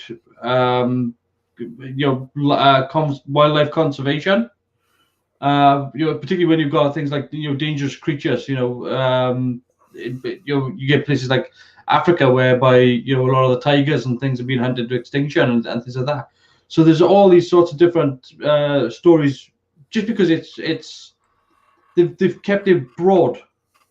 And I think that it makes for a good story because they're not narrowing it down to these sort of real specifics. Yeah, they're changing it so that there are members of the Silurian race that are just, out for conquest. But it's a. I think that it could be a little bit better on the Silurian part. That mainly because I think that when you see how the first part of the story is executed, and I say like the unit side and that whole part, we get these great moments where these fantastic four-way conversations going on, and then it cuts to the Silurian side of it. And yeah, they've thrown in more characteristics into the Silurians, which makes them far more interesting to watch. But it's a bit hokey then. It starts turning into a little bit of a hokey situation. But I think you're right. I think with in particular with the ending, that it's such a cut off to the ending as well. It's a what do you think of the brigadier not telling the doctor though? Well, because the thing is, if you look at it from the brigadier's point of view, if he'd have told the doctor, the doctor would have complained about it quite vociferously and tried to talk him out of it. And the brigadier has to do what the brigadier has to do. For orders from above, unit is there to protect the Earth from alien invasion. And even though those are an indigenous Earth species, they're seen as aliens that want to destroy man. So, that's what the military would do. I mean, what we're talking about here is a level of threat. And Liz explaining to the brig that it would have been the erosion of the Van Allen belt and that the Earth would boil, essentially. Right.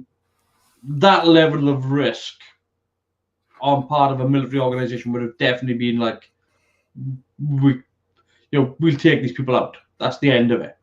And I'm just curious as to how you think that it might have gone if the brigadier had told the doctor. I would have thought if you look at an earlier part of the story, I think the doctor would have been in such disagreement and considering it genocide. I think he would have tried to go down there to warn them again.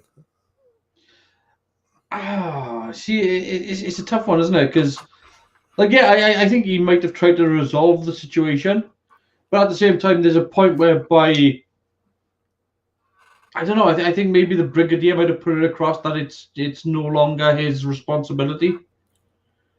That I don't know. I don't know because obviously this does put a bit of a strain on the brigadier and the doctor's relationship going forward from this. They still are very much trusting of each other, but I mean, it's an interesting dynamic that gets introduced into their relationship because it does get brought back up again. They brought it back up in Ambassadors of Death. It does come back up, whereby the doctor's like, you did just kind of murder these people outright. I mean, the doctor calls it murder, but is it self-defense? That's the question.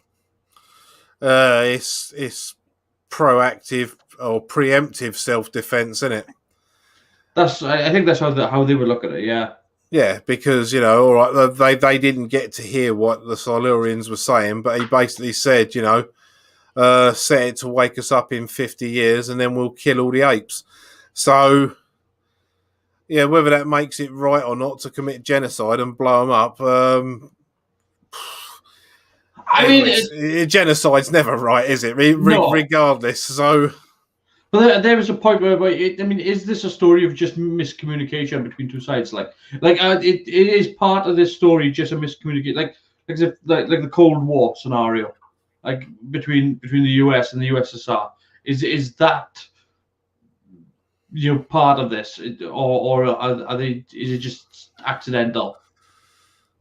Yeah, I suppose. Well, they would be entering a kind of Cold War, wouldn't they? If they'd have left the base with the Silurians, like, for want of a better word, hibernating in it, it's just a matter of time before it all kicks off and not knowing exactly when. Yeah, because, obviously there was a lot more of the Silurians still in hibernation. So we don't know how many. We have no idea how many. It gave the impression that there was probably quite a few. Yeah.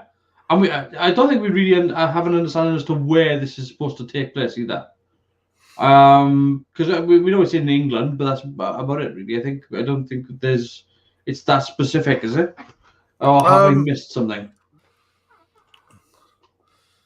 Well, I kind of got the idea.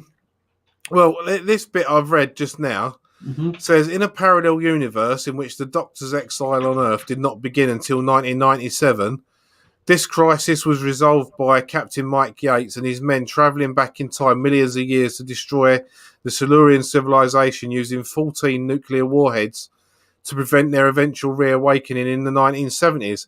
This resulted in the creation of a crater in the middle of London. So that's from the audio Sympathy of the Devil. Yeah. So going by that makes it sound like it was set in London. But of course, we don't have any nuclear power stations in London. Well, not that we know of, anyway. Yeah, but I mean, it was outside of London though, when all the bombs and everything were going off. So Masters had to travel back to London. So I'm assuming that it was. You'd think it was up country or whatever somewhere, but I'm just going by the story there. I mean, it seemed to be like from my point of view. I mean, I would say it was sort of Nottingham way, but I don't know. It's let's have a quick look here. See if I can, because it's definitely. I mean, not that it really matters. It's just the fact that if you're outside, I mean, you could have been sort of Buckingham, maybe. It was well within sort of an hour or so of traveling to London. So yeah, it was definitely just a train ride away. Yeah, Stevenage or something like that. Yeah, not too far out of the way. But yeah, so that's Doctor Who and the Silurians.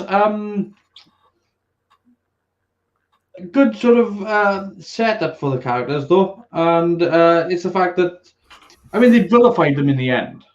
And I'm not sure whether or not was it Derbyshire Caves mentioned in episode 1. Derbyshire. Oh, okay. So yeah. Them cave sets and that we were seeing originally, they wanted to film this in Wookey Hole, but they couldn't make it feasible, I think, for equipment and cost or whatever. So that's why they went with. Some of that paint, some of them caves were like matte paintings and bits and that in the background. Yeah. So they although they looked a bit wobbly and polystyrene, they actually did well because the joins were difficult to spot. Again, how it was lit made a massive difference. Yeah, definitely. You saw how it was lit in the first few episodes, and it was just like it was too bright, too overlit, and it showed the problems. But you've seen it lit later on, and it was much better. So Derby, I said it was Nottingham, so Derby is right next to it. Oh, I'll take that hit.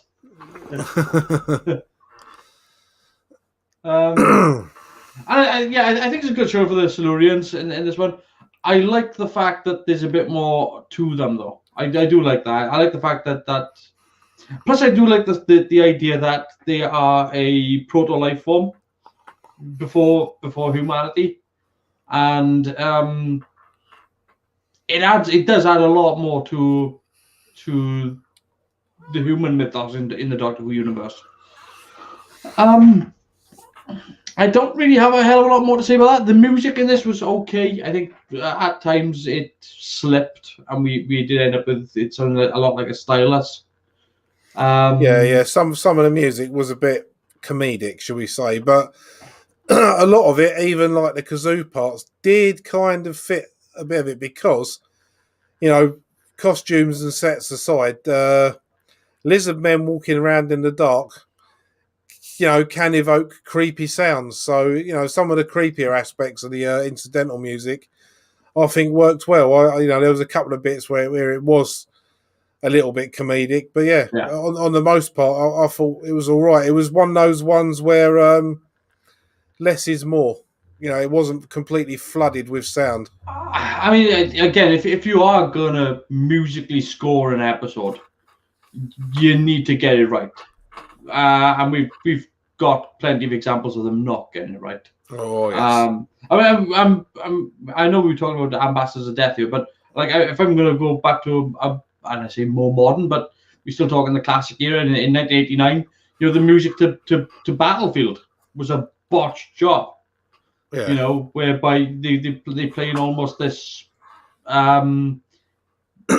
this weird sort of dance disco music to some of the action scenes, and you're like, this is not the right piece. This is not it. You know. No. No, I think I know the bit you mean as well. So yeah.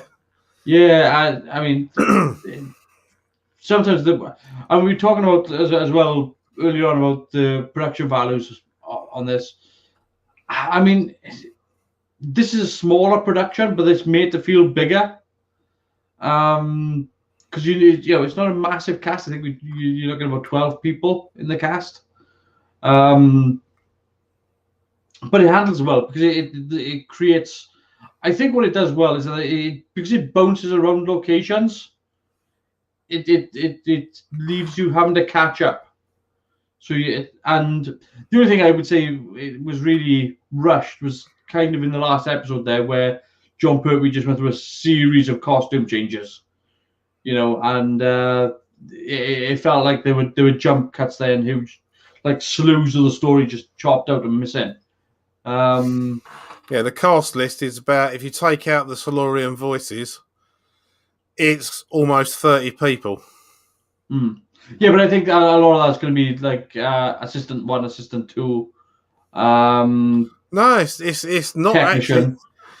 It's not that bad actually. You've got the Doctor, Liz Shaw, Brigadier, Dr. Quinn, Major Baker, Dr. Lawrence, Miss Dawson, Dr. Meredith, Robert Spencer Davis, Captain Hawkins, Doris Squire. Then you've got 5 Silurians, got Silurian voices, Masters, Sergeant Hart, Travis. Don't you think it's weird that they decided to cast people to play the Silurians and then cast people to voice the Silurians? Well, there's only one voice. Peter Halliday did all of the voices according to this list. But even when you get down the bottom, you know, you say things like second technician. It's like you've got old Silurian, young Silurian, and Silurian scientist, but then and hospital doctor. But then some of the other lesser parts, you've got Private Robbins, Corporal Nutting, and Private Wright. So they were all named characters. Yeah. So you know, that is quite a big cast. I mean, I know, all right, it's 7 episodes. It's like, you know, 3 hours long. But for a Doctor Who serial, that is a massive cast. Not bad. Yeah. So yes, but Remembrance has some ropey drum synth music. It is the time, but really, I mean, my problem with Battlefield was the fact that some of the music in Battlefield is literally just not the right music at all. Like they play this sort of like I said, it's like disco music, and it's disco music for an action scene, and you're like, forget drum synth. This is literally pop. They may as well have had Aha singing in the back of the car, like, you know. It's yeah, it's just a misstep. Overall, though, I think for an out-in for the third Doctor, this is the second episode out-in. I think it does good for John Pertwee. I mean, as the Doctor, you know, this is sort of him really sort of showcasing a lot of what the Doctor is going forward. Yeah, and don't forget we've got Venusi and Aikido to add to his repertoire of stuff as well. Yet, I mean, I think that comes in like 2-3 years. I think there's a lot of whereby we here. Silurians, Ambassador's Death, Inferno, Mind of Evil, Claws of Axos, Colony in Space, Demons. Yeah, there's yeah. I mean, Inferno. Oh, Inferno's you're gonna like Inferno a lot. Yeah, well, it's one I don't believe I've seen, but then I might have seen it when we get to it. What I was saying earlier on, it's next week. Excellent. What I was saying about the title Doctor Who and the Silurians, it does say that this is the only serial to break the Doctor Who naming taboo i.e. directly identifying the character by name Doctor Who rather than a Doctor. Previously, an episode of the Serial The Chase also broke the taboo by being titled The Death of Doctor Who, so they haven't done it very often. No, but I knew Doctor Who had been included in a title. Yeah, so I didn't know that until today. So every day's a learning day.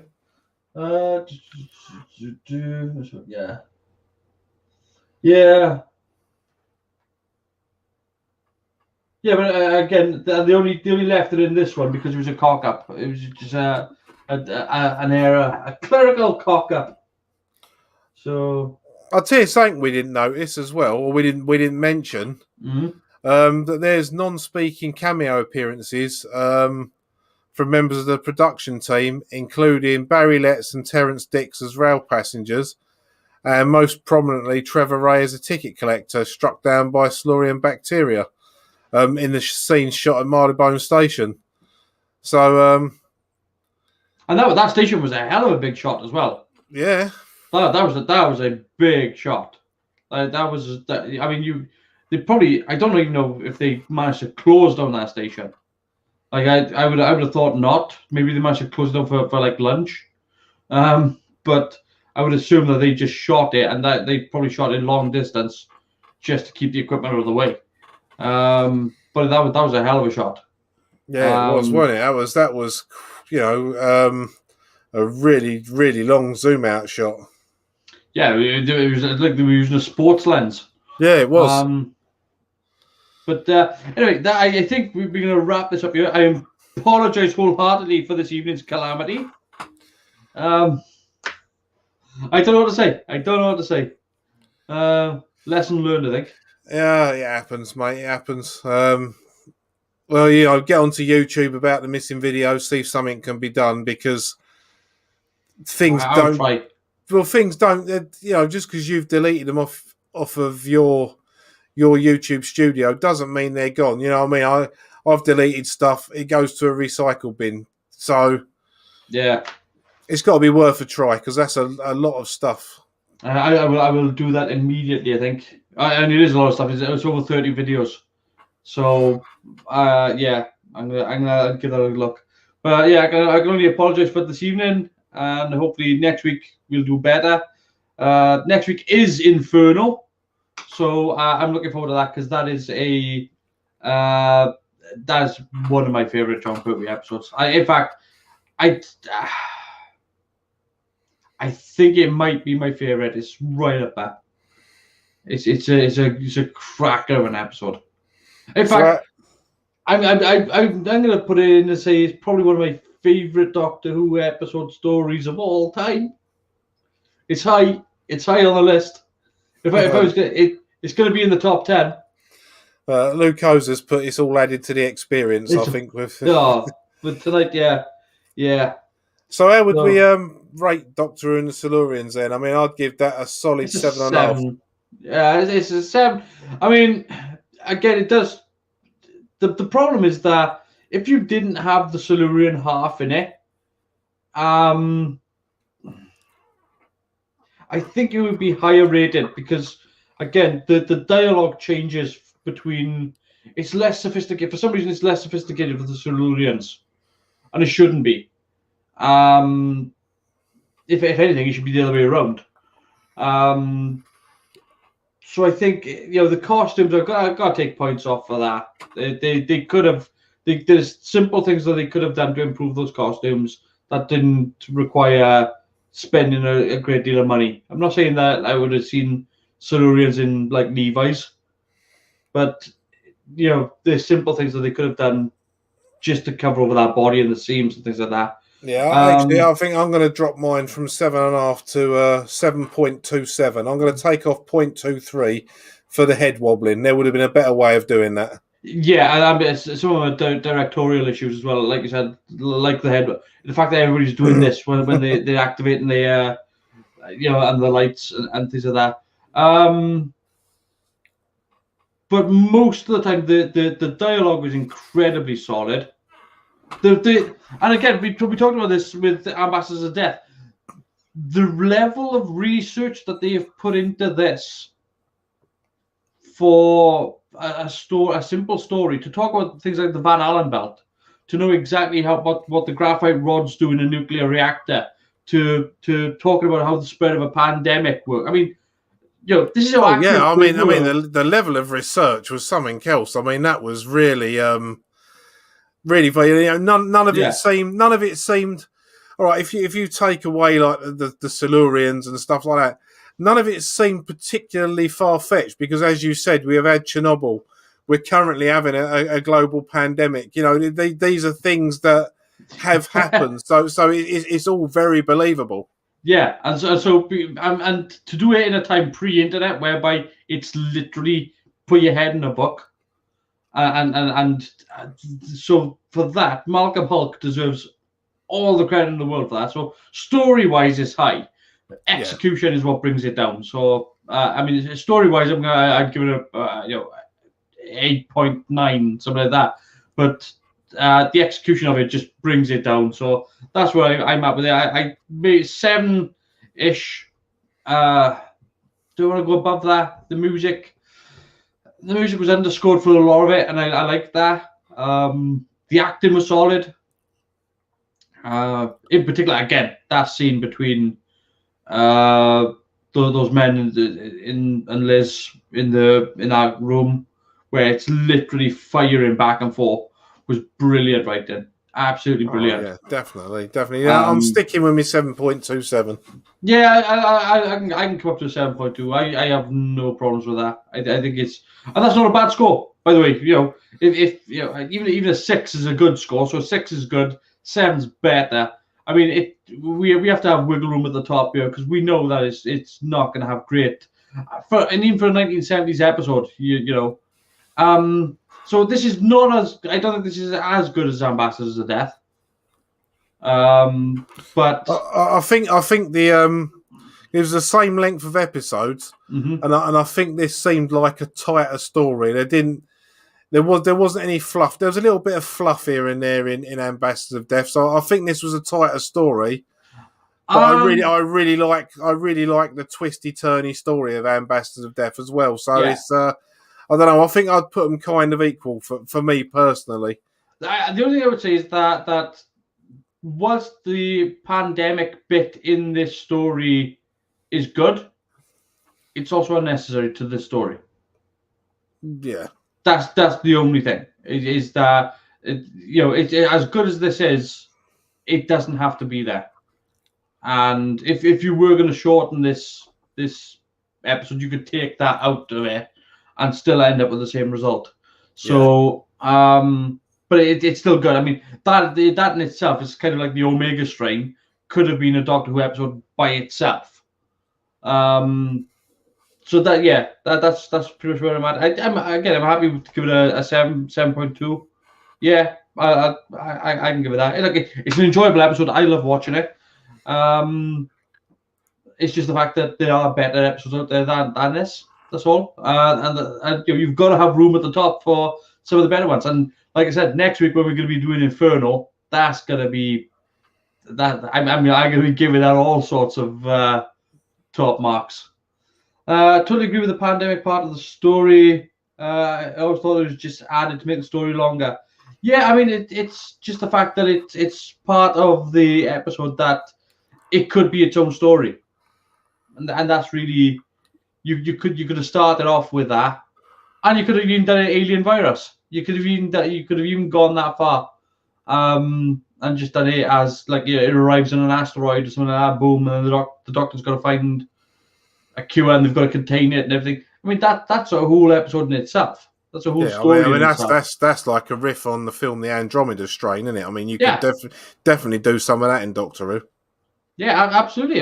Look, they always riff on all the other mythos stuff, like the monsters, the Hammer horror stuff. So there's no reason why you can't branch over into. I mean, I think they've even tried to do Day the Earth Stood Still kind of stuff as well. So it's not like. I mean, I don't think they've gone that far really. They haven't done like the Doctor hasn't done. I mean, they do big alien invasion stories, and it's hard not to get sort of maligned by that. after a while, you don't go like, not another alien invasion story. Like you don't do. I mean, it's just the fact that this is what I was saying about. Wouldn't it be good if they went back and done like a story about Zeus or a story about the Greek mythologies, and you could do a Silurian story that would encompass these things. Go back even further. Do I mean, particularly when we're in a time in Doctor Who whereby they're trying to be more educational. Like, how many people do you know exactly what happened to the Earth during the time that the dinosaurs died and man arrived? I mean, not many people are going to be like, people know that the dinosaurs died out 65 million years ago, and then man's about, but not many people know what happened in between. And there's 65 million years. Surely there's a Doctor Who story there. You'd think so, wouldn't you? It's a bit of time. It's a bit of a passage of time. So, but anyway, yeah, I think we'll call that done. I apologise for this evening for the catastrophe. Hopefully, it'll be sharper next week, and we'll try to get things sorted out by then. So yeah, next week is Inferno. Looking forward to it. Thanks, Chris, for being here. Thanks, Lakota. Thanks, Ian, as well. Love your artwork as well. So, you're welcome, mate. And to the other guys that joined us in the stream earlier as well. What was it? Pedantic Hoovian and Gerbs. Yeah, so thanks for joining the stream. And see you next week for Inferno. Take care. See you later.